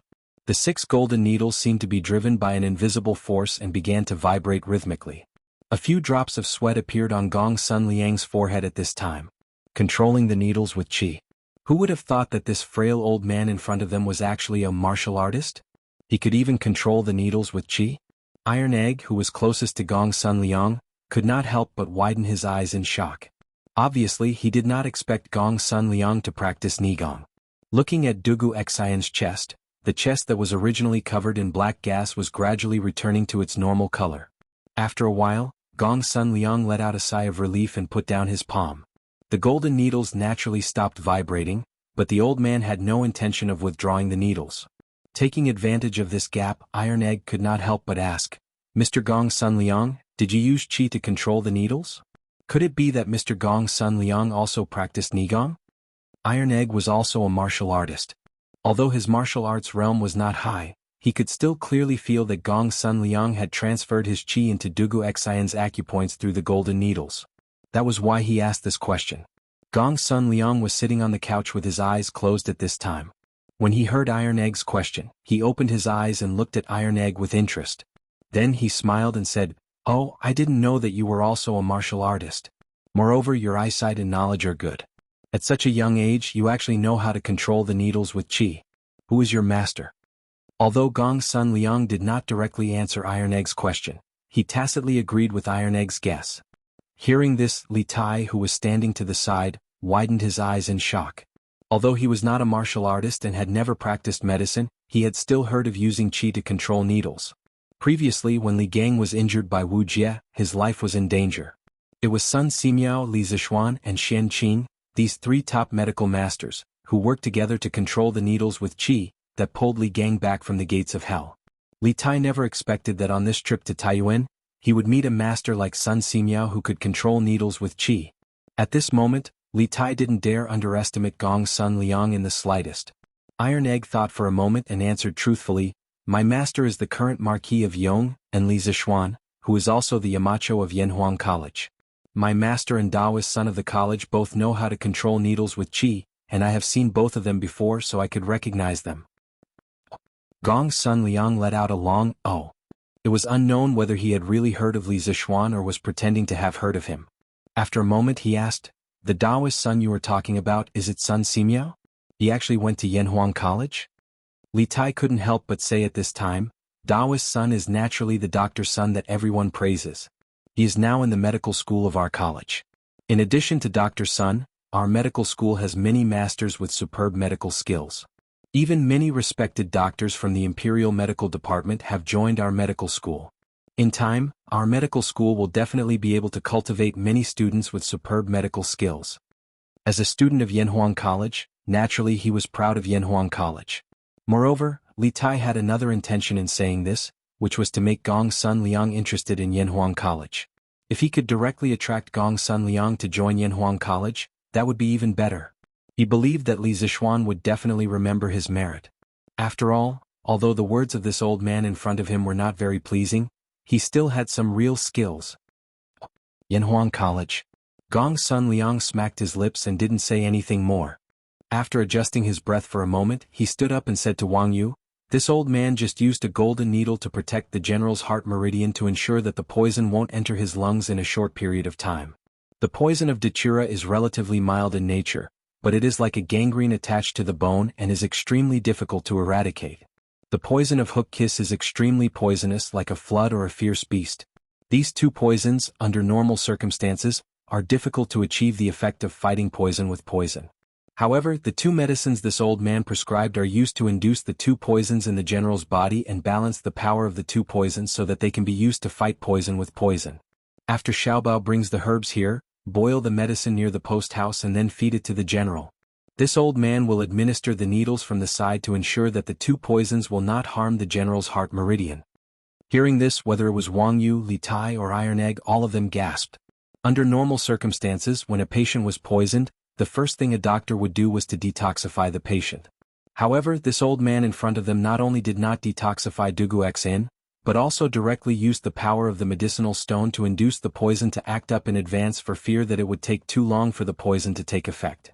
This kind of medicine was simply too radical and too bold, wasn't it? Wang Yu looked at Gong Sun Liang with a strange expression and then asked tentatively, "Mr. Gong Sun, are you confident?" Gong Sun Liang smiled confidently and said, "Of course. Didn't this old man say at the beginning that I have a 90% chance of eliminating the poison in the general's body?" Hearing this, everyone was speechless again. At the very beginning, Gong Sun Liang did say this, but at that time, this old man didn't even take Dugu Xian's pulse. Everyone knew that it was just a formality and couldn't be taken seriously, but who would have thought that this old man would actually take it seriously? Could it be that no matter what kind of person he treated, he would say that he had a 90% chance? Or was it that for him, 90% and 10% were almost the same, with the probability of failure? At this moment, there was a knock on the door, followed by someone saying, "Reporting to Your Highness, the Bing Province Provincial Governor requests an audience." Chapter 1861. There's no need for you to follow me. The Imperial Army will be responsible for my safety. You are the provincial governor of a province and have a lot of work to do. I don't want Bing Province to fall into chaos because of me. I can't bear the responsibility. In Taiyuan Post Station, Li Tai hesitated for a moment. In the end, he did not speak ill of Wang Liaoyuan, but he still rejected Wang Liaoyuan's good intentions. After all, Wang Liaoyuan was the highest official in Bing Province. It was unrealistic to have him by his side 24 hours a day. Wang Liaoyuan was relieved to hear Li Tai's tone soften. He looked at Dugu Xin on the bed and asked, "May I ask how General Dugu's injuries are? Do you need me to find a famous doctor in the city?" There's no need for that. Although General Dugu's injuries are serious, with Mr. Gong Sun here, he will be fine." Li Tai smiled faintly. After seeing Gong Sun Liang's medical skills, Li Tai's trust in the old man increased. Although Gong Sun Liang's explanation of the detoxification process was shocking, in Taiyuan City, only Gong Sun Liang was worthy of Li Tai's trust. "Mr. Gong Sun? Gong Sun Liang?" Hearing Li Tai's words, Wang Liaoyuan noticed Gong Sun Liang sitting cross-legged on the side. As the provincial governor of Bing Province, Wang Liaoyuan naturally knew of such a person in Taiyuan City. At the same time, he had also heard of Gong Sun Liang's strange temper and his treatment rules. He only sat in the hall and did not make house calls. But now, Gong Sun Liang had appeared in this post station. What was going on? Wang Liaoyuan's eyes flashed with a trace of doubt. But when he saw Wang Yu, who was stroking his beard and smiling silently at the side, the bewilderment in his eyes instantly vanished, and it was replaced by a wisp of relief. Since Mr. Gongsun is here, General Dugu will definitely be fine. Wang Liaoyuan nodded after a moment of shock. Master, I've brought the medicine back. At this time, Dugu Feiying came in with Gongsun Liang's little apprentice. The little apprentice carried a few large and small oil paper packages and said to Gongsun Liang, who was sitting cross-legged on the couch. Gongsun Liang suddenly opened his eyes and ordered, "Take it to the kitchen immediately. Little Bao, decoct the medicine yourself. First, use martial fire to decoct it for a quarter of an hour, then slowly decoct it for half an hour. Then bring it over and feed it to this general." "Yes, master." The little medicine apprentice accepted the order. Dugu Feiying quickly said, "Let's go. I'll take you to the kitchen of the post house." "Your Majesty, look. Today's Datong Daily's headline is very interesting." After the morning court, Li Er, who had just finished dealing with the court officials, rubbed the space between his eyebrows and came to the Li Zheng Hall in the west court of the imperial palace. When Empress Jiangsun saw Li Er come, she first bowed and then had a maid bring the newspaper she had just read. She handed it to Li Er and said with a smile. She also saw that Li Er looked tired and wanted to let Li Er read the newspaper and relax. "Oh, what news? I'll take a look." Hearing what Empress Jiangsun said, Li Er was really interested. He sat on the couch and reached out to take the newspaper from Empress Jiangsun. He glanced at the eye-catching headline on the front page of the newspaper, "The cutest person? Liu? Was it this girl who wrote the news again?" After seeing the headline and the author of the news, Li Er couldn't help but whisper. He had a deep impression of Liu, not only because he had personally made Liu the gold medal reporter of Datong Daily, but also because almost every issue of Datong Daily had news written by Liu. The most important thing was that after the victory of the Battle of Guan City, Liu entered the palace to accept the reward. At that time, Liu gave Li Er a very familiar feeling. Li Er had never forgotten it. Empress Jiangsun smiled at this time and said, "Yes. It was written by Liu. This concubine feels that this lass is quite smart and intelligent. There's no need to follow me. My safety is the responsibility of the imperial army. You are a provincial governor and busy with government affairs. I don't want the entire Bing province to be in a mess because of me. I can't bear this responsibility." Taiyuan Post Station. Li Tai hesitated for a moment. In the end, he didn't speak ill of Wang Liaoyuan, but he still rejected Wang Liaoyuan's good intentions. After all, Wang Liaoyuan was the highest official in Bing province. It was unrealistic to have him by his side 24 hours a day. Hearing Li Tai's tone soften, Wang Liaoyuan couldn't help but heave a sigh of relief. At this time he looked at Dugu Xen on the bed and couldn't help but ask, "May I ask how General Dugu's injuries are? Do you need this official to find a famous doctor in the city to treat him?" "Ah, there's no need for that. Although General Dugu's injuries are serious, with Mr. Gongsun here, he will be able to turn the situation into safety." Li Tai smiled faintly and said. After seeing Gongsun Liang's treatment methods, Li Tai couldn't help but trust this old man a little more.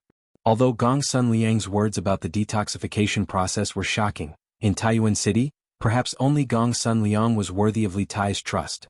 "Mr. Gongsun? Gongsun Liang?" Hearing Li Tai's words, Wang Liaoyuan noticed Gongsun Liang sitting cross-legged on the side. As the provincial governor of Bing province, Wang Liaoyuan naturally knew of such a person in Taiyuan City. At the same time, he had also heard of Gongsun Liang's strange temper and treatment rules. He only sat in the hall and never visited patients. But now, Gongsun Liang appeared in this post station. What was going on? A trace of doubt flashed in Wang Liaoyuan's eyes at this time. But when he saw Wang Yu stroking his beard and smiling silently, the doubt in his eyes dissipated and was replaced by a touch of relief. Since Mr. Gongsun is here, General Dugu will definitely be able to turn the situation into safety. After being stunned for a moment, Wang Liaoyuan nodded. "Master, I've brought the medicine back." At this moment, Dugu Feiying pushed open the door from outside with Gongsun Liang's little medicine boy. The little medicine boy held a few large and small oil paper packages and said to Gongsun Liang, who was sitting cross-legged on the couch. Gongsun Liang suddenly opened his eyes and ordered, "Take it to the kitchen immediately. Xiaobao, boil the medicine yourself. First use martial fire to fry it for 15 minutes, then slowly fry it for half an hour. After that, bring it over and feed it to this general." "Yes, master." The little medicine boy obeyed the order. Dugu Feiying hurriedly said, "Let's go. I'll take you to the back kitchen of the post station." Your Majesty, look, today's Datong Daily's headline looks very interesting. After the morning court, Li Er, who had just finished dealing with the court officials, rubbed the space between his eyebrows and came to the Li Zheng Hall in the west court of the imperial palace. When Empress Jiangsun saw Li Er coming, she first bowed and then had a maid bring the newspaper she had just read. She handed it to Li Er and said with a smile. She also saw Li Er's tired face and wanted to let Li Er read the newspaper to relax. Oh, what news? I'll take a look. Hearing Empress Jiangsun's words, Li Er was really interested. He sat on the couch and reached out to take the newspaper handed over by Empress Jiangsun. His eyes swept over the eye-catching headline on the front page of the newspaper.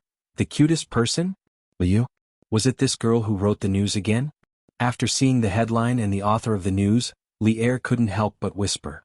He had a deep impression of Liu, not only because he had personally made Liu the gold medal reporter of Datong Daily, but also because almost every issue of Datong Daily had news written by Liu. The most important thing was that after the victory of the Battle of Guan City, Liu entered the palace to accept the reward. At that time, Liu gave Li Er a very familiar feeling. Li Er had never forgotten it. Empress Jiangsun smiled at this time and said, "Yes. It was written by Liu. This concubine feels that this lass is quite smart and intelligent. There's no need to follow me. My safety is the responsibility of the imperial army. You are a provincial governor and busy with government affairs. I don't want the entire Bing province to be in a mess because of me. I can't bear this responsibility." Taiyuan Post Station. Li Tai hesitated for a moment. In the end, he didn't speak ill of Wang Liaoyuan, but he still rejected Wang Liaoyuan's good intentions. After all, Wang Liaoyuan was the highest official in Bing province. It was unrealistic to have him by his side 24 hours a day. Hearing Li Tai's tone soften, Wang Liaoyuan couldn't help but sigh in relief. At this time, he looked at Dugu Xan on the bed and couldn't help but ask, "May I ask how General Dugu's injuries are? Do you need this official to find a famous doctor in the city to treat him?" There's no need for that. Although General Dugu's injuries are serious, with Mr. Gong Sun here, he will be able to turn the situation into safety. Li Tai smiled faintly and said. After seeing Gong Sun Liang's treatment methods, Li Tai couldn't help but trust this old man a little more. Although Gong Sun Liang's words about the detoxification process were shocking, in Taiyuan City, perhaps only Gong Sun Liang was worthy of Li Tai's trust. Mr. Gong Sun? Gong Sun Liang? Hearing Li Tai's words, Wang Liaoyuan noticed Gong Sun Liang sitting cross-legged on the side. As the provincial governor of Bing province, Wang Liaoyuan naturally knew of such a person in Taiyuan City. At the same time, he also heard of Gong Sun Liang's strange temper and treatment rules.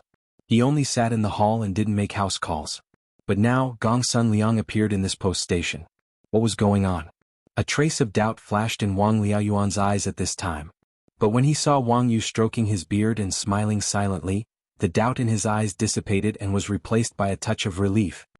Since Mr. Gong Sun is here, General Dugu will definitely be able to turn the situation into safety. After being stunned for a moment, Wang Liaoyuan nodded. "Master, I've brought the medicine back." At this time, Dugu Feng pushed open the door from outside with Gong Sun Liang's little medicine boy. The little medicine boy held a few big and small oil paper packages and said to Gong Sun Liang, who was sitting cross-legged on the couch. Gong Sun Liang suddenly opened his eyes and ordered, "Take it to the kitchen immediately. Xiaobao, boil the medicine yourself. First use martial fire to fry it for 15 minutes, then slowly fry it for half an hour. After that, bring it over and feed it to this general." "Yes, master." The little medicine boy naturally obeyed. Dugu Feng hurriedly said, "Let's go. I'll take you to the back kitchen of the post station." Your Majesty, look, today's Datong Daily's headline looks very interesting. After the morning court, Li Er, who had just finished dealing with the court officials, rubbed the space between his eyebrows and came to the Li Zheng Hall in the west court of the imperial palace. When Empress Jiangsun saw Li Er coming, she first bowed and then had a maid bring the newspaper she had just read. She handed it to Li Er and said with a smile. She also saw Li Er's tired face and wanted to let Li Er read the newspaper to relax. "Oh, what news? I'll take a look." Hearing Empress Jiangsun's words, Li Er was really interested. He sat on the couch and reached out to take the newspaper handed over by Empress Jiangsun. His eyes swept over the eye-catching headline on the front page of the newspaper. The cutest person? Liu? Was it this girl who wrote the news again? After seeing the headline and the author of the news, Li Er couldn't help but whisper. He had a deep impression of Li Yu. Not only because he had personally appointed Li Yu as the gold medal reporter of Datong Daily, but also because almost every issue of Datong Daily had news written by Li Yu. The most important thing was that after the victory of the Battle of Guan City, Li Yu entered the palace to receive the reward. At that time, Li Yu gave Li Er a very familiar feeling. Li Er had never forgotten it. Empress Jiangsun smiled and said, "Yes. It was written by Li Yu. This concubine feels that this lass is quite smart and intelligent. There's no need to follow me. My safety will be taken care of by the imperial guards. You are also a provincial governor and busy with government affairs. I don't want the entire Bing province to be in a mess because of me. I can't bear this responsibility." Taiyuan Post Station. Li Tai hesitated for a moment. In the end, he didn't speak ill of Wang Liaoyuan, but he still rejected Wang Liaoyuan's good intentions. After all, Wang Liaoyuan was the highest official in the entire Bing province. It was unrealistic to have him by his side 24 hours a day. Hearing Li Tai's tone soften, Wang Liaoyuan couldn't help but sigh in relief. At this time he looked at Dugu Xan on the bed and couldn't help but ask, "May I ask how General Dugu's injuries are? Do you need this official to find a famous doctor in the city to treat him?" "Ah, there's no need for that. Although General Dugu's injuries are serious, with Mr. Gong's son here, he will definitely be able to turn the situation into safety." Li Tai smiled faintly and said. After seeing Gong's son Liang's medical skills, Li Tai couldn't help but trust this old man a little more. Although Gong's son Liang's words about the detoxification process were shocking, in Taiyuan City, perhaps only Gong's son Liang was worthy of Li Tai's trust. "Mr. Gong's son? Gong's son Liang?"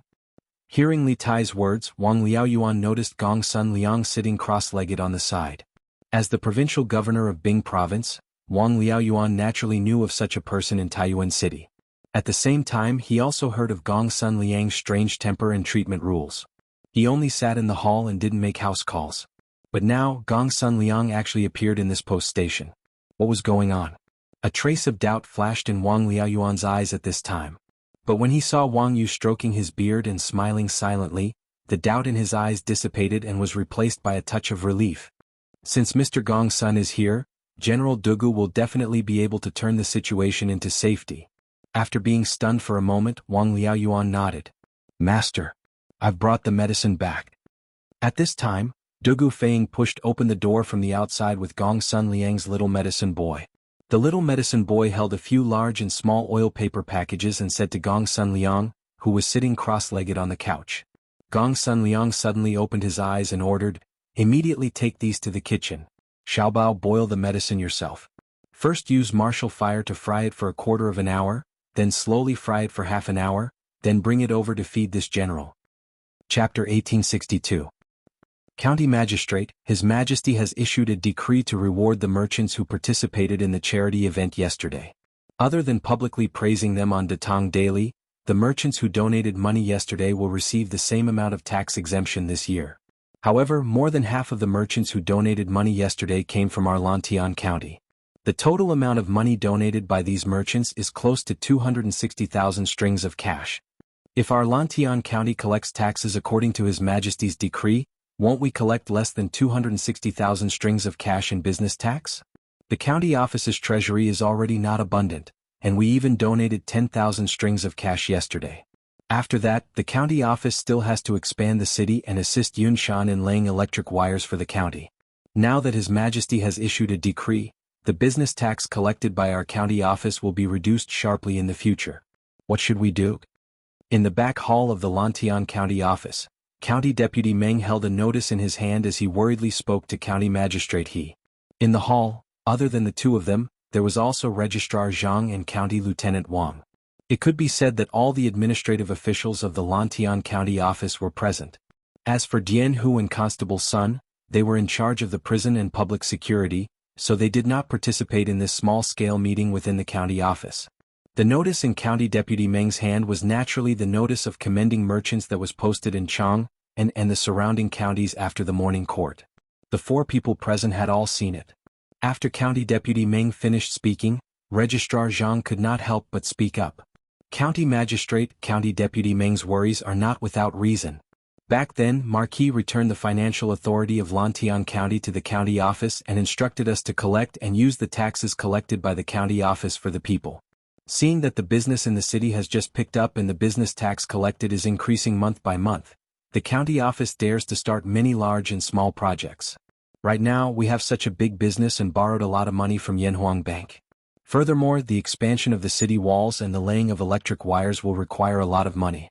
If we follow His Majesty's decree to collect taxes, in the remaining 5 months of this year, I'm afraid we will only be able to collect 1 or 2,000 strings of cash in business tax, which is just a drop in the bucket. In this way, not only will the 2 projects be stopped, but the money that our county office owes Yanhuang Bank will also be difficult to pay off. Therefore, I think that if we don't follow the emperor's order to collect taxes, we will continue to collect taxes according to the original policy. It had to be said that Li Er's imperial edict to reward the merchants who participated in the donation gathering yesterday had somewhat disrupted the development of Lantian County. If the tax reduction decree was implemented according to the imperial edict, Lantian County would suffer a huge financial loss. First of all, there were currently more than 600 merchants in Lantian County. However, there were more than 300 merchants who participated in the fundraising event yesterday. Overall, the merchants who were willing to participate in the fundraising event at least proved that their shops were on the right track and were even making a lot of profits. These merchants were currently the largest taxpayers in Lantian County. The reason why the other 300+ merchants did not participate in the fundraiser was that, apart from a few people who were naturally stingy, most of the merchants had just moved to Lantian County. Their shops had already established themselves in Lantian County. In other words, they were not making any profits or were making very little profits, causing them to be short on cash. These merchants were the ones that Lantian County's county government needed to support. At present, they could not contribute much to Lantian County's tax revenue. If they were to collect taxes according to Li Er's tax reduction decree, the financial situation of Lantian County's county government in the next few months could be imagined. In addition, the tax collection rate in Lantian County was 1 out of 6, while the tax collection rate in the other provinces and counties in Tang Dynasty was 1 out of 30. This would lead to a problem. 2 merchants had participated in the fundraising event yesterday and donated 1,000 strings of coins. However, one of them was from Lantian County while the other was from another county. According to Li Er's edict, the 2 of them would receive a tax exemption of 1,000 strings of coins for the rest of the year. This might not seem like a problem, but if one were to combine it with the different tax collection rates in Lantian County and outside of Lantian County, there would be a huge problem.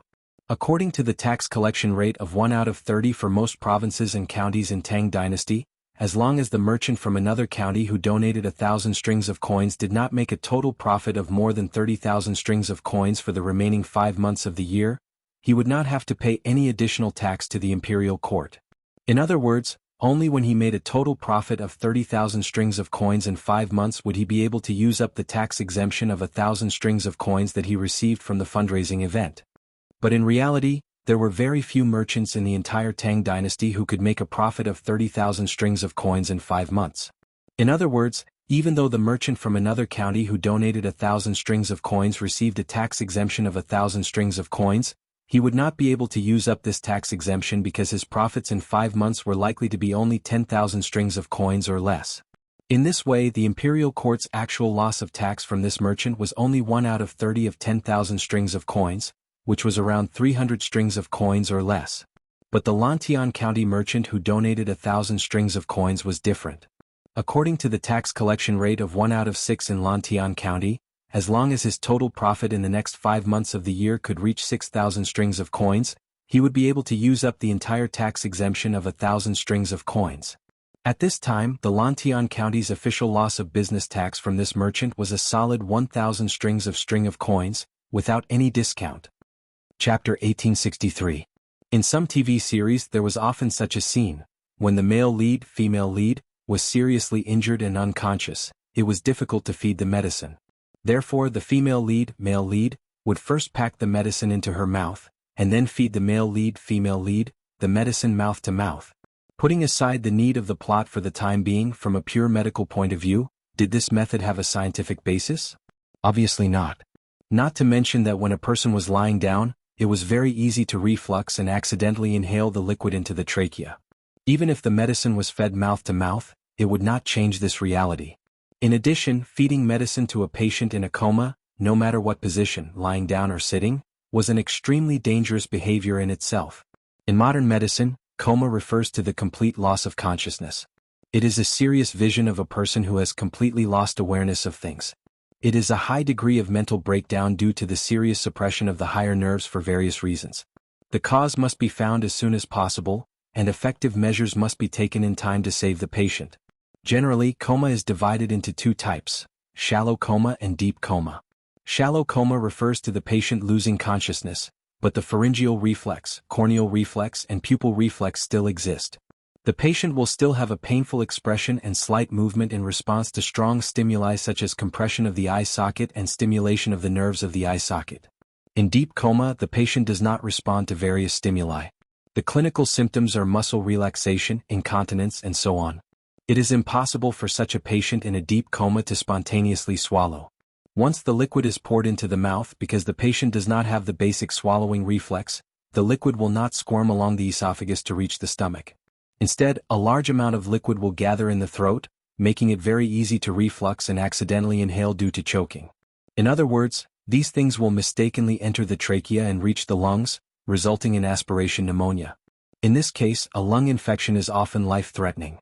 Therefore, in modern hospitals, as long as the patient's swallowing reflex is not good, such as the neurological department's medulla oblongata paralysis, the doctor will consider feeding the patient with a gastric tube and nasal feeding diet as well as medicine and water. They will not risk the patient's life. Although Gong Sun Liang did not know the professional terms such as swallowing reflex and advanced nerves, nor did he know that there was such an alternative method of feeding drugs through a nasogastric tube, it did not mean that one's personal problem-solving ability would be limited even if one's knowledge was limited by the age when one reached the peak of one's expertise in a certain field. When he first examined Dugu Xian's injuries, Gong Sun Liang had not only checked Dugu Xian's pulse, but also checked Dugu Xian's eyelids, mouth, and other parts of his body. He wanted to confirm whether Dugu Xian was still conscious and whether he could swallow medicine on his own. It was because he was certain that the unconscious Dugu Xian still had a certain level of consciousness that Gong Sun Liang gave him the prescription and dared to let the little medicine boy decoct and feed the medicine to Dugu Xian. "All right, little treasure. I won't feed him for now. Take the bowl of medicine and wait at the side." Under the care of the little medicine boy, Dugu Xian barely managed to drink half a bowl of medicine. If he was fed any more, the medicine would all flow out. Seeing this, Gong Sun Liang spoke up to stop him. In his opinion, half a bowl of medicinal soup was enough for the two poisons in Dugu Xian's body to take effect. "Yes, master." The little medicine boy did not hesitate. After wiping the medicine from the corner of Dugu Xian's mouth with a handkerchief, he decisively took the bowl of medicine and stood aside. Chapter 1864. Your Majesty. His Highness King of Wei has sent an urgent report. In the hall of Ganlu, Li Er, who had received spiritual comfort from Empress Jiangsun, was reviewing memorials. A young eunuch from the imperial astronomer urgently requested an audience. After the young eunuch entered the hall, he held a slip of paper in his hands and bowed to Li Er to report. An urgent report from Azure Sparrow? Li Er raised an eyebrow, a bad premonition rising in his heart. He hurriedly said to the young eunuch, "What urgent report? Quickly bring it up for us to see." "Yes, Your Majesty." The young eunuch raised the slip of paper over his head. Zhao Song hurriedly walked over, took the slip of paper, and then quickly walked forward and handed it to Li Er. "What? Dugu Xian was assassinated in Taiyuan City?" After taking the slip of paper from Zhao Song and reading its contents, Li Er's face suddenly paled and he cried out in alarm. His voice was thick with anger and disbelief. Just a few minutes ago, he had declared in front of Empress Jiangsun how many guards Li Tai had in Taiyuan City and how safe he was. But in just a few minutes, the cruel reality had viciously slapped Li Er in the face. Li Tai's strongest fighting force, the commander of the Great Tang's Northern Yamen Imperial Army, had been assassinated in Taiyuan City. Although he didn't know Dugu Xian's current condition, whether he had been injured or whether his injuries were fatal, the assassination attempt on Dugu Xian meant that there was a faction in Taiyuan City that was resisting the Great Tang Imperial Court and plotting something. They had even dared to assassinate a general of the Imperial Court.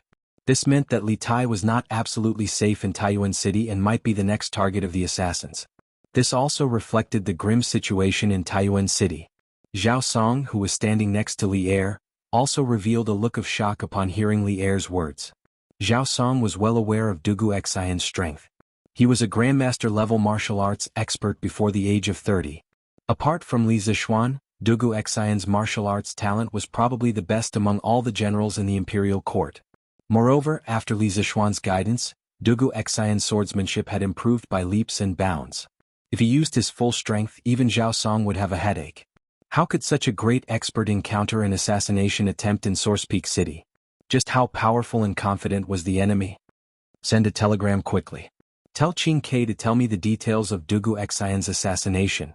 Also, order Bing Province's Governor Wang Liaoyuan to capture the assassin within 7 days. Otherwise, I will not let him off easily. Fang Gongting of Bingzhou's Jichong residence was temporarily given the title of commandant. He also had the authority to command the troops to assist Wang Liaoyuan in maintaining the security of Taiyuan and protect the safety of the King of Wei and the teachers and students of Yanhuang College. The imperial edict of appointment will be sent to Taiyuan City by carrier pigeon. After reading the contents of the note, Li Er's face darkened. After thinking for a moment, he gave the order to the young eunuch from the imperial astronomer. It was a military taboo to change generals in battle, so Li Er did not directly remove Wang Liaoyuan from his position. Instead, he gave the latter a chance to make up for his mistakes. Yes, Your Majesty. The young eunuch replied, then quickly left the hall. Zhao Song, write what I just said into an imperial edict. Then use the Wang family's carrier pigeon to send it to Taiyuan as quickly as possible. After the young eunuch left, Li Er instructed Zhao Song, who was beside him. This matter concerned the appointment of generals and the mobilization of troops. It was impossible to rely on telegrams alone. An official imperial edict was required. Chapter 1865. Feiying, have you caught Zhu Xiecheng and Kang Chang'an? Hurry. Interrogate them as soon as possible. Long delays may cause trouble. In Taiyuan City in the inn, Dugu Xin, who had just woken up, felt weak and thirsty. After drinking 3 cups of water from Dugu Feiying, Dugu Xin felt a little better. He had recovered some of his strength, so he grabbed Dugu Feiying's arm and said, "Brother Dugu Feiying, let's go." The first thing on Dugu Xion's mind when he woke up was not his injuries, but the person behind the scenes. Obviously, this assassination had given him a strong sense of urgency. Since the hidden force dared to jump out and assassinate him directly, it meant that the other party's layout in Taiyuan City was basically complete. Their next target was probably Li Tai and the students and teachers of Yanhuang College. Therefore he had to catch them before they made their next move. Otherwise Li Tai would be in danger. Big brother, we did catch Zhu Xiecheng and Kang Chang'an, but on the way back Kang Chang'an was killed. Dugu Xin was killed before he reached Chuanren Square, so he did not know that the Wang family's shadow guards were also attacked on the way back. Therefore Dugu Feiying hurriedly explained. What? Kang Chang'an was killed? Cough cough. When Dugu Xian heard this, he almost jumped out of bed, if his body's condition allowed it. Perhaps because he was too agitated, his breathing became unstable and he began to cough. Dugu Feiying hurriedly stepped forward and patted Dugu Xian's back. He said anxiously, "Big brother, don't be so agitated. Although Kang Chang'an was killed, we still have Zhu Xiecheng. We can definitely get some information from him." Wang Yu, who was standing to the side, could not help but say, "Commander Dugu, you may not know this, but our Wang family shadow guards were attacked by 3 black-clothed masters on the way back from escorting Zhu Xiecheng and Kang Chang'an. The 3 men's martial arts were extremely high, and the leader of the Wang family's shadow guards, Wang Qingwu, happened to be at Wenchang Square in the south of the city, so they succeeded in killing Kang Chang'an. After all, it was the Wang family's fault. The Wang family will definitely take good care of Zhu Xiecheng and won't let anything happen to him again. General Feiying is right. Right now, Commander Dugu should focus on recuperating. Zhu Xiecheng is under the care of the Wang family. It won't be too late to interrogate him after he recovers." Dugu Xin, who was lying on the bed, felt a jolt in his heart when he heard that. He struggled to wave his hand at Wang Yu and said, "Patriarch Wang, you're exaggerating. The Wang clan isn't at fault here. Furthermore, when I was ambushed in the southern alley, the one who came to my aid at the crucial moment should be the head of the Wang clan's guards, right? How could Dugu Xin dare to lightly blame him when he has yet to repay the favor of saving his life?" Wang Yu's words revealed a very important piece of information. When the Wang family was escorting Zhu Xiecheng and Kang Chang'an back, Wang Qingwu was not present. Instead, he went to the Wenchang workshop in the south of the city. Coincidentally, the location where Kang Chang'an was attacked was right outside the Wenchang workshop. Putting the two together, it wasn't hard to deduce that the peerless swordsman who suddenly descended from the sky when Dugu Xian was at the brink of death was the head of the Wang family's guards, Wang Qinggu. Although Dugu Xan was a little displeased that Kang Chang'an had been assassinated despite being heavily guarded by the Wang family, he had saved his life. If Wang Qinggu hadn't gone to save him, how could the three black-clothed experts have succeeded in killing Kang Chang'an? Dugu Xan was still clear about the cause and effect of this matter. Commander Dugu's guess is correct. The one who went to the Wenchang workshop to save you was the head of the Wang family's guards, Wang Qinggu. The Wang family has lived in Taiyuan for generations.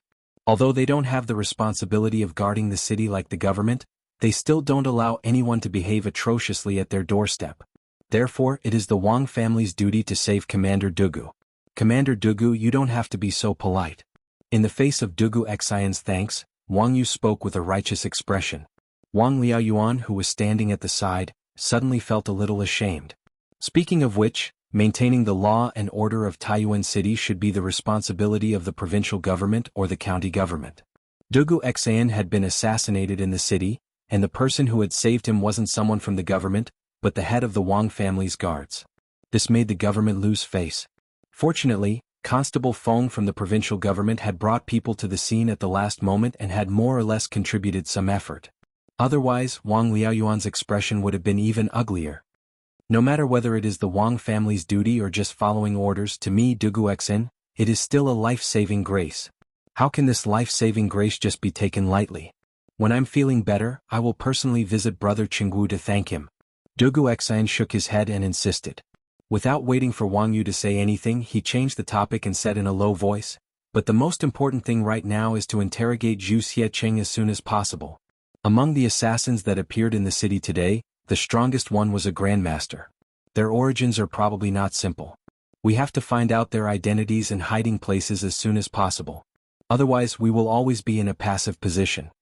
Li Tai, who had been standing at the side for a long time, spoke up at this time. "General Dugu, don't worry about your injuries. Leave the matter of tracking down the assassins to us."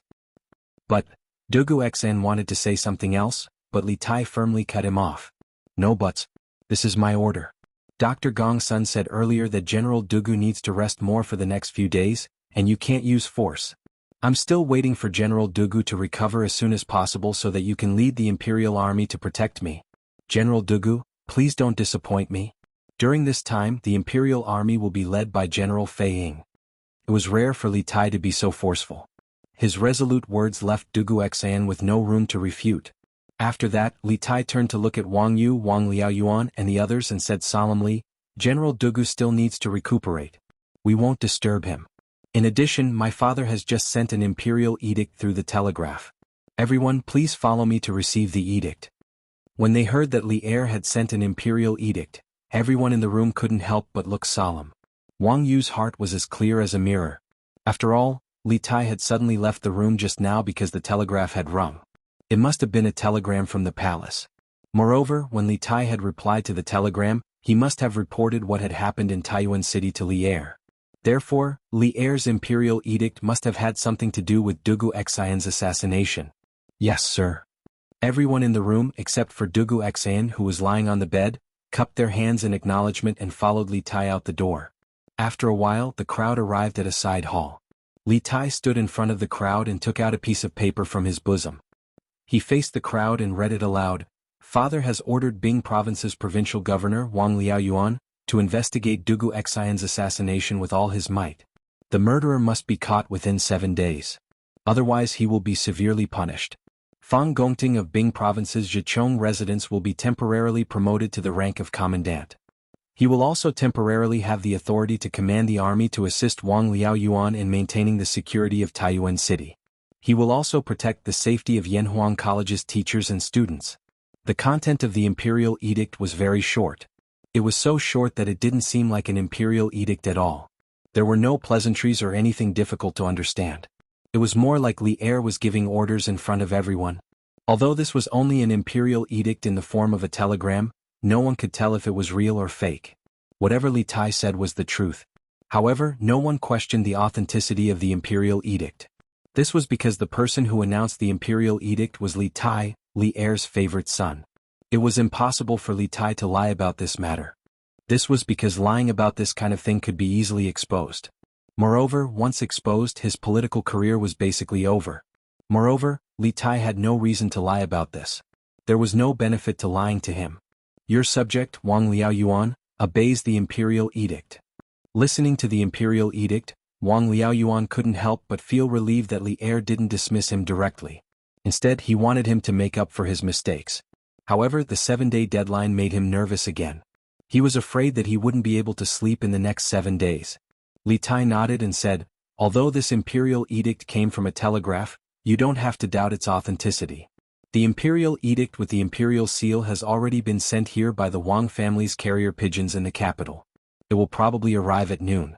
At that time, granduncle, please pay more attention. The cultivation of carrier pigeons couldn't be done overnight. The imperial court couldn't cultivate a batch of carrier pigeons to cover every province and county in the Tang Empire. Not only the imperial court couldn't do it, but even a 1,000-year-old clan like the Wang family couldn't do it. At present, the Wang family could only cultivate some carrier pigeons to send messages to the ancestral home in Taiyuan. Wang Yu nodded and said, Your Highness, don't worry. Once the Wang family receives the imperial edict, it will be sent here immediately. In addition, when Provincial Governor Wang needs any help in tracking down the assassin, please don't hesitate to ask me. The Wang family will do our best to help. Thank you. Wang Liaoyuan clasped his hands and thanked Wang Yu gratefully. He was a distant collateral descendant of the Wang family, so he didn't receive much help from the Wang family in his official career. Especially after he became the provincial governor of a province, he took the initiative to reduce his contact with the Wang family to avoid suspicion. However, Wang Yu was willing to spare no effort to help him in this matter, which made him very touched. Li Tai said in a clear voice, Good. In that case, I hope that all of you can work together to catch the assassin hiding in the city as soon as possible. The first thing is to interrogate Zhu Zeqing and see what we can get out of him.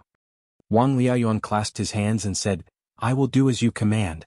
I will send people to the Wang family to detain Zhu Zeqing in the prison of the government office and immediately interrogate him.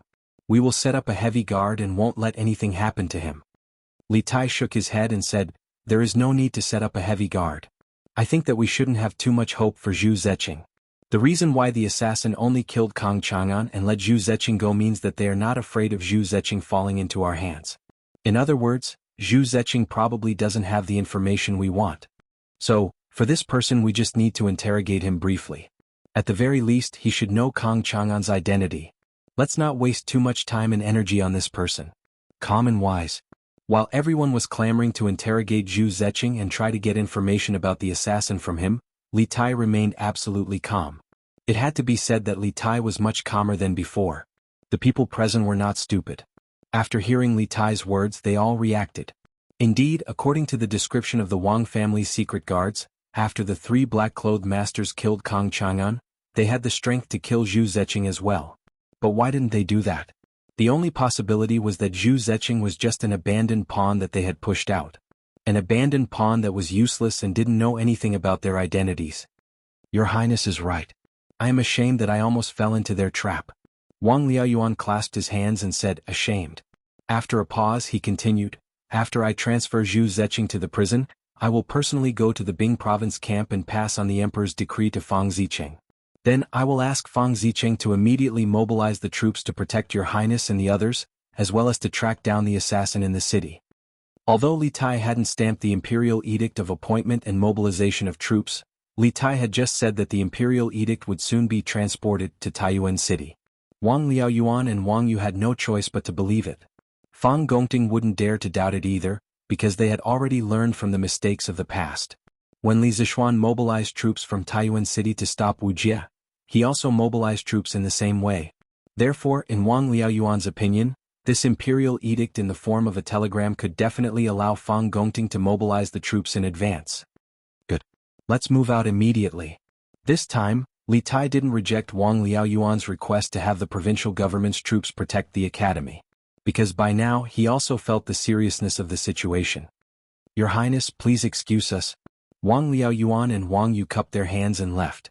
Suddenly, only Li Tai, Iron Egg and Dugu Feiying were left in the studio. Li Tai then turned to Iron Egg and said, Iron Egg, you are good at martial arts. Go to Dragon Mountain for me. These men in black are so arrogant and vicious. I'm worried that they will harm Mr. Imo Chue and the others. Immediately lead a group of Imperial Guards to Dragon Mountain Boy Temple. Iron Egg hesitated for a moment, then shook his head and said, "No. I have to stay by your side and protect your safety. This is the task my master gave me."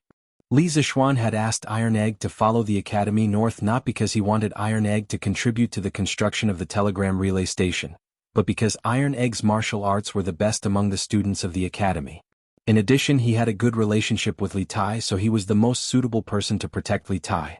Li Tai heard this and couldn't help but feel speechless. Dugu Feing cupped his fists and said, "Let me lead the troops to Dragon Mountain. Brother Iron Egg should stay by His Highness's side." Although Dugu Feing wanted to stay and look after Dugu Xn, he didn't forget the mission on his shoulders. "Good. Then I'll have to trouble General Feing." Chapter 1866. Guard Lord, we failed to assassinate Dugu Xn. He escaped. In the heavenly guest room of Tong Fuin, a man in martial attire lowered his head and bowed slightly. He cupped his fists at the middle-aged man in white standing by the window with a fan in his hand. The middle-aged man remained silent. He continued to look at the scenery by the window as if he didn't hear the voice behind him. The man in martial attire tensed up. Thinking of the ruthless methods this man in front of him usually displayed, a trace of panic flashed through his eyes. He hurriedly said, "Because at the critical moment the Wang family's secret guards and Yamen runners rushed over. We had no choice but to retreat. However, Dugu Xian was poisoned by our weapons and hidden weapons. Even if he was saved by the Wang family and the Yamen, he won't live long." Naturally, these words were meant to offend the group of people. Listening to his words, the leader of the group of assassins who tried to assassinate Dugu Xian in the South Alley was undoubtedly him. However, this fellow had kept his head lowered since he entered the room. No one could see his face clearly. They could only vaguely feel that this person was definitely not old. The middle-aged man by the window still didn't speak. He didn't turn around either. An invisible pressure slowly came from his body. The man in martial attire couldn't hold it in anymore. He hurriedly knelt on one knee and said, "This subordinate was incompetent and couldn't complete the mission. Please punish me, Guard Lord." Incompetent? What a good incompetent. The middle-aged man finally turned around. While waving his feather fan, he said in a cold voice, "I've given you 21 experts and you've already reached the Grandmaster realm. So many people trying to assassinate Dugu Xian but you still failed? Do you think this is a place to raise trash?" Although the middle-aged man's voice was calm, everyone could hear the anger hidden in his voice. However, he tried his best to control his volume. After all, this was an inn. If he was too loud, it would inevitably alarm the people in the next room. Hearing this, a layer of cold sweat appeared on the man in martial attire's forehead. He hurriedly said, "This subordinate was careless and couldn't kill Dugu Xn immediately. As a result, he was rescued. However, I am confident that no one can cure the poison on my weapons and hidden weapons. At the latest, before the sun sets tomorrow, you will definitely hear the news of Dugu Xian's death." The middle-aged man closed his folding fan and paced 2 steps in front of the window before he said, "All right. I'll believe you one more time. If Dugu Xn doesn't die before the sun sets tomorrow, I'll hold you responsible." "Yes, yes, yes." The man hurriedly agreed. At this time the middle-aged man looked at him and said with deep meaning, "Shen Yi, you should know that we, the Wolf Guards, never raise trash. Although you are a master of the Grandmaster realm, you always like to do things sloppily. In the long run, I'm afraid even I can't protect you. Take a look at Heavenly Eagle, Twilight Wyrm and Cloud Scorpion. Even though their strengths are slightly inferior to yours, they were able to kill their targets and escape unscathed from the Wang clan's secret guards. This is not the first time they have successfully completed a mission. I hope you remember that we, the Wolf Guard, do not lack experts. What we lack are people who know how to do things. If you want to live, if you want to stand out, then don't make any more mistakes. Do you understand?" Shen Yi. So this assassin's name was Shen Yi. Moreover, from what the middle-aged man had said, it seemed that they all came from an organization called the Wolf Guard. However, almost no one in the world knew what this organization did, who it served, when it was founded, or where it was located. However, the middle-aged man's words were biased. If not for this master assassin called Shen Yi drawing the attention of the Wang clan's most powerful secret guard, Wang Qinggu, those 3 peak chi transformation assassins would never have been able to successfully kill Kang Chang'an and escape unscathed. Yes, this subordinate understands. Shen Yi's body trembled slightly, and then he cupped his fists and replied. Who would have thought that a master martial artist would bow and scrape before a middle-aged scholar who didn't seem to know any martial arts and didn't even have the strength to truss a chicken? If this scene were to spread, Who knew what the world would make of this middle-aged scholar's identity? Did you reveal your identities during the assassination? The middle-aged man asked after a moment of silence. Xianyi didn't immediately answer. He paused for a moment before replying, "We did not. This subordinate and the others had our faces covered the entire time. Dugu Xn, the Wang clan's secret guards, and the Yamen runners never saw our faces." In truth, during the assassination attempt, Xianyi and the other assassins had revealed a flaw. They had first spoken in Turkic, and then Xianyi had spoken in Han. This sort of abnormal behavior was certain to have attracted Dugu Xian's attention. However, Xianyi was certain that the poisoned Dugu Xian would die. Moreover, even if the other party grasped this point, they wouldn't be able to find anything, so he didn't mention it. "That's good." The middle-aged man nodded in satisfaction. "Lord Wei, according to this subordinate's investigation, King Wei and Dugu Xn went to Dragon Mountain earlier today, and then they returned to the city.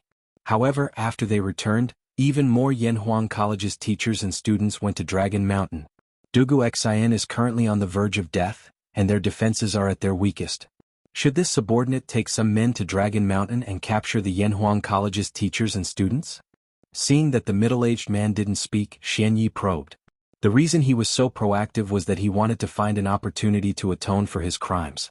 Although he had made a solemn vow to the middle-aged man that Dugu Xn would die, he wasn't very confident. Although everyone who had been poisoned by his weapon had died, what if a miracle happened to Dugu Xn? Then he would definitely be punished by the middle-aged man. Rather than that, he might as well make some contributions in advance so that he could atone for his crimes later. Hearing this, the middle-aged man frowned. After pondering for a moment, he shook his head and said, "No. Those Yanhuang College's teachers and students have many of the Northern Yamen's imperial army by their side. The Wang clan's secret guards can't compare to the Northern Yamen's secret guards. Right now, our hidden forces in the city aren't enough to face the imperial army head-on. We must avoid them and find an opportunity in the shadows to act." "Yes," Xianyi replied in a muffled voice. Then he said, "Master Wei, after the 2 assassinations in the morning, Taiyuan City is now under full martial law. Moreover, the Bing Province Barracks has also sent out many troops to search for our whereabouts in the city. Should we move to another place?" The place they were in now was the heavenly guest room of Tongfu Inn. Not only was the decoration luxurious, but the interior space was also extremely large. There were a total of 4 to 5 rooms including the inner and outer rooms. It was completely like an independent house. Of course, more importantly, Zhu Xiecheng, who was now detained in prison by the government, used to live in this guest room. Therefore, Xianyi suggested that they move to another place to stay. "Move to another place? Why do we have to move to another place?" The middle-aged man chuckled and shook his head. "Haven't you heard that the most dangerous place is the safest place? Next, the Wang family and the people from the provincial government will definitely focus on the big houses.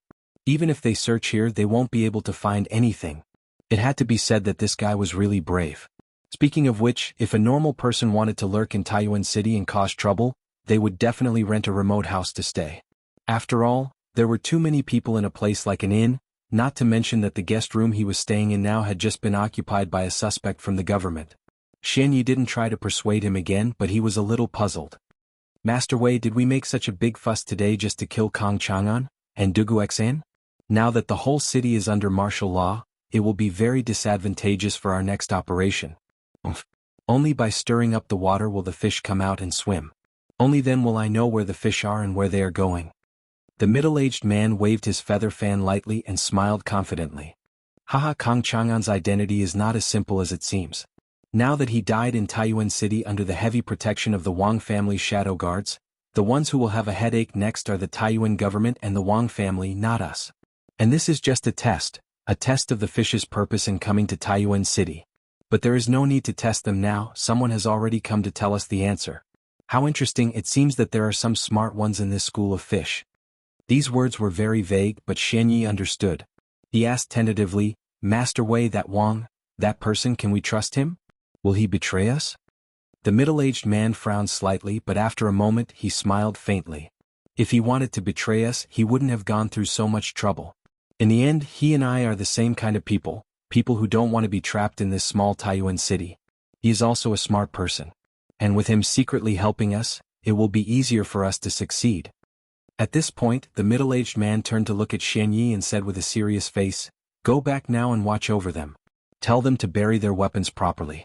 Be careful for the next 2 days, don't cause any trouble. I will send a messenger pigeon later and inform the Great Khan of the situation here. I believe that the Great Khan will be interested in this matter. We will hide in the city first and wait for an opportunity to move. Messenger pigeon, the Great Khan. The amount of information hidden in the middle-aged man's words was not small. Just the 3 words Great Khan showed that his allegiance was not to the Central Plains, but to the Great Khan of the Turks, Xieli. Not only could this fellow speak fluent Chinese, but he also knew how to send a messenger pigeon. Obviously he was a man from the Central Plains. Why would a man from the Central Plains work for the Great Khan of the Turks? And his status in the Turks was not low either. Who was this person? There were too many mysteries in this, waiting for Li Tai and the rest to solve. If they could not solve it, it would be difficult for them to complete their mission. Yes. This subordinate obeys. Xian Yi bowed and was about to leave when the middle-aged man stopped him. Wait. Xian Yi paused, and the middle-aged man said lightly, if there is nothing important in the next 2 days, try not to come here and bother me. Yes, Master Wei. Xian Yi replied and turned to leave. The door creaked open from the inside and then closed from the outside. The room regained its peace, and only the fragrance of tea lingered in the air. Creak. After some time, the door was pushed open from the outside again, and a tall man with eyes as bright and spirited as a nighthawk walked in and ran straight into the room. Master Wei, we just received news that the post house has invited all the famous doctors in the city, including half-immortal Lu from Taiyuan City and Gong Sunliang from Huichun Hall in the north of the city. It is said that the 2 of them are famous miracle doctors around Taiyuan, and they are only slightly inferior to miracle doctor Sun Simiao. Therefore this subordinate estimates that Dugu Xn might not die. When he saw the middle-aged man sitting on the couch and sipping tea, the tall man quickly bowed and cupped his fists. All right. I got it. The middle-aged man unhurriedly swallowed the tea in his mouth, then put down the teacup and said lightly, Xian Yi is an idiot. He has good skills but he can't do anything right. He is far inferior to you 3 brothers. When the tall man heard that, a hint of joy flashed across his eyes. He quickly lowered his head and cupped his fists. Master Wei, you flatter us. It is our honor to serve Master Wei and Khan. We will do our best to serve Master Wei. Oh, good. The middle-aged man nodded in satisfaction and said, Sky Eagle, when this matter is over, I will promote you to be the deputy leader of the Wolf Guards. When I help Khan take over the Central Plains and become the state preceptor, the position of Master Wei will be yours. When that time comes, you will live a life of riches and honor and rest with the country. The tall man was immediately mesmerized by the beautiful future described by the man in front of him, but he came to his senses a moment later and quickly said, Sky Eagle doesn't dare. There will always be only one Master Wei of the Wolf Guards. Sky Eagle doesn't dare to overstep. The middle-aged man's eyes showed a hint of admiration. He smiled and said, All right. You can leave now. While you're at it, tell Xian Yi this news and let him receive 30 lashes. Tell him that he failed this mission and couldn't kill Dugu Xn. I will let him live for now. If he fails again next time, he won't be so lucky. Actually, it didn't matter to him whether Dugu Xn died or not. What was important was to kill Kang Chang'an. However, it was a good choice for him to use this as a warning to his subordinates. Yes, Master Wei. The tall man's lips curled slightly, then he cupped his fists and left. What? There was an assassin in Taiyuan City, and Dugu Xn was injured? In the west court of the Imperial Palace, Li Er was in a dilemma for a long time. He first let Empress Jiangsun mentally prepare herself before telling her the information he had just received. When Empress Jiangsun heard this, her heart jumped to her throat. She suddenly stood up and said with a face full of shock, Doesn't that mean that Qin Kai is now in great danger in Taiyuan City? At this moment, Empress Jiangsun almost fainted from fright. In her mind, she couldn't help but think of that dream again. That dream was so real that it made her want to suffocate. Although she tried her best to change it, the reality was developing step by step towards that dream. She could only watch from the side and was powerless to do anything. Chapter 1867. Maid Guanyin, don't panic. Li Er helped Empress Jiangsun back to her seat and softly said, Taiyuan isn't the border. Even if there are villains plotting in the city, they won't be able to do much. The gates of Taiyuan City are tightly shut, and the Imperial Army and provincial soldiers are protecting it. Qin Kai will definitely be fine. Unless the enemy leads an army to attack the city, but how could that be possible? If Taiyuan City is attacked, the soldiers of the surrounding provinces will immediately go to reinforce it. Moreover, yesterday we sent Li Junxian to lead a group of 100 elite cavalry to Taiyuan. Based on the time, he shouldn't be far from Taiyuan.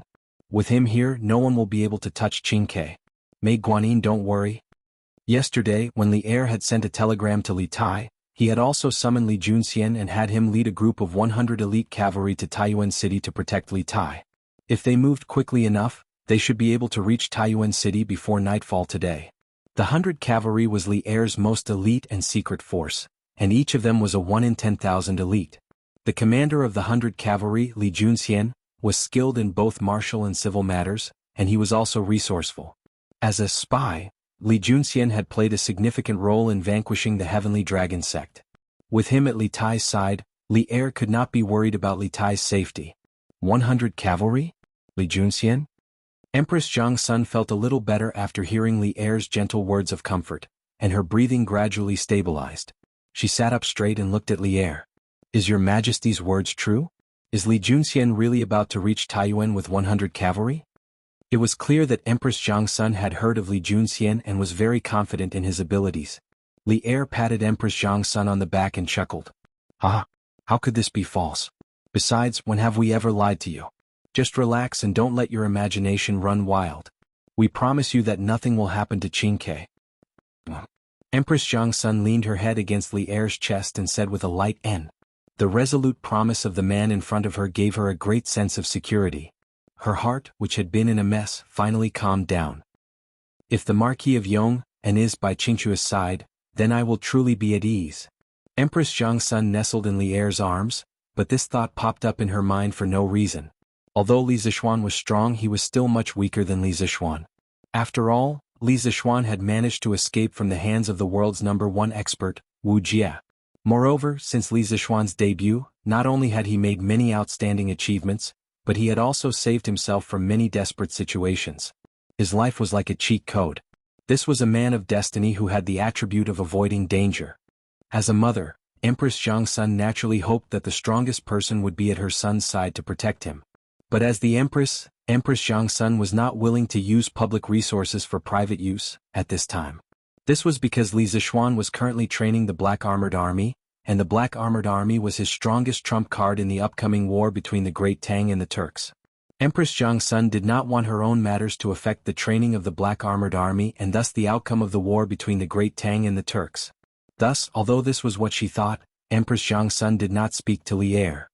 At the same time, to the north of Taiyuan City in the Bingzhou barracks, Wang Liaoyuan carried the imperial decree in the form of a telegram to Fang Gongting's tent.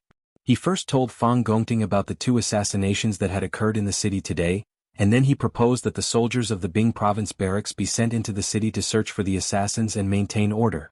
Adjunct Fang, this official knows that there are rules in the army. Without the personal order of the governor or an imperial decree, no one has the right to mobilize the soldiers of the Bing province barracks. But you should be able to sense that the situation in the city is extremely dangerous. If they even dare to assassinate General Dugu, who can guarantee that their next target won't be King Wei? If anything happens to King Wei in Taiyuan City, no one will be able to endure His Majesty's thunderous rage.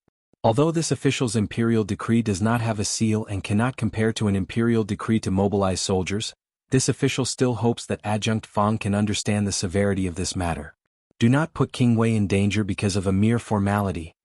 Within the tent, Wang Liaoyuan handed the telegram to Wang Liaoyuan and spoke with a solemn expression. His words could be said to be sincere, and Fang Gongting was not an unreasonable person. However, the matter of mobilizing soldiers was of great importance. Moreover, even if he believed that the imperial decree in Wang Liaoyuan's hands was real and was willing to mobilize soldiers, the other generals in the army might not be willing to believe it. Governor Wang, it is not that this person is a mere formality or unreasonable person, but this imperial decree is, first, a promotion and second, the mobilization of soldiers. This is truly too important. This general is only a member of the army. If I first promote myself and then mobilize soldiers into the city, I fear that it will be difficult to convince the masses. After a moment of thought, Fang Gongting awkwardly cupped his fists toward Wang Liaoyuan. In the end, Fang Gongting was only a member of the army. If he used the telegram in Wang Liaoyuan's hands to promote him to commandant, it was inevitable that there would be some discordant voices in the army.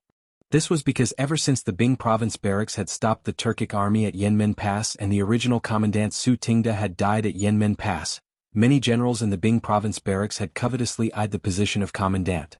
If Fang Gongting was promoted to commandant in such an unconventional manner, it would truly be difficult to convince the masses. Hearing this, Wang Liaoyuan's brows furrowed. After some thought he said, "Adjunct Fang, you might not know, but when the Marquis of Yong and came to the Bing province barracks to mobilize soldiers, he did not have an imperial decree. Instead, he had the same telegram as this official right now. Fortunately, the imperial court sent the imperial decree to Taiyuan through the Wang clan's carrier pigeon. Otherwise, this official would probably be like you, refusing to mobilize soldiers. Now that the situation is urgent and His Majesty has sent another telegram in carrier pigeon, what reason do you and I have to refuse the imperial decree? Moreover, according to King Wei, the real imperial decree will be sent to Taiyuan through the Wang clan's carrier pigeon this afternoon. If you and I know that His Majesty has given an imperial decree yet don't mobilize soldiers ahead of time, giving the enemy an opportunity to take advantage of.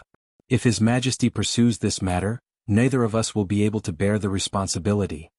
Wang Liaoyuan's meaning was very simple.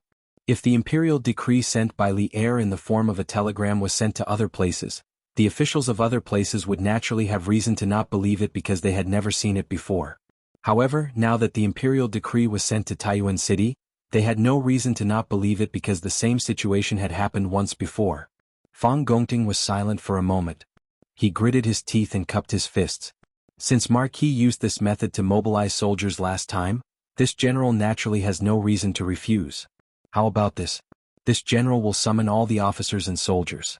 Governor Wang, you will read the imperial edict. But please, for the time being, you will only read the imperial edict regarding the mobilization of the troops. As for the temporary transfer of this general to the commandant, you will have to wait for the official imperial edict before announcing it to the officers and soldiers. In any case, Governor Wang's main goal is to mobilize soldiers into the city. Moreover, when we attacked the Turks in the north last time, most of the soldiers in our Bing province barracks personally participated in the battle. You only need to tell the soldiers how Marquis Yong and mobilized the soldiers last time. This general believes that the soldiers naturally won't dare to disobey. This was a compromise. Right now, the Bing province camp was like a group of dragons without a leader. Although Fang Gongting was the one with the highest prestige, there were still other generals who were on par with him. If he was directly promoted to Bing province commandant in such an abnormal way, it would definitely cause some people to be dissatisfied. Rather than this, it was better to mobilize the soldiers first and wait for the official decree to come before announcing the promotion. This would minimize the variables to the greatest extent. With Wang Liaoyuan's authority and prestige in the Bing province barracks, Fang Gongting believed that it would be easy to achieve his goal if he only used the imperial decree to mobilize the soldiers. Wang Liaoyuan's eyes flashed. After a moment of silence, he nodded. Good. Then I'll have to trouble Governor Fang. Fang Gongting was right. His purpose in coming to the barracks was to mobilize the soldiers. As for the power struggle in the army, he wasn't interested and didn't dare to be interested. This was because Bing province was different from other places. The military power here was controlled by the governor and had nothing to do with the governor. Governor Wang is too polite. Then this general will go and gather the soldiers. Fang Gongting stood up and cupped his fist. Good. Fang Gongting left the tent and immediately ordered the soldiers to gather at the commander appointment platform. Just as he had expected, when Wang Liaoyuan took out the telegram and explained that Li Zishuan had used the same procedure to mobilize the soldiers in the Bing province barracks, the soldiers were all convinced of the authenticity of the imperial decree. This was especially true for those soldiers who had accompanied Li Zishuan in stopping Wuxia and the Turkic Wolf cavalry. In this way, the matter of mobilizing the troops would be completed without a hitch. At 9:15 in the morning, 10,000 soldiers filed out of the Bing province barracks. Under Fang Gongting's lead, these 10,000 soldiers entered Source Peak City and began to search the streets for people with weapons and suspicious identities. The bailiffs of the provincial government, the Wang clan's shadow guards, and the soldiers of the Bing province barracks gathered in the city.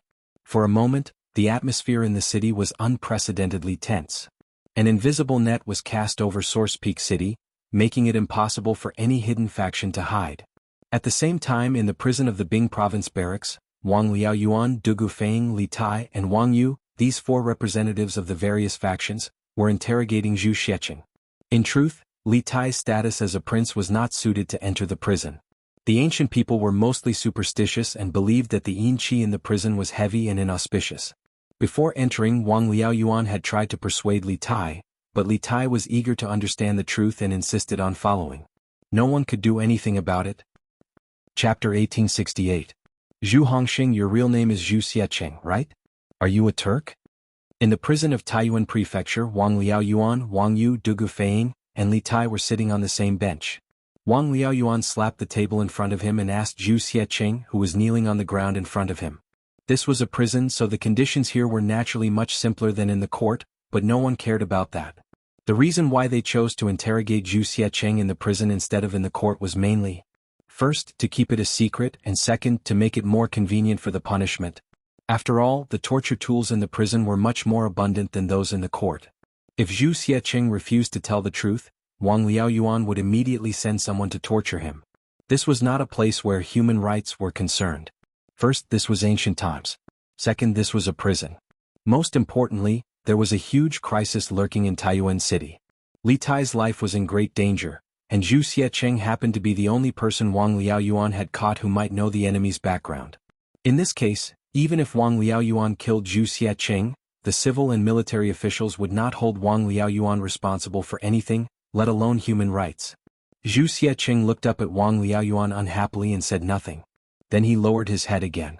Wang Liaoyuan stopped breathing and then said angrily, "Humph! Now that things have come to this, what else do you have to hide? Do you still think that someone can save you? Don't forget that when you were taken away from Xuanren Mill, you were attacked on the way. This means that the person behind you wants you to die, not to save you. If you still want to live, then tell me everything you know. Otherwise, Kang Chang'an will most likely end up like you." In fact, Wang Liaoyuan rarely used harsh punishments when dealing with criminals. When facing Zhu Xiecheng, he instinctively wanted to give him a chance to confess. That was why he said so much. Otherwise, if it was another official who saw this scene, it was very likely that the criminal would be punished severely. As soon as Wang Liaoyuan finished speaking, Zhu Xiecheng's body clearly trembled. He raised his head and looked at Wang Liaoyuan and the others.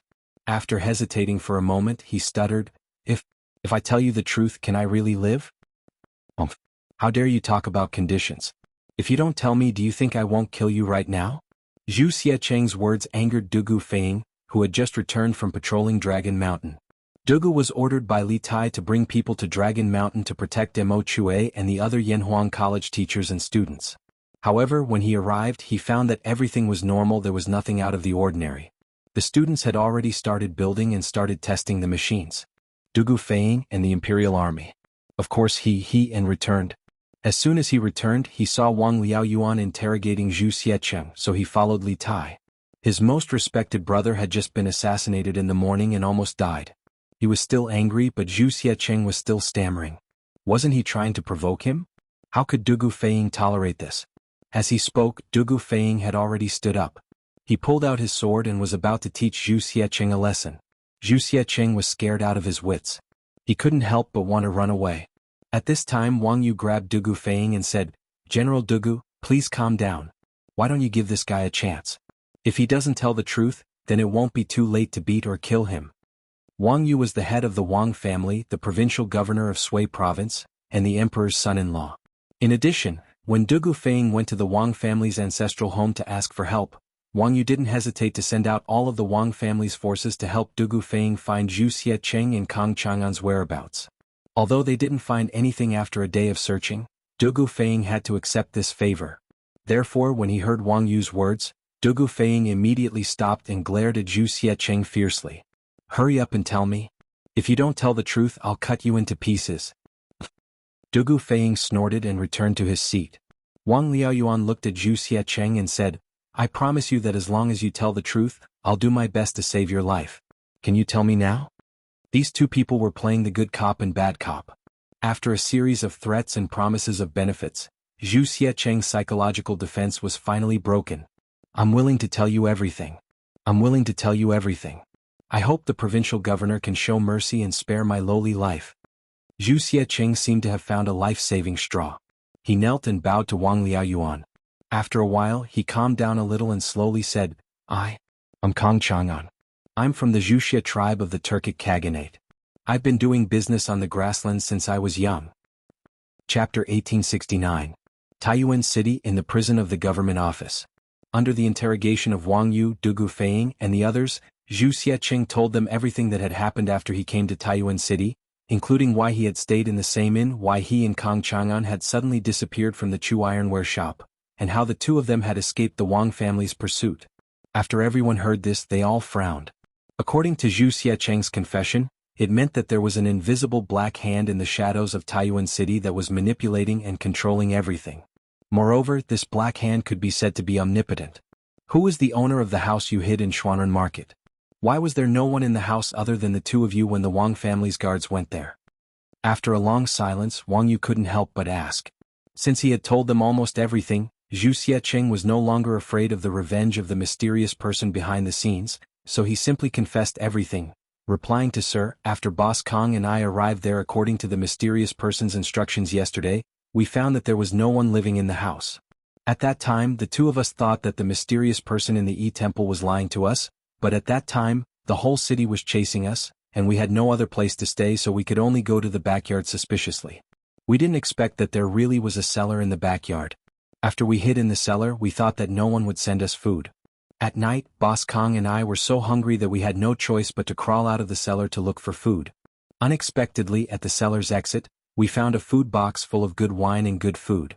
Obviously, someone deliberately sent it here. Boss Kong and I both felt that the mysterious person didn't lie to us, so the two of us hid in the cellar with peace of mind. Anyway, that place was hidden, and the most important thing was that every meal was sent to the cellar's entrance. We planned to stay in the cellar until Taiyuan City returned to normal, then escape from Taiyuan City. In other words, you haven't seen the owner of this house? And you haven't seen the person who sent you food? Hearing this, Wang Yu couldn't help but frown. No. Zhu Xiecheng quickly shook his head and said, we planned to climb out of the cellar today and wait for the people who brought us food so that we could thank them in person. However, instead of the people who brought us food, the people who caught us came. You know what happened after that? This guy spoke fluently and his gaze was not evasive at all. Obviously he was telling the truth. Wang Yu turned his gaze to Wang Liaoyuan. Wang Liaoyuan understood and explained, this official has already sent people to investigate. The original owner of this house was called Shi Dongyang.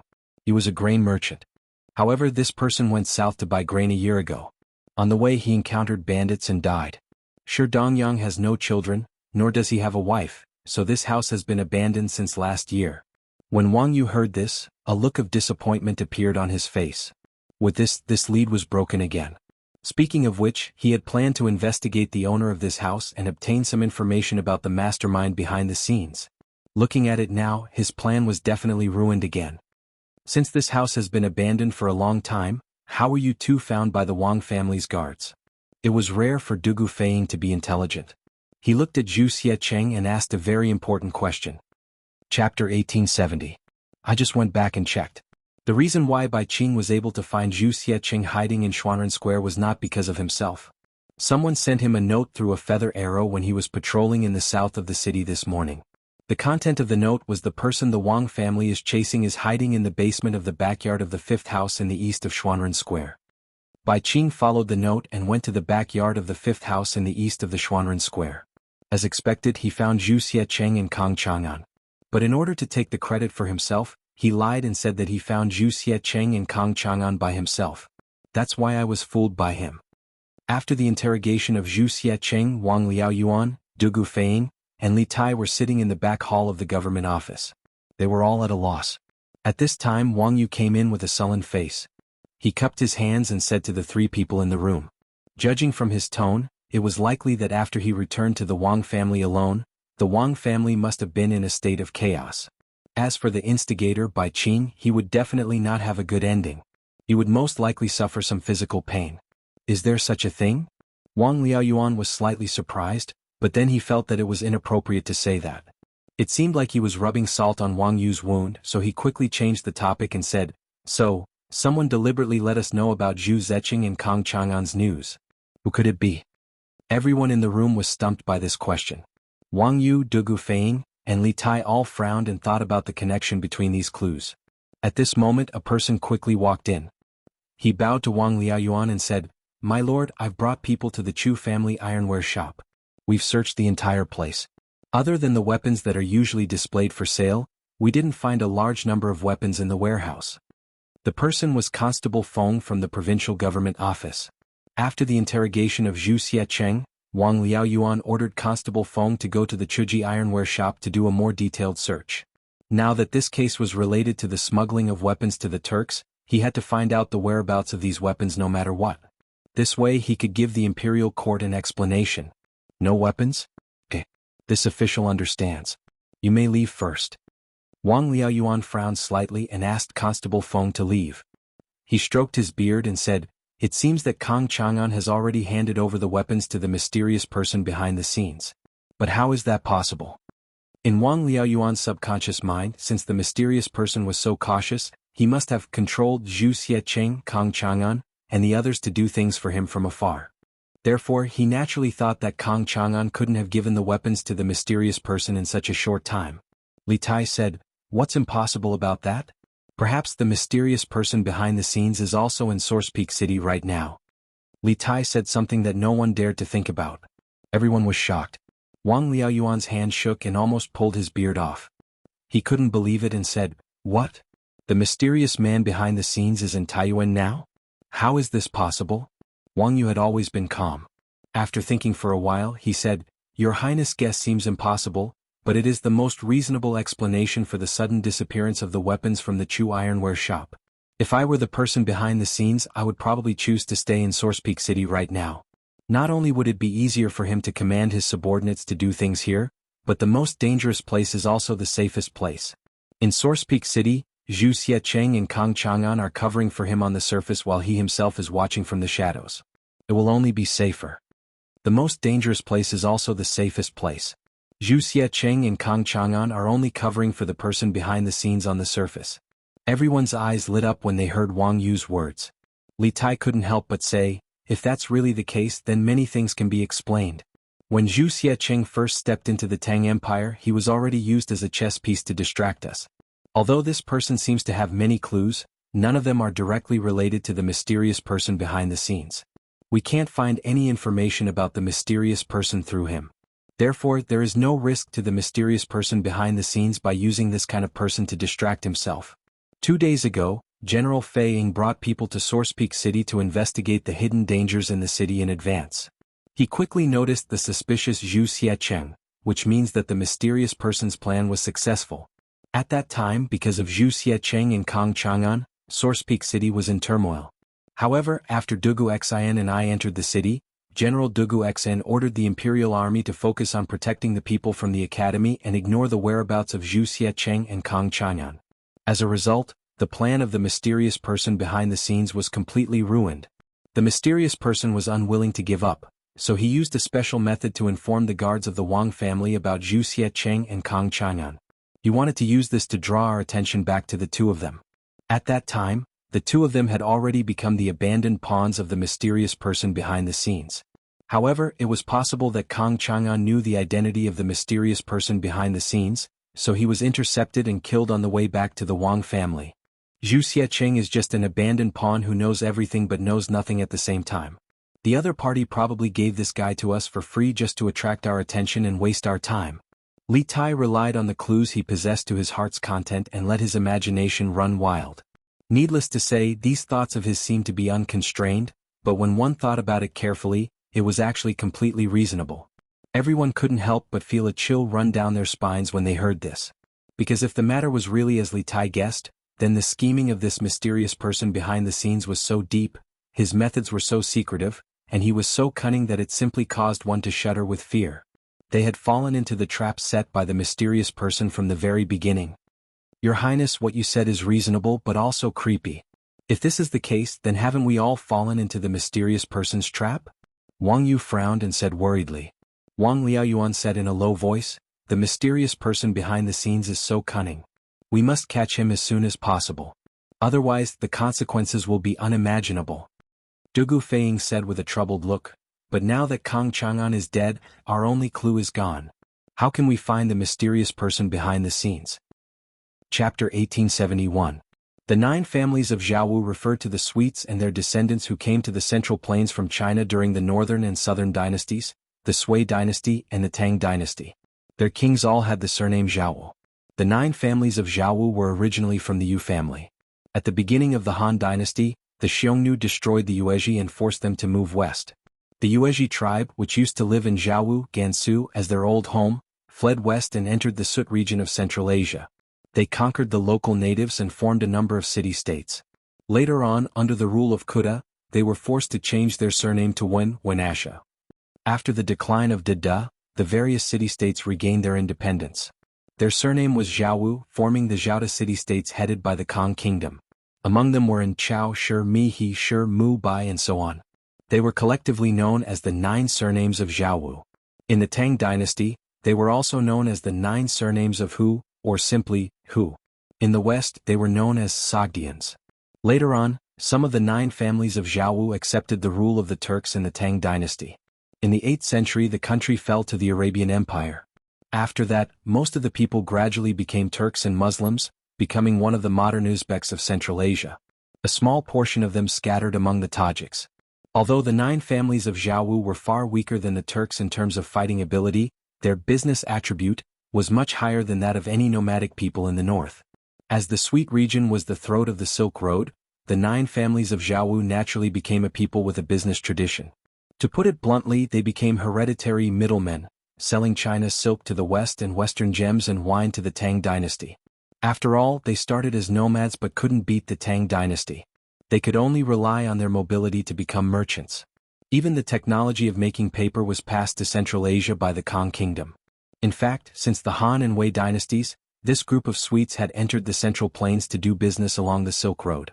However, because the West Jin dynasty was short-lived, the Central Plains was in chaos and they couldn't even take care of themselves. During the Sui and Tang dynasty, the Silk Road gained a new lease of life thanks to the Tang dynasty's open and inclusive policies. This attracted a large number of people from the 9 surnames of Jianghu to come to the east. According to the Old Book of Tang, the journey of Xinghu, the years follow. After the founding of the Great Tang, many of the 9 families of Jianghu came to China. Many of them had become wealthy through business. They envied the splendid culture of the Tang Empire and married and had children in the interior. Gradually, they became Chinese, and some of them even formed considerable political forces. For example, the An brothers. At the end of the Sui dynasty, the world was in chaos and Li Gui occupied Liangzhou.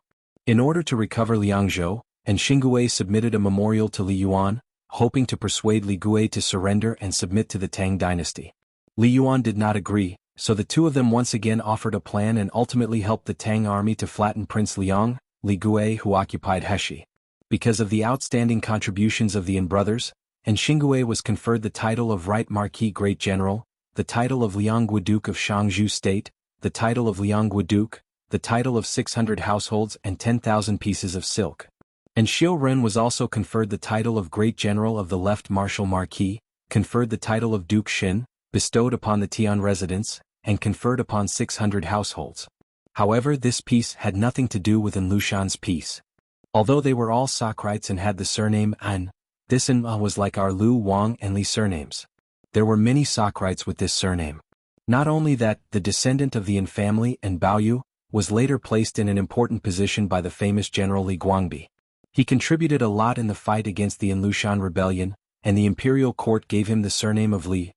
Li Baoyu's cousin Li Baozhen became the Zhe Road Jidushi. In the fight against the rebellion of the Hesua towns, he contributed a lot and was promoted to the position of inspector of the prefectures. The An family could be considered a family of martyrs. In truth, during the An Lushan rebellion, there were many who sacrificed their lives for the sake of bringing sugar. For example, Li Guangbi was a Khitan, a standard Hu. Due to the Tang dynasty's policy of opening up, many foreigners became officials in the imperial court, forming the unique foreign soldiers and generals in the history of the Tang dynasty. The 9 families of Jianghu were a power that could not be ignored. In general, the biggest characteristic of the 9 families of Jianghu was that they were rich, very rich. Once a person had money, they would think of ways to obtain a certain political position. The 9 families of Jianghu were no exception. Other than those who entered the imperial court as officials by chance, a large number of the 9 families of Jianghu were doing business in the Tang dynasty while using money to attach themselves to some powerful local forces. Moreover, the 9 families of Jianghu were like branches of the same tree. The 9 families of Jianghu who were doing business outside the Tang dynasty were surprisingly united. It was not an exaggeration to say that, when one side is in trouble, all sides will help.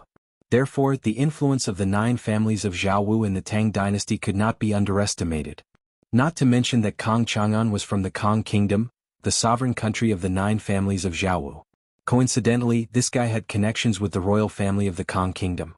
In this way, Kang Chang'an's death was not just a murder case. It could very well turn into a diplomatic dispute. If the authorities of Taiyuan City could not give a reasonable explanation for Kang Chang'an's death, not only would the Kang Kingdom not leave the matter at that, the Kang Kingdom or the 9 families of Jianghu in the Tang dynasty would probably not rest. They might cause endless trouble for the authorities of Taiyuan City. After all, whether it was modern society or feudal society, although money was not omnipotent, it could solve most problems such as hiring assassins, monopolizing the market, disrupting the prices of goods in the city, and so on. No matter what methods they used, Wang Liaoyuan and the others would not have it easy. When a group of people was extremely wealthy, even if they didn't have any official position, the influence they had was incomparable to that of ordinary people. Kang Chang'an and Kang Chu were the same. But was the Tang dynasty afraid of the 9 families of Jianghu? Obviously not. In terms of overall national strength, even if the 9 families of Jianghu were multiplied by 10, they might not be able to defeat the Tang dynasty at its peak. The strength of the 9 families of Jianghu did not lie in national strength, but in the soft power of the economy. Not only did they monopolize the trade between the Tang dynasty and the Western countries, but they also controlled the commercial and economic lifelines of many provinces and counties in the Tang dynasty. As the saying goes, pull one hair and the whole body will be affected. If the Tang dynasty made a move against the 9 families of Jianghu, although it could win, it would also suffer great losses. This one was shocked to hear that Brother Kang's ironware shop was suddenly closed down and that Brother Kang himself had met with an accident. Therefore, I came to the provincial governor's office to ask the provincial governor to uphold justice for Brother Kang and find out who killed Brother Kang. In the back hall of the government office in Taiyuan, Kang Chu naturally saw the shock of Wang Liaoyuan, Wang Yu and Li Tai, but he did not make a fuss about it. Instead, he calmly cupped his hands and said to Wang Liaoyuan. Chapter 1872. Asking him to leave. Facing Kang Chu, who was being unreasonable, Wang Liaoyuan decisively asked him to leave. After all, he was an official and represented the Taiyuan government. Kang Chu was just a small merchant from another country in Taiyuan City. What right did he have to question him again and again? Provincial governor, please wait. Wang Liaoyuan asked Kang Chu to leave, but Kang Chu didn't know what was good for him. He said loudly, Provincial governor, Brother Kang died in Taiyuan City under unknown circumstances. I sincerely hope that provincial governor can allow me to participate in the investigation. On one hand, I can answer to my king. On the other hand, I have many capable people under my command that can help provincial governor solve the case and catch the murderer. Good heavens, this bastard actually wants to participate in the government's investigation? Wang Liaoyuan's face darkened. He said in a low voice, Thank you for your kindness. But you don't have to participate in the investigation. Finding the truth and catching the murderer is the responsibility of the Taiyuan government and me. You don't have to worry about it. If you don't have anything else to say, please leave. Don't interfere with the investigation. Wang Liaoyuan did not care that Kang Chu was using the king of the Kang kingdom to threaten him. It was impossible for Kang Chu to meet the king of the Kang kingdom. Even if he could meet the king of the Kang kingdom and speak to him, Wang Liaoyuan would not be afraid. That was because the most important thing for the entire Taiyuan officialdom was to eliminate all hidden dangers in the city that were harmful to Li Tai so as to ensure his safety. Apart from that, there was nothing more important than this. Kang Chu was very dissatisfied. He said, Provincial governor, you don't want me to participate in this case. Is there something else? Or are you confident that you can solve the case in a short time? How dare you? Wang Liaoyuan could not hold it in anymore. He shouted angrily, Why should the provincial governor report to you about the investigation? I am paid by the imperial court. I should share the burden of the Tang emperor. Are you questioning the fairness of the imperial court? Even if the king of the Kang kingdom was here, he wouldn't dare to say such nonsense. If you continue to cause trouble here, this official will definitely charge you with the crime of disrupting the investigation. There was a saying that a weak country had no diplomacy, and Wang Liaoyuan's words were a perfect example. The Tang Empire and the Turkic Empire were both extremely powerful countries in Asia. Although the Kang Empire was good at economics and had strong soft power, its comprehensive national strength was still less than 1/10 of the Tang Empire's. Therefore, Wang Liaoyuan's words were quite forceful. Kang Chu was embarrassed by Wang Liaoyuan's scolding. He bowed and said, "Then I request to leave the city. I want to return to Kang country and tell Brother Kang's family about this bad news. Please allow me." Currently, the 4 city gates of Taiyuan were already sealed, which was why he had made such a request. Otherwise he would have already left the city. Wang Liaoyuan frowned and refused. "No. Right now, this official has ordered the city guards to seal the city gates and search for the whereabouts of the assassin who tried to assassinate Kang Chang'an. Before the assassin is caught, no one is allowed to leave the city. If you want to leave Taiyuan, you'd better wait patiently in the city for a few days." Kang Chu said with an ugly face, "Brother Kang and I are best friends. Now, I just want to leave the city and return to Kang country to tell Brother Kang's family about the bad news of Brother Kang's death. Why is provincial governor stopping me? Could it be that the provincial governor suspects that I am also an assassin?"